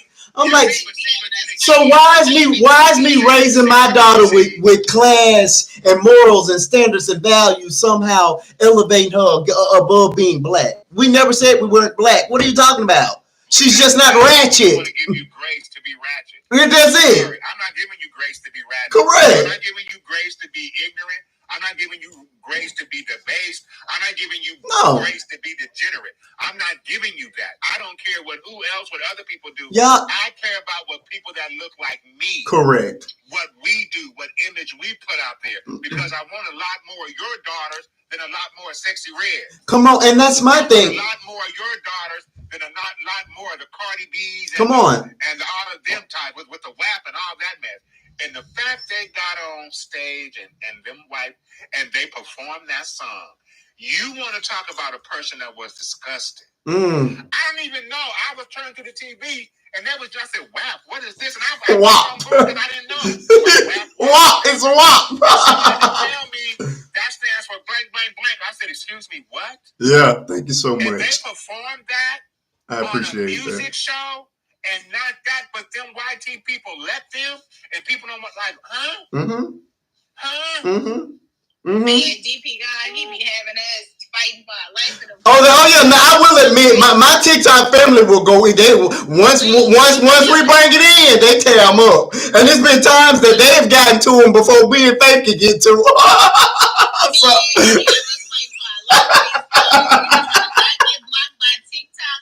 They be trying. No, because we have always represented that, and I've always been against that. I have spoken out against it. We've done videos against it. We have done anti-videos. When you have those big twerk trends, we have gone mega viral for doing the anti of that. So why in God? She doesn't want to And she doesn't want to. She doesn't want to do the latest trend. Correct. That you can tell she's not interested in them. Correct. Even though she does the video so well. Correct. Pretend she's gonna do it, but you can actually tell by her personality that is just correct that she's about. And I'm gonna tell you what's so. Got her eye on the prize. And I'm that baby got her eye on the prize. Yeah, and I'll tell you what is so funny because and again I don't force her to do any of the videos at all, and she's older now, so I'm really it's a concerted. Even the video that's doing well that I put up earlier, I have the idea. I will bring it to her and be like, okay, this is what I'm thinking, and she has final approval. So if she says no, I'm not comfortable, I don't like that, it gets scrapped. I don't care how good it is, and there have been numerous ones that I know would have been major hits on the app, but she says no, I don't like that, I don't like this, I don't like that, I'm not going to do that. And so it is, you know what I mean? She's there, you know what I mean? And I love that about her, you know. And I think that's just a testament to myself as a parent. Of course, I was raised by those people that say, you know, those do as I say, not as I do type folks. Yes, and I was raised to not much so much with my mom, because my mom did allow me to have a voice to a degree, but I spent a lot of time with my grandparents, and children had no voices. You were seen and not heard. You leave the room when they are speaking, and it doesn't matter if they're 100% wrong. Don't you dare open your mouth and attempt. Correct.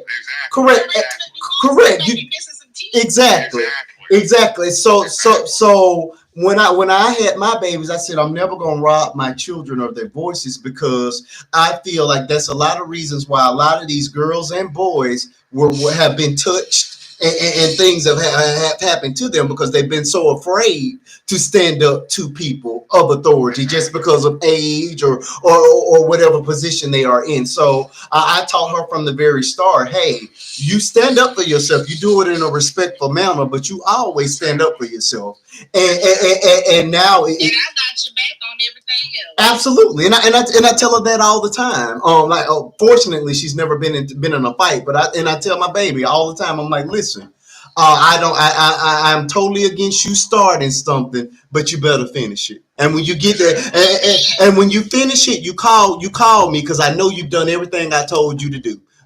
First you try to get a person of authority involved, but if it doesn't get resolved, you take whatever you can, baby. You 4 foot 11.5 inches tall, grab whatever you got and go to town on them, and then you call me. And when I get there, I'm gonna say just what they want me to say, and when we leave, I'm gonna go buy you some, and we're gonna enjoy our vacation while you are out of school, just like that. Exactly. Just like that. No. I did it with my youngest. Spit on her, and they were upset that my little one, my youngest daughter, got hands, and she beat the daylights out this boy. And they were like, "Well, Mama, how are you okay with her doing this?" I said, "He spit on her. That is the most disrespectful thing you could ever do to a person." I said, and so with that being said, you're more than welcome to suspend her off the bus, away from school, but please let me know what we're finna do, because me and her finna go get ice cream and a nice lunch today. I say, because there is no punishment on my end. I say, the bus driver watched him harass her, pick on her, pull her little ponytail, and then when she told him to stop because he was stupid. Okay, you can come up, Tiger. All right. I say, and so then he gonna spit in her face, but y'all have nothing to say in regards to him spitting in her face. Well, I mean, it's spit, and that is nasty. Oh, I think that is the most vile thing you could do to a person, is to spit on them. I black out automatically. Yeah. Black out automatically. All the way out. Like black. And I had nothing to say about it. It was fine by me. And I took out for ice cream and where she wanted to go hang out at, and went bought her some toys. That's it. She's not being punished. Sorry. For taking up for herself? No. I'm never punish my kids. And that's the problem a lot of people have, and I'm going to bring it back around to Mr. Anthony. You just leave people alone, but stand up for yourself. You don't let nobody, first of all, put their hands on you. Because my mama always said, you're big enough to pass a lick, you need to be big enough to take it. You better be ready to take it. That was the old folks motto. Put your hands on people, and expect it to be okay. Yeah. You know, I was the old people model. But I teach my daughter that even in relationships. Listen, I don't want you to ever be with a man that's gonna put his hands on you, but you better keep your hands to yourself as well. Because I'm not gonna be able to defend you if you swinging on this man and he defend himself. You end up in a wall. I raised him not to hit you. Correct. His mama might have said anybody. Correct. Female, you knock they block. Correct. I don't want you to end up between the wash and the dry. So keep your hands to yourself. Now you can run your mouth as much as you want. You better not touch you for running your mouth. They words. But that's it. Now he can call me and tell me to come get you, but he better not touch you for running your mouth. But that's it. But don't put your hands on him. Don't put your hands on him. No hands, no feet, no nothing. That's it. Don't do it. I tell people all the time, everybody don't have self-restraint. That's it. You a female, it's somebody just keep your hand. If you gotta put your hands on somebody you supposed to love, and you don't need to be together. My thing. Yeah. I'm not gonna call. I don't see how people put their hands on women and women put their hands on men, and y'all crawl in that same bed. I can't understand it. With my eyes swole. With my eyes swole. My eye black and you trying to make love. What? No, you ain't make. I can't even see out my left eye and you want to make love? No. No. No. It couldn't have been me because you couldn't have closed your eyes around me. Oh no. What? You couldn't have closed your eyes around me. I promise. Oh no. Because it'd have been I get catch these names because y'all get it. It'd have been an Al Green up in there. Where your clothes, man? You know what I'm saying? Oh, the grits on the back. Yeah. You'd have woke up with an Al Green going on had it been dead closing your eyes. You got it. How you gonna beat on me and then crawl in that bed and then expect me to perform? Come on now. And you done black my eye. That ain't making no sense. No. That ain't making no sense. My eye hurt. And I'm like, no, I don't. And you know what?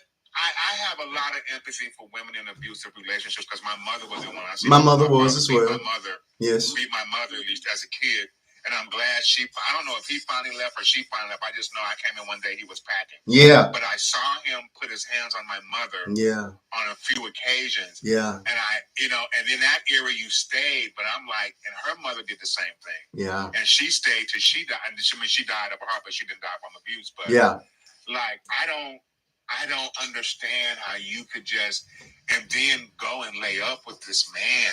Oh yeah. And he put his hands on you in a violent way. I can't understand it. Like, I tell you what, I had a roommate once, right? And this dude just thought, I don't know what got into him this particular night. Mm-hmm. But basically, he was a friend I was letting just kind of stay in my spare room, right? Okay. And he just thought he would run up on me one night because, I got a slick mouth. Okay. But I'm just like, I'm going, we can, like you said, argue something. Yeah. So he thought he would run up on me. I said, oh, so you want to fight? I said, you want to fight? I said, let me tell you what you do, Mark. You go upstairs and you pack all your stuff and you set it by this door. I said, because when losers draw, we finna fight, but you got to get up out of here. You can't stay under my roof no more. I'm gonna fight you. I ain't got no problem fighting you. I really don't, because I'd have handed him his head. I said, just please go pack your stuff. I'm gonna wait for you. Put it by that door, because whether I win, I lose, or we fight to a draw, you got to get up out of here. Correct. Because you'll never be safe in here again. And he looked at me when I said that and started laughing. Yeah, I was just messing with you. I said, yeah. Because you'll never be safe in here again. That's it. You will never be safe closing your eyes in my house ever again. No. Because I'm not trying to put my hands on you. We ain't getting down like that up in here. Ain't nothing going on like that. You just mad because I'm speaking slick to you. Insane. You know what I'm saying? And you want to put hands? Nah, we don't get down. I've never, and anybody that's in that, I tell them, it ain't that ain't good, man. Ain't no way. That ain't good. That ain't no kind of way good. And that's why I'm divorced. Hold on. No kind of way good. DP, I don't know if you want to address this or not, but I got Tiger Punk that has taken issue with some of your verbiage. Like what? Scroll back there. You're not able to scroll back through the comments. It's only a few up. What did she say? It's every time I hear you on here, you always go after the YT people. Please stop putting us all in a box, please. Okay, that's fine. I don't have no problem not putting you in a box, but until you show me a better box about YT people, then I won't put you in the box that you're in. It's kind of like the race card. Y'all love to say we play the race card. Well, baby, who dealt the race card? And who created the deck that the race card needed to be in? So when you show me YT people as a whole that are genuine and not disingenuous and not inherently racist, see how I went to an all-white church. I understand there are very good white people. I prayed with them. I sat with them. I went through their houses. I went to their events. I was very close to my white pastor. Okay? But at the end of the day, when Obama got elected, I saw a shift in that ministry. Mm. And that's when I knew it was time for me to leave, because a black man got elected president of these United States. And I loved my little church. Me and my pastor would do outings together. He would take me to different conferences. But when that happened, I saw a shift in that ministry. And I was like, okay. And I left it. And I haven't been back or spoken to them people that I don't know, at least when I moved up here, so at least 17, 18 years. So I understand you. And I'm just generalizing, Tiger Punk. I am. But at the end of the day, I can only take you on what the evidence says about white people. And I'm sorry, there just hasn't been enough good ones to outweigh all the bad ones. Because right now, 70-something million of you put a person in the White House that doesn't give a damn about people that look like me, who's trying to undo historic legislation that gave people that look like me voting rights and gave me equal rights. Okay? And anything, they're trying to do away with programs that they put in place, like affirmative action, because they knew they needed to correct the injustices of their past. And they started DEI so that they could include everybody. But when you guys hear affirmative action and DEI, you just see black faces. You don't see that your people that look like you, Tiger, they benefited the most from all of that. Not people that look like me. But you would rather cut your nose off to spite your face if it hurts black people. So I'm sorry. This is the evidence I have. I have no ever evidence about who you guys are and what you do. Oh. And I'm sorry. I haven't met enough good ones to outweigh all the bad ones. All right. So that's where I'm at. So I would love Tiger Fun to be able to sit down with you and meet you somewhere, and we could have a nice glass of wine and some appetizers and just talk about life and family and everything else. But I'm not there yet with you guys because I can't believe what you say because I see what y'all do. And everything you guys are doing right now is to take us back to the 1940s and 50s. And you have to see that. And you should be more outraged. If you're one of the good ones, Tiger, you should be the loudest one screaming because, first of all, they're going to listen to you before they listen to me.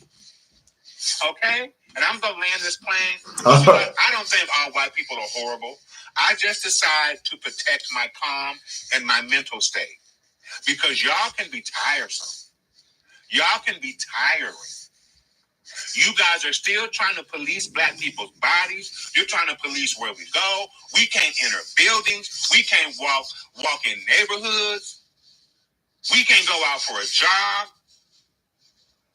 We can't walk into a store without somebody that looks like you accosting us just for existing.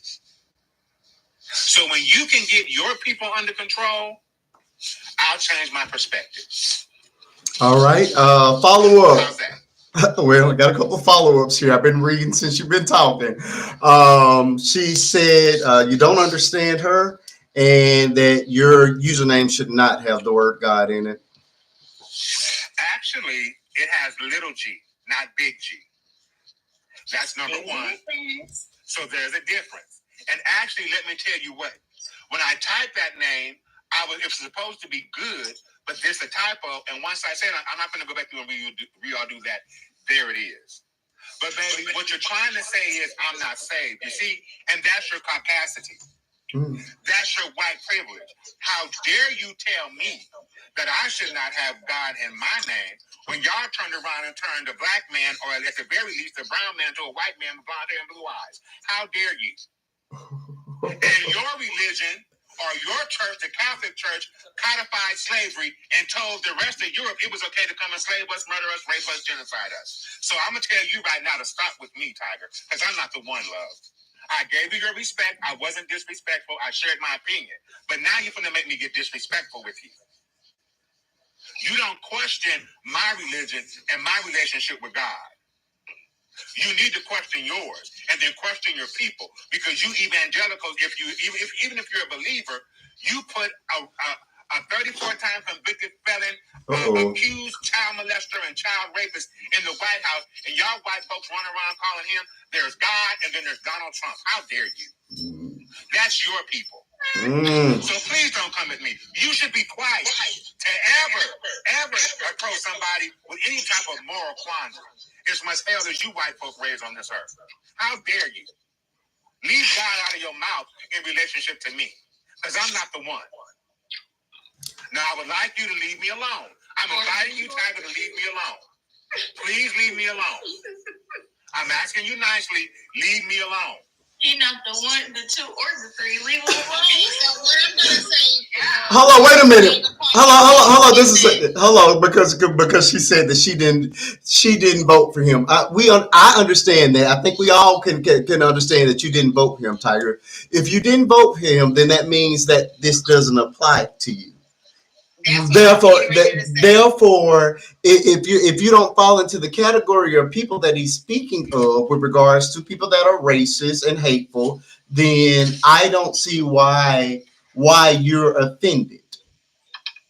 Because they lump all of us together, and they do it to us all the time. When we say white people, they get offended. They don't want us doing to them what we do to them. I know it's not all white people. That would be ludicrous to think all white people were racist or bad people. But again, I'm playing the averages and the odds. And sadly, the averages and odds are not in their favor. I want to ask how many times while ask one question, Ted. I'm gonna drop you. I already know. You good? Well, I want to ask one question, and the question is this: you know, everybody wants to say we want to be all, it's not all white people, it's not all this, whatever. But how many times have you locked the door because you saw a black person walk by you? How many times do you cross to the other side of the street because you don't want to do all that? I've seen that happen, even with some of the best white people that say they have white friends. I mean, black friends. I have black friends. Okay, you have black friends, but can my son marry your daughter? Come on. Or are we like what we do? Not that I would ever want my son to marry We daughter, understand. but my question is that see, that's what I'm saying. They always have a black brother. They got a black sister. They got a black friend. They have a black something. But my thing is that just go ahead and just say it is crazy to me because y'all have white privilege. Y'all don't even know it. Y'all live in a whole different world. And then it's like, you act like we're the ones with the problem.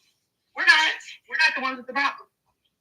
Just today, we had a white woman at the gas station, not minding her business. She wants to go, this, that. It's like, mind your business, Karen. Like, why are you all up over here? Go pump your gas, do your thing, and stop trying to do it. So, I mean, I don't know. I just feel like even the best of y'all still have it's like, to me, until retribution is made, y'all can't tell us to get over it. Even the best of y'all. Lives every week, and I support black people. I'm here, I'm supportive. I called him out because I've had this conversation with him before, and he apologized. And he said he was sorry for disrespecting me last time. But did he honestly disrespect you this time? He had a general conversation, and you took it personal. He did apologize to you. I was on that live that night. He apologized for how you felt about it. He apologized for what he said may be triggering to you. But at the same time, you can't take every time he say white people this or white people that and insert yourself as that you're talking about, that he's talking about that group of people, because that's just like if you get on here and say, well, black people do this. Are you talking about all black people? I don't feel like you're talking about me. It's a thing that goes. If it doesn't apply, let it fly. And you take everything he says when he says something about white people personally. And if it's after that went off on me and clearly doesn't remember having this conversation with me. Yes, I did. Hello, Africa. Let him handle it. He got it. No, I know exactly who you are. And you came at me again that time about racism, and I told you about my experiences, about being water hosed, about being called the N-word at school at 8 years old, and they had to send around memos about fighting every day from my life because racist little white kids thought calling me the N-word was my first name. And I explained that to you. And then you come around again, and you're picking at me, first of all, questioning why I have God in my name.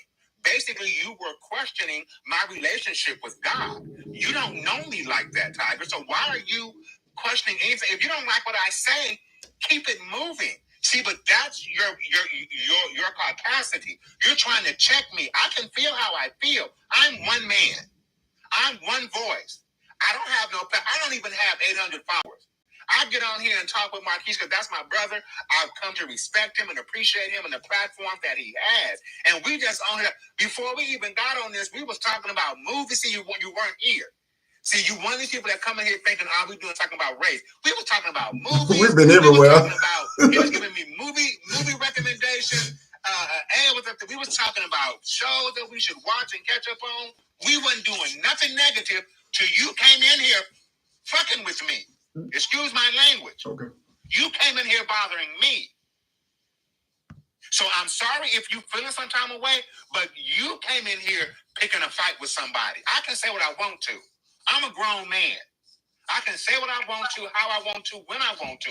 If you don't like it, then keep scrolling. Go to another live. I sit in lives all the time. I was in a live just the other day. The prompt was, why do black people hate Mexicans? I didn't open my mouth. I wanted to hear what they were saying. I wanted to hear the back and forth dialogue. I could have jumped in and gave some salient points, but I didn't, because I didn't go there to pick a fight. I didn't go there to educate these people, because after hearing them, I already knew it would be a waste of time.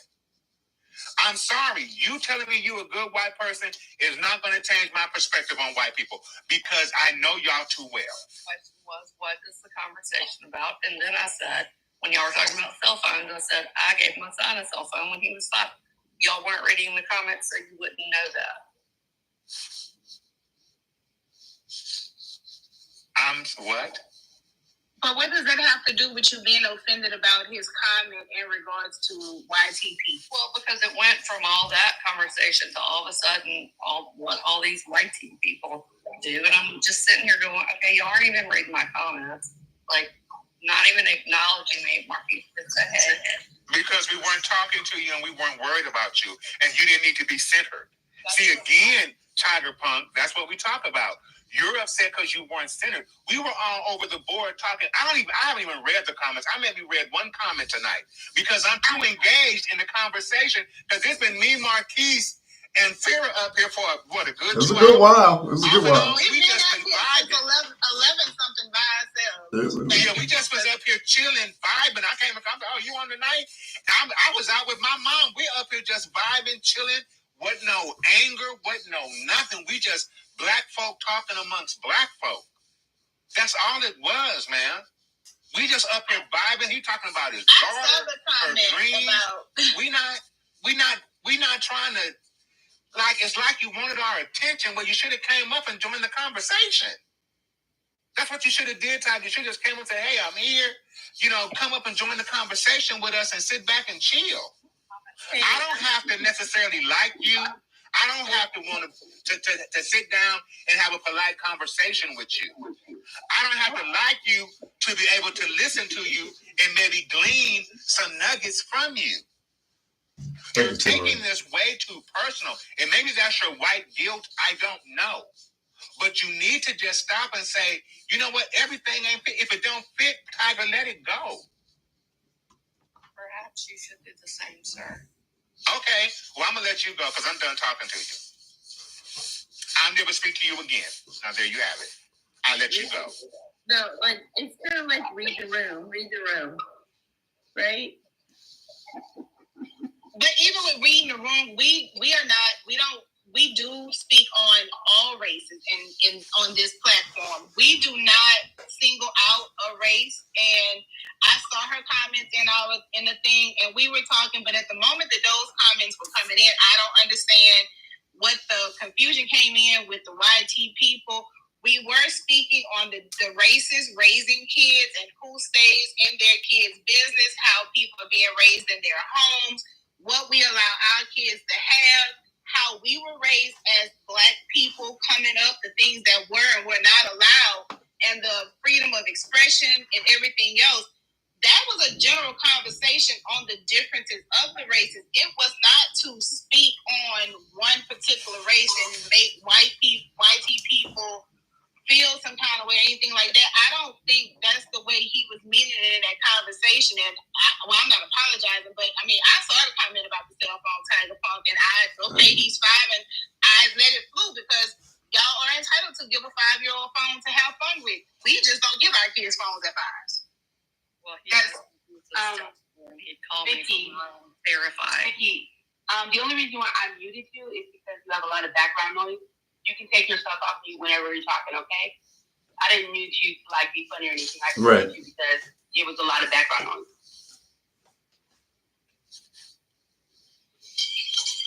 Okay, I'm sitting outside, so I'm sorry for my background. Oh, you're fine. But I get it. Like, I get it. like, everybody has their own,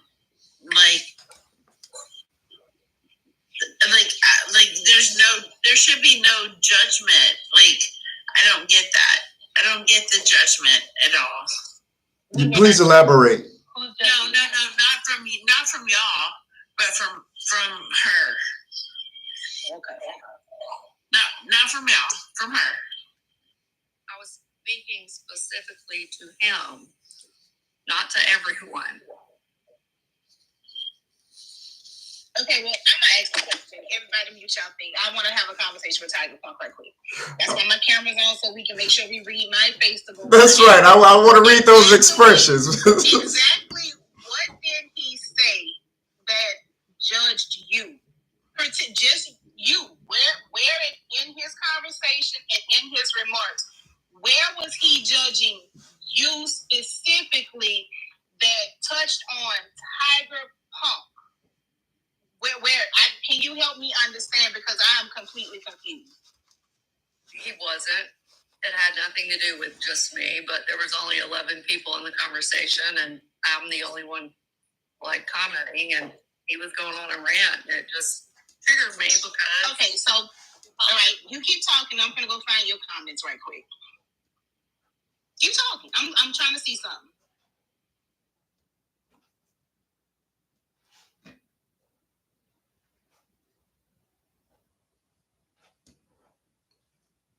She said, hey. I said, hey. She got a badge. Son had a cell phone at 5. Was scared of stepmom. I wanted him to always be able to call me. Facepalm. I go after them. Okay, that was when we was talking about faith and how we don't play about faith. I know where that conversation came from. Mm-hmm. Okay. I was meaning I go after them when people get up on here and start being mean to Marcus and say things they shouldn't say. Okay, I got that. That's what I just said. That's when we was talking about we don't play when it comes down to it, because he knows his panel is not going to play about him and his daughter. Okay, that's when you said that part. And then you jump, every time I hear you on here, you always go after the YT people. Please stop putting us on. So where did he put you in the YT conversation that he was having? Where did he put you specifically into a category? I guess that's because I'm white.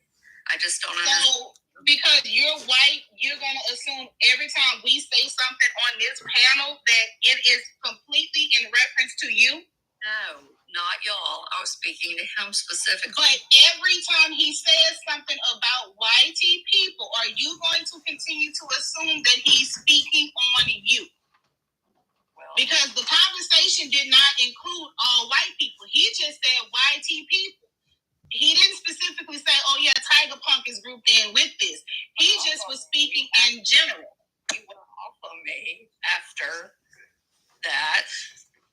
He didn't go off on you until Marquise brought up the conversation that you said about he needs to take God out of his handle and to get it addressed to figure out what your issue was. Before that, he still had not paid attention to anything you had said in the comments.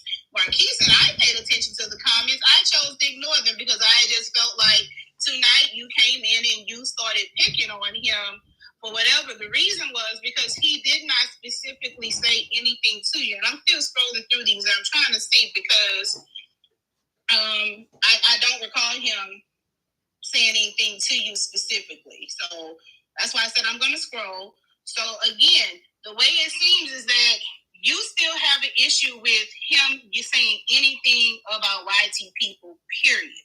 No, the way it doesn't have to be anything, huh? I said no from the way he spoke to me.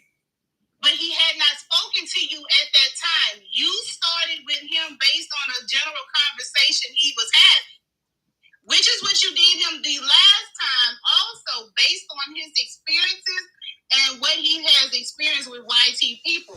You cannot take someone's experience from them. I think I expected him to be different because he apologized last time. I didn't think he would be saying the same things again. But that's his experiences based on what our conversation is. That had nothing to do with you. You cannot take his experiences, sweetheart, from him. Those are his. That's just like, so you can say right now, a black person walked up to you, punched you in your face. Are you going to blame all black people for putting their hands on you? No, I don't. Listen, I last time I apologized to him and he apologized to me last time. I was crying last time. Well, he's not apologizing tonight because he wasn't in the wrong. I'm just gonna tell you. Africa, be quiet. Africa, you cannot speak on his behalf. He's not apologizing tonight because he was not in the wrong. The last time he gave you grace, which I commend him because I don't feel like he owed you an apology the last time. He gave you grace then, and he gave you an apology that wasn't necessarily needed. But you keep taking everything he says against YT people personally, and that's unfair because you're making it where he can't, one, have his experience. He can't speak freely the way he wants to speak. That is what your president said. We all have freedom of speech, and he's going to have his freedom. And just because you're uncomfortable with the conversation does not mean that you owes you an apology. I wouldn't be here if I was. You're uncomfortable Okay, with the so conversation. then maybe go have a heart check because that's where your dilemma is. You need to search within yourself to understand why this particular black man cannot have his experiences, his feelings, or his thought process, or let alone his honest opinion. We allow everybody in this group to come in, get on our panel and everything. We don't see race in here. We do see black and white, but we don't use race against anyone in this group. And you come after him every time you come in here. If he speaks on YT people. You do, though. You do it a lot. And I've admitted it. That's not every time I come in here. Yes, it is. Let her know the time that she's been in here with me. I've been a lot of times, and I'm YT. I've never had a bad experience in here. Oh. I haven't had, this is the first time that I'm really appalled. Don't even Baby, you're appalled because you want to be appalled. Don't let her lie to y'all. Because I checked her. Hold on, Mia. Let's I checked her before, and she came and she came through with the YT tears, acting like a victim, and I'll just leave if I have to. All dramatic. I can't. Like, I can't. I can't because I don't want to. I cannot. Yeah, how did it go from talking about parenting to That's what we were talking about. That's why I'm trying to understand how we got to him being rude and disrespectful. He wasn't even being. We were talking about parenting because he never acknowledged one comment you made in the comments, and like I say, me and Marquise saw them, but he never acknowledged one comment you typed in there. So I don't understand where your offensiveness came from, but I mean, if you're going to be offended for however long Marquise allow us to still be on his live, I would just suggest try this again on Friday when I come and give my testimony, young lady, and we can go from there, because as of tonight, we were peaceful. We talked about Yazz not being able to do her job as a nurse. And we talked about movies. We talked about... We've been everywhere. Today was a kicking show. I'm not addressing her. Hi, how are you? What's up, Mia? Hi, aunties. How are you? It's so cute. Thank you. Thank you. The African is adorable. So we're just gonna leave this unresolved. We don't do that. There's no resolution to this because I'm not dealing with she's it. appalled and Oh, she's going. Y'all quit doing my friend. Oh, wait a minute. She wanted me to apologize for her. No, I'm apologizing tonight. no. There's no. No, but for what? There's. I don't. She When I say YT people, I just mean that if I'm talking about racist, I'm talking about racist.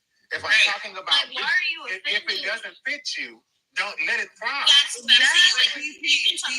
Even though I don't know exactly what was said, just know a hit dog. I don't either. I don't either. I can even tell you the content. When we got here, I don't know either. I don't know what I said about white people because I say stuff about them all the time. I think I saw was the comparison in the raising of he over here laughing. Okay, I have a question for most of the folks that frequent this panel, right? Mm-hmm. Can we normalize amongst us as a group, the few of us up here, as Black people? Yeah, we can. Stop it. Can we? Yes. Stop it, Mia. Mia, you're barely Black. Shut up.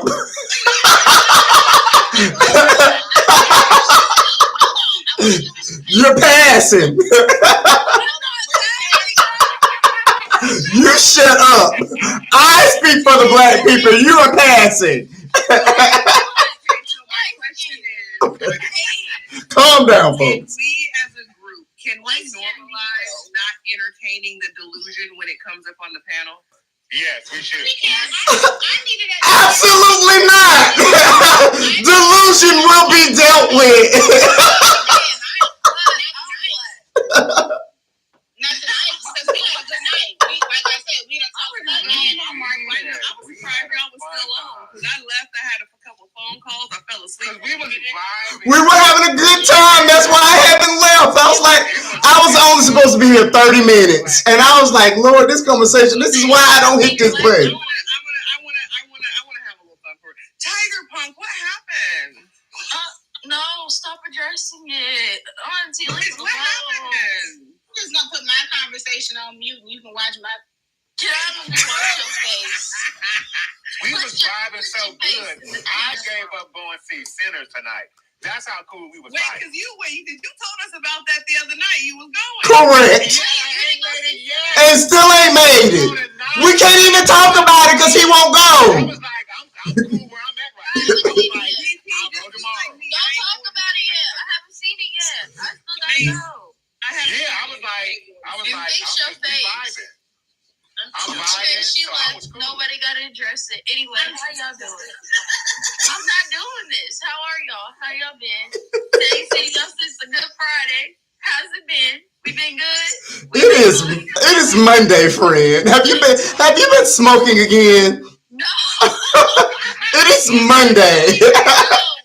Where I am, it's officially Monday. I am being a good girl today. I've been a good girl. Because listen, hold on. Let me say this. I was just minding my black girl business and minding mine. I saw that you were live. Yeah. I wasn't interrupting. I was in the comments. I was being very demure, very mindful, very cutesy. I was minding my business. Unclose your arms. Unclose your arms. I'm not fighting. What happened? I didn't do nothing. I don't know how it went south, but she was on fire. Giving, you're not believing. Tiger was on fire. She said, God shouldn't even be in your name. I didn't appreciate another live going that way with her. That's what my folded arms is giving. Because this is the third live that she has done this on, and it's always with him. And that's not right. It's not there. Entitled to speak what he want to speak. Can somebody tell me what I said? Because I don't know what you said. Can somebody tell me what I said? I'm going to tell you what you said. I don't remember. I was having a good time. I don't know. And then you said that all you said was there's a difference in how black people raise their kids and YT people. That you went to the nature, and that's when she threw the little 5-year-old getting the cell phone. I ain't see that. Monitor our kids. She put in about the 5-year-old he has a cell phone because he felt threatened by the stepmom or something. I read the comments, but whatever. I mean, you give your kid a phone. You have kids' phone. You see, now let me share this with y'all. She was trying to say there's no differences. Yeah, because DPT, the God, said that we were talking about how I would go through my kid's phone, or Keith go through his, I would visit spot check, right? Why would you do that? That's their property. That is their property and their private business. No. That's insane that you would do that. You probably go in their rooms unannounced too. My goodness. Sunset, I sure do. You don't have any privacy in my house. Those are my doors. That is my room. You don't have a room. There are no closed doors in my house except for me and my wife are making babies. Little Timmy should be able to build his own devices in the basement without Timmy don't have a door or a hinge or According to Uncle Marquise, you don't pay a bill in his house. Ain't no such thing as privacy. Correct. This is my house. Even if you are paying a bill, you still ain't getting no privacy.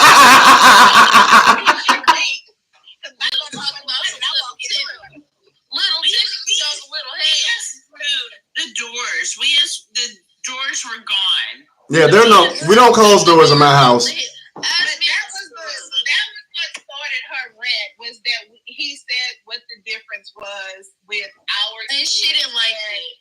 And because he never acknowledged the way she kept going on and on about why they. I didn't even That's what I'm saying. Me and Marquise read the comments. She didn't realize. I did too. That's why I didn't reply. She took you saying the difference between black and YT parenting, and she took it to heart. But you only made that one little general statement that there is a difference in how they handle their kids, and then you went back to how we raised our kids. Oh, catch you offense, blah blah this. Parents go, you sat on the sofa, you did this, you did that, and she was still in the comments because you made that one little general statement. She was ready. She's still in the comments. She's still in here, so I can help you with a few differences. For one, just something really simple. Black kids know when you come home from school in them street clothes, you better not sit on my couch, and you better not sit there. Outside clothes on. With them outside clothes on, put on your inside clothes. Look, everybody mad. That's what she only read one of my comments. Now I'm in trouble. You forget to take the chicken out of the freezer when you get home. You better take that chicken out the freezer when you get home. Good stuff doesn't get attention here, Elias. You got to say something controversial. Before they left for work, but that's neither here nor there, right? Y'all better take that chicken out the freezer. That's all I'm gonna say. I know them street lights better not be. Oh, the street light was it.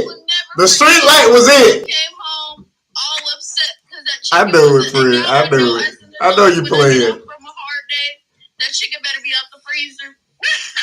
You better have that chicken out the freezer. It better be. You better cry when I'm whooping you. You better cry when I'm whooping you.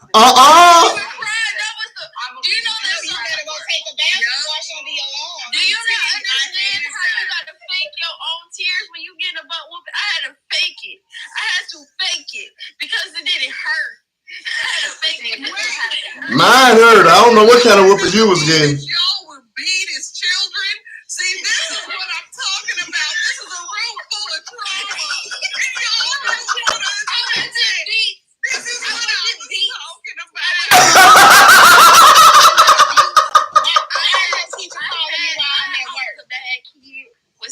I fell on some hard times. Sunset is represented tonight. I had some hard times. I had to face my own whoopings. Listen. Stop it. The nurse had some hard times. The nurse called home. We need to figure out why you sick. I'm not. No, I know I did not get one more call from that teacher.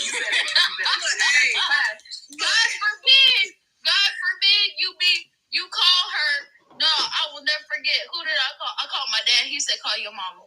I said, why? He was like, you know why? Call your mama. I said, She's spoiled. She didn't get a whipping. Yeah, she don't know what's going on. Jen, welcome to the conversation. How you doing tonight? Whippings were lethal. Hey, Jen Marie. You didn't get a whipping, girl. Yes, I did. I definitely got my ass beat. Hey, Hey, your mouth. cousin. I said, You said the A word. You sure did. She's been. You said the ASS. and you spelled it. You Y'all gonna flag me. I got one more. Lily, I'm gonna ask you who you're talking to. And you better find somebody else other than me. That you know how when you're getting a whoop, who's you talking to? Oh yeah, I ain't talking to nobody. You better find you. And then look talk at to you. nobody every single time. But you know what I don't get? When you get that whooping and they want to tell you why you're hollering. It's like no. I'ma tell you correct. What are you crying for? Because you're beating me. Well, that's why I'm crying. Amen. I was crying, you know, you came in here. I was worried about that, minding my business before you came in here. No. Why do they do that? Because why did they get mad at you when you did that? Oh yeah, the rhythm whoop. Oh yeah. You got to get beat on beat. That's why I dance so good now. That comes from getting beat on beat. That is why my land dancing is so smooth. I'm trying to figure out why my little brother is still being a host. See, that's what they do to me. I said Lily, how long did I say I was gonna be here? 30 minutes. I'm trying to figure out why. You feel his past 30 minutes, sir. 30 minutes is all I said. It has been 5 hours. Hold on. It has been. I'm on YouTube. It's been 5 hours. Lily, when you left, I left about maybe 20 to 30 minutes after you did. Because I got a phone call, then I had a couple of phone calls, and then I fell asleep for a little bit. Then I was downstairs, so like, oh, let me go upstairs and lay down. And then I started scrolling, and I said, is he still live? Right. Yes. It was supposed to be 30 minutes. It's been 5 hours and 6 minutes. This is why I don't do this. This is why y'all can only get me once a week because y'all are abusive. Y'all don't let me go to sleep. Y'all are abusive to me. This is abuse. This is abuse. You just said that, and We didn't tell you to do that. now she's gonna rationalize her madness and go, see, that's what the problem is. It's a panel full of abuse.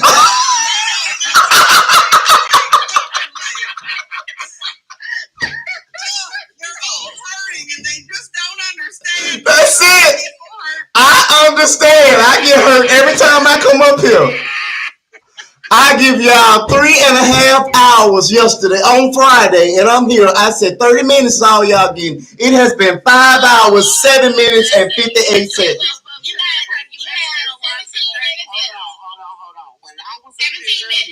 How long I said, Lily? Up here earlier, you said 1 hour. Okay.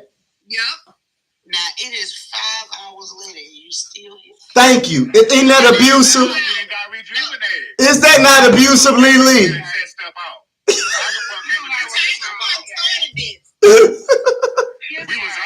Lily, you would have had fun with Tiger Pump. They were all abused and hurt, and I came in there and brought them joy. No, I'm feeling from the joy all my life. It's getting Hey, I got another gift for y'all. You better not bring your little friend to this house. Y'all know Jack and Bill can bring anybody home. Oh, yeah, that part. They didn't like that. And speaking of They don't like that. Letting out my cold air. Don't be letting out my cold air. And telling me what you don't want to eat.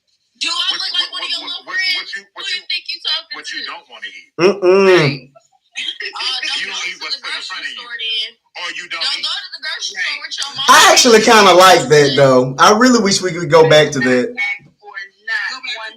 Go back to you eat what I put in front of you, or you just be hungry. Oh no, because of my wife upstairs. My wife will go to 3 different restaurants. She take Bishop to McDonald's, she take Faith to Chick-fil-A, and then she go to Publix and get her a sandwich. Okay, so now, Marquis. Now that I'm not so against. That's ridiculous. I'm not so against, but I'm thinking like if there's a parent that cook at home and they're like they wanted this, and you the parent are cooking all these individual meals. Now if it's just some pickup, I feel like that's a little different. I don't like it. One stop. You gonna eat this or you gonna be hungry. That's what. Joe. They ain't no treat. I don't like that. I don't know. Jennifer does it all the time, but I don't. Faith don't even ask when I'm riding. This is what we're eating. Because I don't like that. I do not like that. You know why I used to hate going to the grocery store with them? Because every time I would ask her, she was like, when we get in this store, but ask for nothing but Don't ask for nothing. Don't you dare smoke nothing. Why am I free? You should have just left me at home.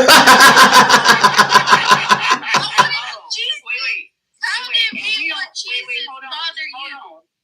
Another one. Listen. We going in this house. If they ask you if you want something to eat, and you be hungry. You know you be hungry. I don't eat nothing, drink nothing. You don't eat nothing, drink nothing. Right. You can't eat at everybody's house. She used to say, okay. You can't eat at everybody's house. No. Exactly. Does you come in and say you want to spend the night? Don't you come to Mama Clap and no? And you knew not to ask to spend the night. Yes, Miss Lily. You knew not to ask to spend Hello, the night. me. How much longer we gonna be on live? Lily, you coming in policing the place. You're gonna be the one to end it. See, because I need security. You see what these people are doing to me? 5 hours later. I got a bottle of mango mimosa, so I'm just here to listen. Oh, I thought you were coming to rescue me, Lily. I don't know. Give me 13 minutes and we can get on. Okay, bro. This how you do it. You see that X at the top? There is no X. There's a power button. All right, y'all. Let's make these 13 minutes. Listen, don't mute me, moderators. Yes. I know you did. Hit that end button, bro, and that's how you end it all. But why can't you talk to the people that be abusing me? You victim blaming. I'm the victim. You need to talk. You got 1, 2, 3, 4, 5, 6 abusers here or more. Y'all are abusing me. Stand up for yourself and just hit that end button and just cancel. Did nobody tell you to go live on a Sunday and that was a Monday?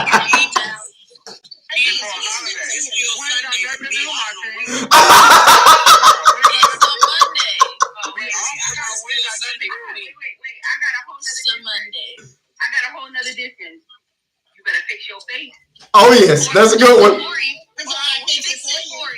Mm-hmm. Better pick your lip up. Who's abusing you though, for real? All of y'all. I said, I'm gonna be here for an hour with you all. Excuse me. You want me to name the abusers? If I name the abusers, it's gonna make it worse. I'm gonna need witness protection after I do that. You know. Make you some orange slices. Look at you. Jen, how you doing tonight, Jen? Jen been here 30 minutes. Nobody even spoke to Jen. I'm trying to get a word in now. You know. Jen, how you doing tonight? Go ahead. Sorry about Jen, that. you want to talk? I bet, Jen. You just got to jump in. Jen. Where's Jen? Hello, Jen. Are you still here? Jenny. Jenny is heading back to the block. Don't be fooled by the rocks that she got. Going once, going twice, going back to the comments because we don't play that. Okay, anyway. I'm still in the fact that nobody. Okay. This is abuse. This is the thing, people. If you all want to see me more, then you guys need to learn how to let me go sooner so that I'm not completely drained for days. If I can come up here and do 1 hour, I might can come more than a week, once a week. But because yes. Don't be mad when your live is longer than what you expected. I said you expect what's going to I happen. said 1 hour. I'm gonna come up here for an hour. In the email. It was 5. What this is we need more Marquise than once a week is what they're telling what we're telling. But this is what happened. This is twice a week, and look what you did. This live is even longer than Fridays. I'm sorry. Let me say this one thing. Did y'all mamas make y'all turn down the radio so they can see? So they can see. Like when you turn down the radio. When we drive in the car. Yeah. You know what's funny is I do it now myself now. I turn down the radio so I can see it. I don't even need radio now. I will too. I will mute that TV and look out that window if I see something. Like I'm looking, but I guess I'm trying to hear it too. I'm like, let me mute that TV and look. Because I'm looking and listening. I'm like, what's going on? You should always try to hear the neighbors. Okay, maybe I'm weird because I don't listen to the radio at all in the car. It's complete silence. Wait, what, Marcus? When I drive, it's complete silence. Are you serious? Always. I don't. Yeah. Well, this is. You better get somewhere and sit down. Yeah, I do it all the time. I do it all the time. Smell the rain. I can smell rain. When I'm in my car, it's complete silence. Complete silence. Yeah. Why? For me, back when before I transitioned and started working from home, and I was still traveling to the office, it was literally the only time that I had to myself because, of course, I have kids, my wife. So I would ride quietly, and it gives me time to just think and just just talk to God, that sort of thing. But now it's just a thing where the radio's. The drive is 30 minutes or more. Yeah. Still, no music. Nothing, just quiet. Just the sound of the road. It is so peaceful. You all should try it. Do you know how many great ideas and great plans I've come up with? Even great TikToks I've come up with from just riding in the car in the quiet. You know what? That's lovely. Fabulous ideas right after I took one straight to the face. I love that you have those buttons. Yeah. Same, like if I'm in my car, my husband loves me. If it's me, just by myself, like quiet. Nothing. I have driven in silence a few times, but after about 10 minutes, I snapped out of it. And I said, "Why is it so quiet in here?" That's funny. What about the arm? What about the arm? None of that ratchet music you listening to. So ain't none of us riding with you. What about the arm that goes across the chest when they break? Huh? Yeah. Y'all mama do that? Say that again. Yeah. When they get ready to break, that's too old. They put their arm belt. The arm go across the child from flying through the cookie.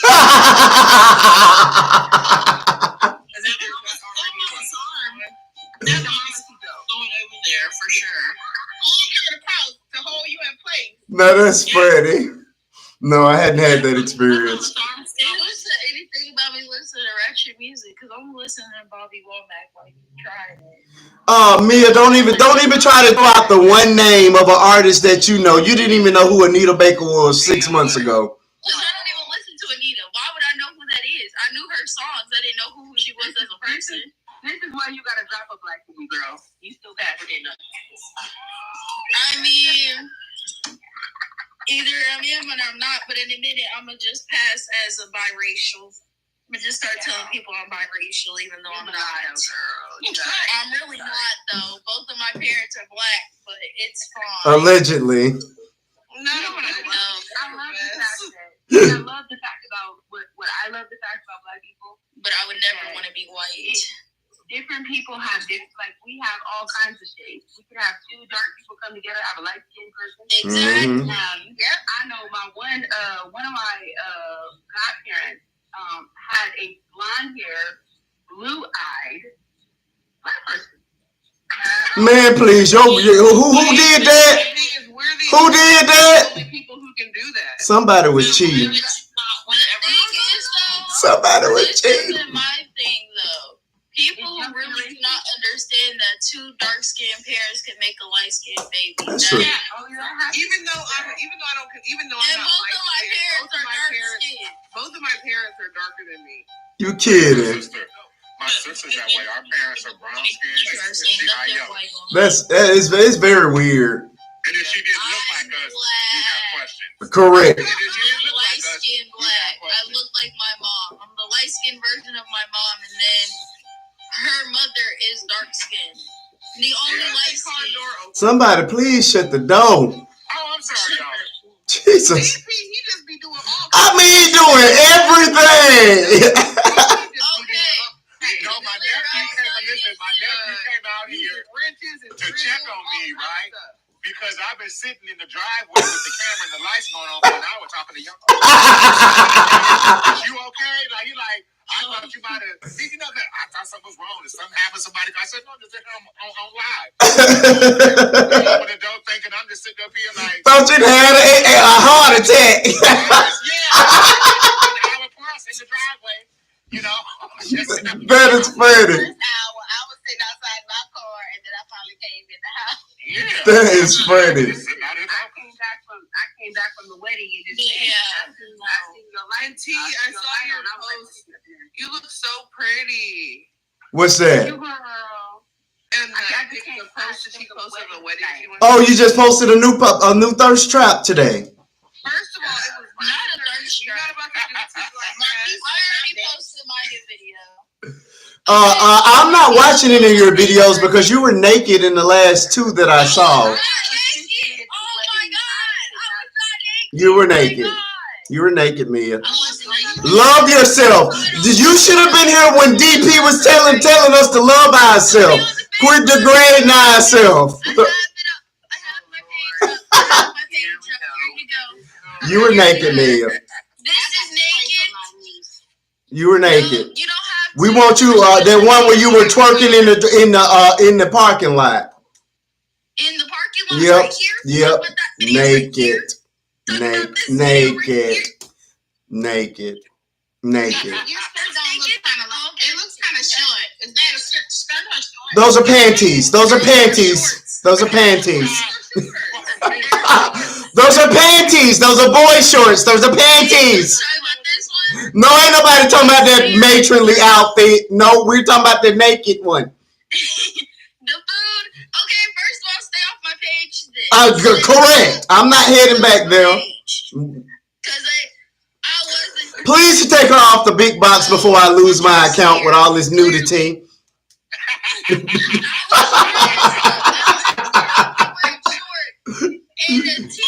You were wearing panties. You were the only one in my comments talking about something you cussing on the internet now, son. Correct. incorrect. We don't do that. In my comments, it was like, so we're cussing on the internet now? We don't do that. It was like, we're cussing on the internet now? Sunset, I need you to quit showing your beautiful Bahama background to us. I'm at home in my basement. I don't want to see that. Okay, well then don't look at it. Making me mad. Oh! Another announcement. Stop looking at my videos and not liking them. That's how you get removed and blocked as a follower. I'm not liking no naked pictures of no 22-year-old. Are you out your mind? I have a reputation to protect. I cannot be liking pictures of naked girls. Okay, well then protect it, but unfollow me if you're not gonna like it. I only like videos that I actually like. I don't like naked little girls. Getting unfollowed and follow back because she'll look at a video and then she won't say nothing. I commented, so you know I was there. Still won't say nothing. I commented, therefore you know I didn't like it. Like those videos, but then I have a very one-track mind, so if something crosses my brain cells while I'm doing something, that video ain't gonna get liked, because I'm gonna go do whatever my brain just said to go and do. And then when I go back to look, I'm gonna be honest, it no longer be there. And you know what, dear? You get more than 5,000 followers, so you can't even see that information no more. Mia do the same stuff. She's gonna look at somebody's stuff. She don't like it. She don't do the she do the same stuff she's sitting up here talking about. Right. Yeah, though. I don't pay Mia no attention. That's not because I love her, but she be alright. Sons, My kids, I don't pay attention to that. They sit in my phone either. Sunset, how close are you to the water? Or are you just driving down there and taking pictures? This picture, no, the picture that I had up before, that's the patio on my Airbnb. You make me sick. Right. Okay, so Marquise, I'm literally sitting at the patio of my Airbnb. I am so mad at you All right I'm now. saying is you're very selfish because you didn't invite nobody. Nobody. That's so beautiful. This was an intentional solo trip. I didn't invite anyone. I didn't want anyone with me. whatever. Exactly. See, like, all the white people where the seashells are. That's what I was sitting on when I took the picture. I am so jealous. Marquise, your 14 minutes is up. I drove to the store and back and everything, and you still on. Now listen, because I just told him final thoughts and he's ignoring me. Now listen. Oh, okay. He's gonna go to work tomorrow. Y'all stop trying to rush him off. see the abuse. See the abuse has started again. Marquise, it was nice the other night when you just had all family and it was just like It was a real family reunion Friday. Yeah, that's what you need to This is family. Nah, family. You kind of new to the group. No, I ain't. Okay. I'm not new. If you think you know. It thanks me. Mia, you messy. Shut up. I'm not waiting for tonight. Do not play with me.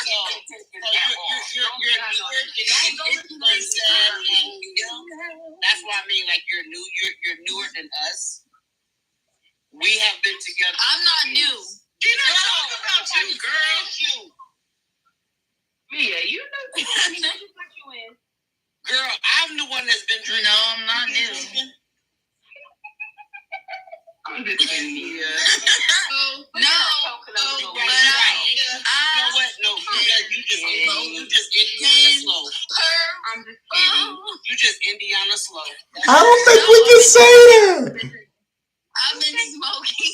You can't I've been smoking. My bad. I've been smoking. She just be quiet. I mean, Indiana You slow. cannot say that, Lily. Sorry. What's happening? What is happening? I don't know. She just Indiana slow. Okay, that's better. You can't get away with that one. I'm just on the cloud. There's a stop sign today. You can't get away with that one, Lily. That's kind of smooth. I'm on the cloud. Alright, so we doing final thoughts now? Yes, y'all gonna let me go to I'm sleep. just on the My cloud. final thoughts is I love y'all and I'm moving on. Good night. All right, let's do this thing. Let's wrap. I was only supposed to be here 30 minutes. It's been 5 hours and 27. So y'all know y'all not gonna see me until Friday, even though I'm off tomorrow. Okay. See, if y'all could have let me off in an hour or two, I probably could have came back later on today, but I can't now. I gotta rest. I will be on a flight during that time, so I'll be flying. Well, you might still be on. Look, I hope your flight is delayed. You know what?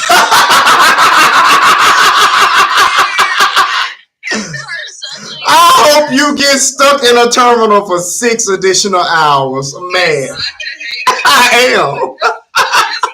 Just for that, I should try to extend my trip. I am a proud hater. I am mad. I want to be there. I'm tired of looking at these walls. Where are you going? She's in the Bahamas. I'm in the Bahamas. I love that. He found me a new system. I'm just on Sunset. I love that for sure. Well, hope nobody gets blocked this week.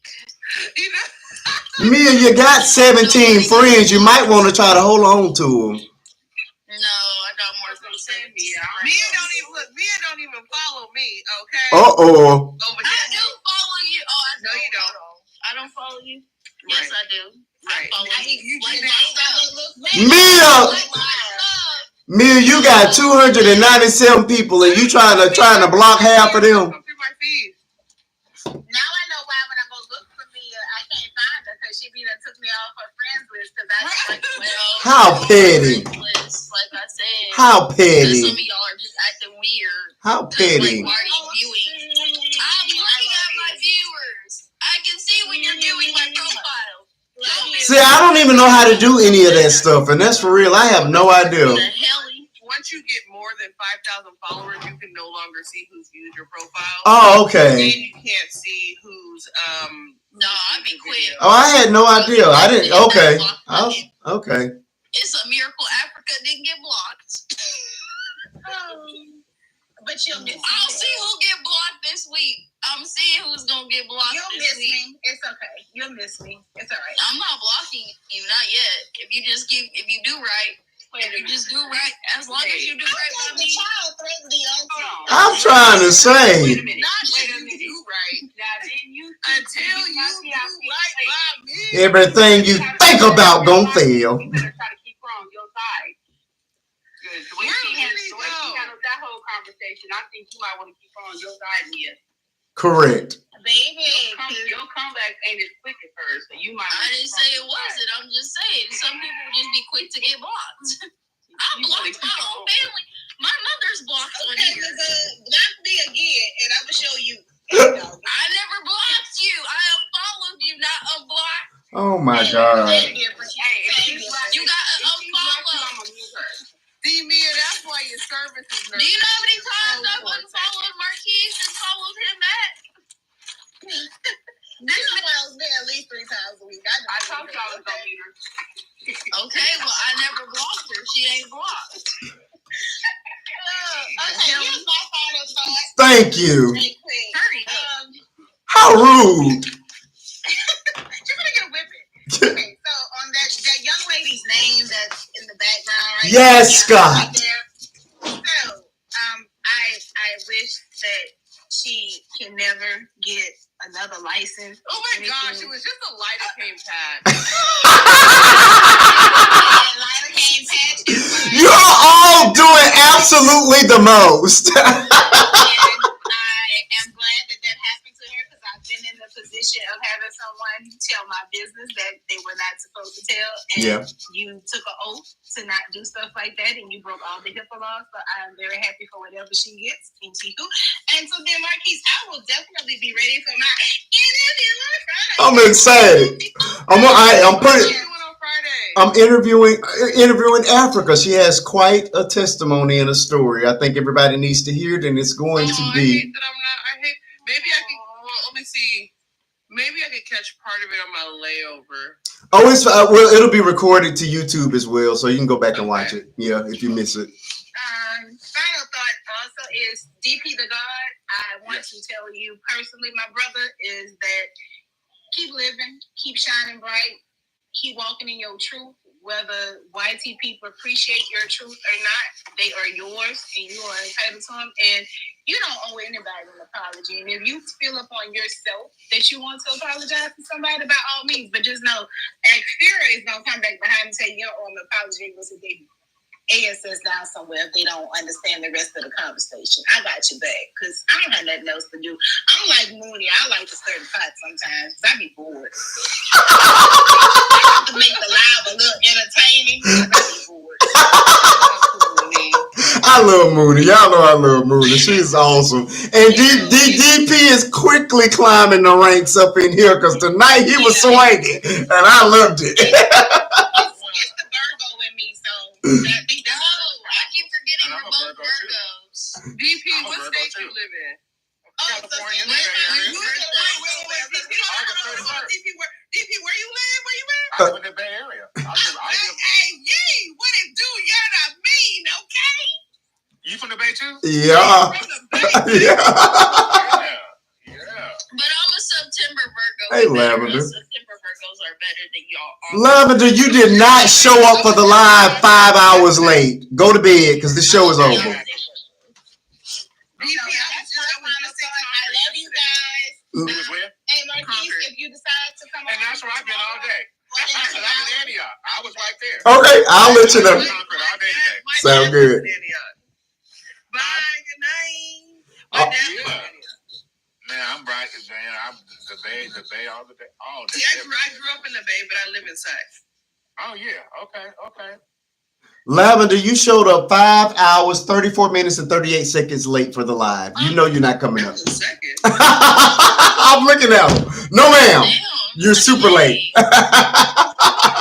I love you, but you won't be seeing me again until Friday. I have an exciting interview with our very own Africa. She has quite the story, quite the testimony, ups and downs. I heard we got a little piece of it for those of you who were here early tonight. And it's going to be a very, very touching story that I think is going to be a help to a lot of people. It's going to be very, very good. My final thoughts right quick. Go ahead, You DP. didn't hear, but what my final thoughts are is that it warms my heart when I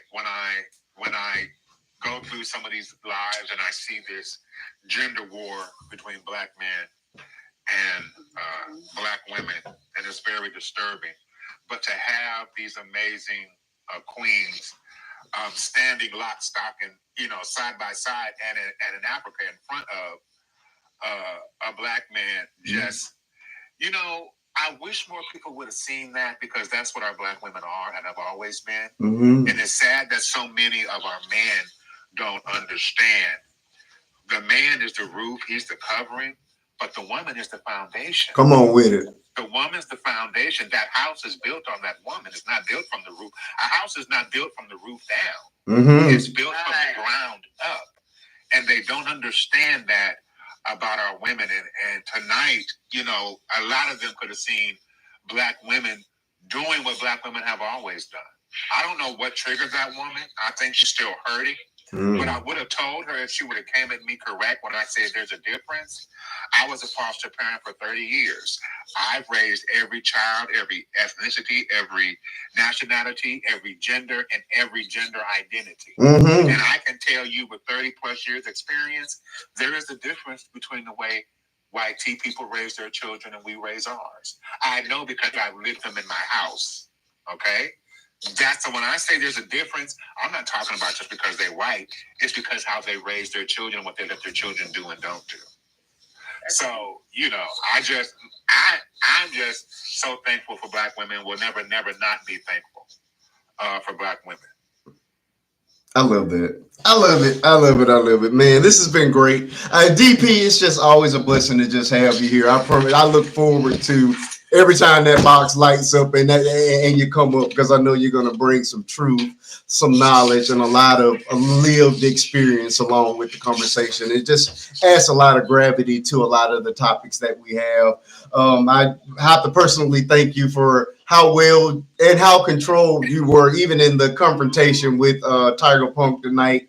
And obviously, you definitely didn't owe anybody an apology. We were kicking it, and again, our conversation went from from Africa all the way back to America and all around the globe. We were everywhere, and we were all along for the ride, and it was just a unnecessary interruption. But you handled it well, and I just want to take the time to say thank you so much for that.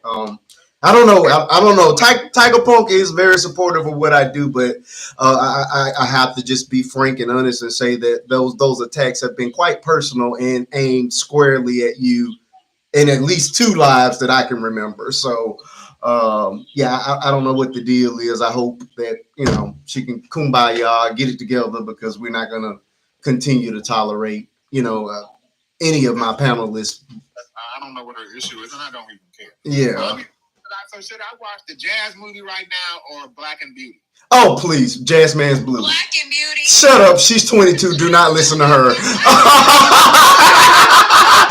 Definitely watch Jazz Man's Blues. Who cares what you think, little girl? Jazz Man's Blues, DP. Don't listen to her. This big girl over here. We'll discuss it on the next line. Talk about little girl. Go ahead, young lady. Thank you. Anyway, before that lady came on here, it was a good show overall. Glad I'm not a parent. I ain't got to do all that. But anyway, I guess I'll see you Friday if I feel like it. I would love to come on later, but I think I'm going to have to sleep half the day to make up for these lost hours. So we'll see. I feel like you're tired. I feel like you just been overworking yourself because, the whole Yazz Scott situation, girl, you got what you got. Don't put your bit. The fact that you did that, you feel like that was okay. Lost your nursing license. Insanity. Probably working at McDonald's or, hope you figure out a new career or not. I don't really care. Tiger, I'm tired of you. You come in here every time. You put your white tears on. I don't care anymore. She said, I'm tired of you. Why do you feel like you could just come onto a black... honestly, you saw that we were just vibing and then you got upset because we didn't read your comments. I ain't got time for it. It's giving hater.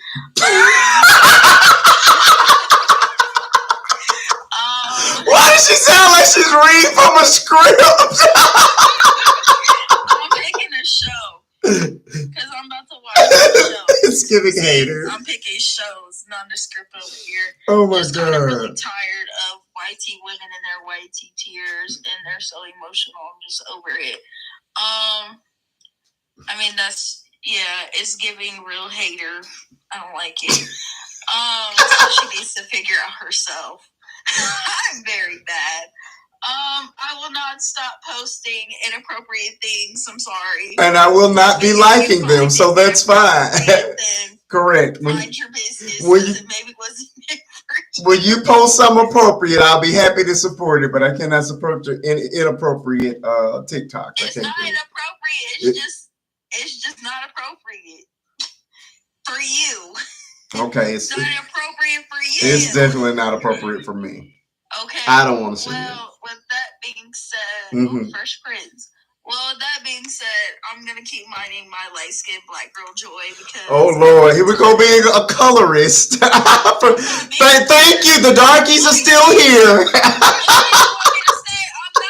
would be disrespectful of me to say I'm brown because I ain't brown. I'm light-skinned. That's what I am. Well, the darkies are going to finish up the show. Are you done, Miss Light-Skin? Okay, darky, I guess.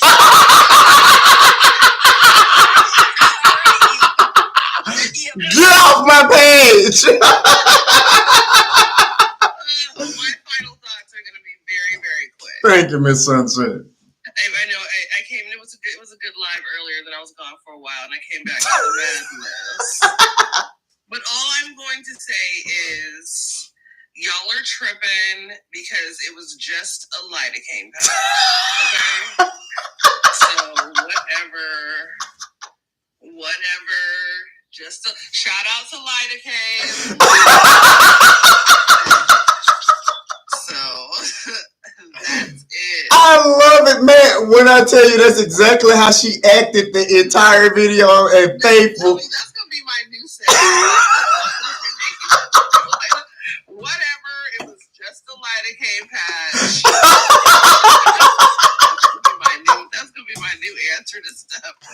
When you should have been here when I was recording. When Faith hit that line, I was on the floor. I was like, something is wrong with this little girl. Because it was 100% convincing. I know, it's so bad. Yeah. So yes, those are my final thoughts. I love this. Wonderful Memorial Day. Enjoy the rest of your vacation. To be here Friday just depends on the timing and. Oh, even I want you to enjoy yourself, even though I'm still hating on you because I am very much jealous right now. I like I say, I hope your flight is delayed. I hope your next meal is cold. How you gonna hate from outside? Let's just hope he's able to fulfill his contractual obligations after he goes to jail. I'd have canceled every concert in the UK and told them to kiss it. I'm telling, I don't know what was that guy thinking. You won't see me no more. Oh no, I never would have went back across that water. There's no way. All right, let me go ahead and let you go. Enjoy your vacation. Love you. All right, Woke, I don't know how you come here 5 hours, 44 minutes, and 15 seconds after the show began, but you will not be coming up. You be in everybody live but mine. So I appreciate you for stopping by. But you could just keep on scrolling on back to wherever you came from. I will see you on Friday. I'm here on. I didn't ask you to request. I'm just telling you.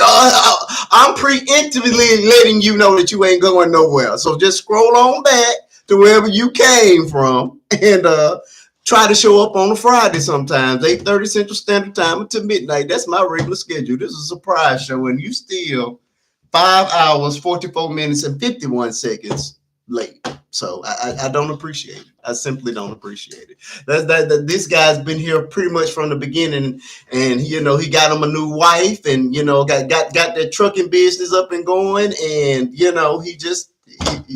I am of no value to him at this point. You know what I'm saying? It hurts, but you have to understand that people get up here in life and they just forget about the little people. And I'm a victim of that right now, thanks to this guy. But God bless him. God bless him anyway. I hope he continues to flourish in all that he does. Praise God.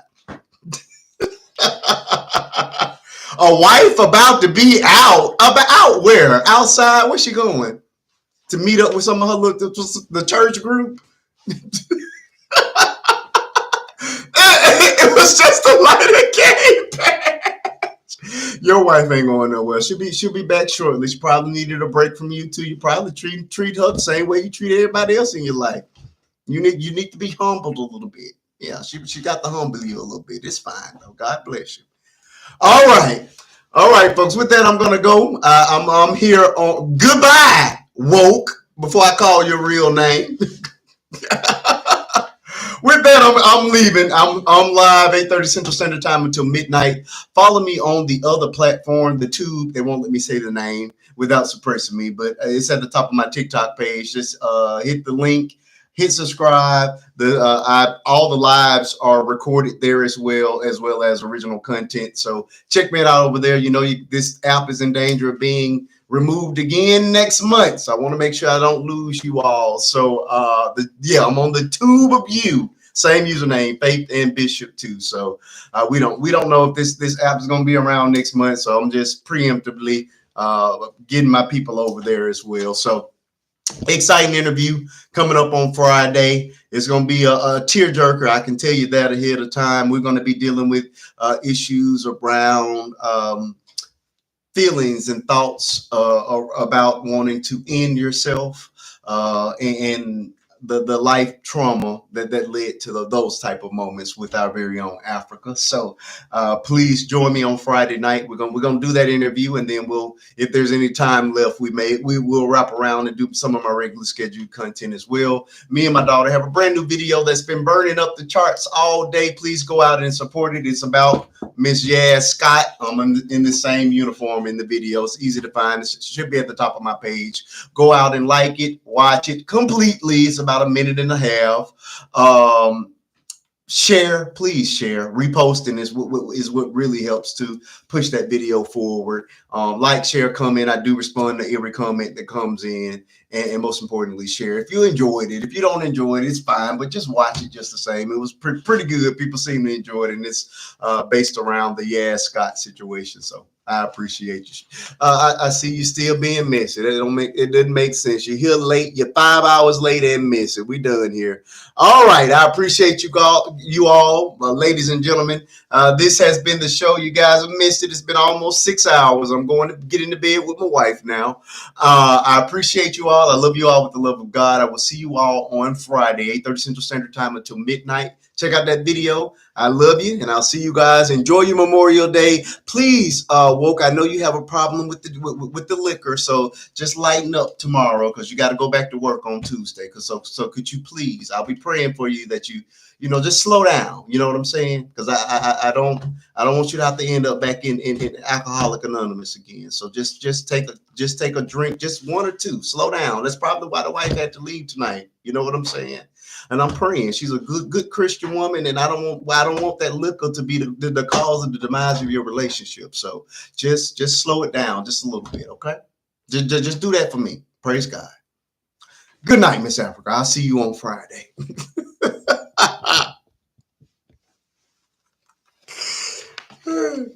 Oh, I'm sorry. I got to wrap this show.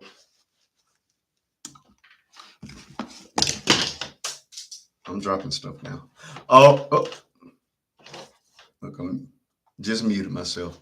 All right, folks. I want to thank each and every one of you for joining me. Sunset is still leaving comments on the stuff. I want to thank each and every one of you for joining me tonight on TikTok and YouTube. You guys have been a blessing to me. I know a lot of you guys, ladies and gentlemen, do watch the videos after they post, and I certainly appreciate it. I thank you all for being here with me. It's been a joy. It's always a joy. I was only supposed to be here an hour. That was 6 hours ago. So like the videos, comment, share, subscribe so we can keep this thing up and going. I thank you all so much. We are growing slowly here on YouTube, but hey,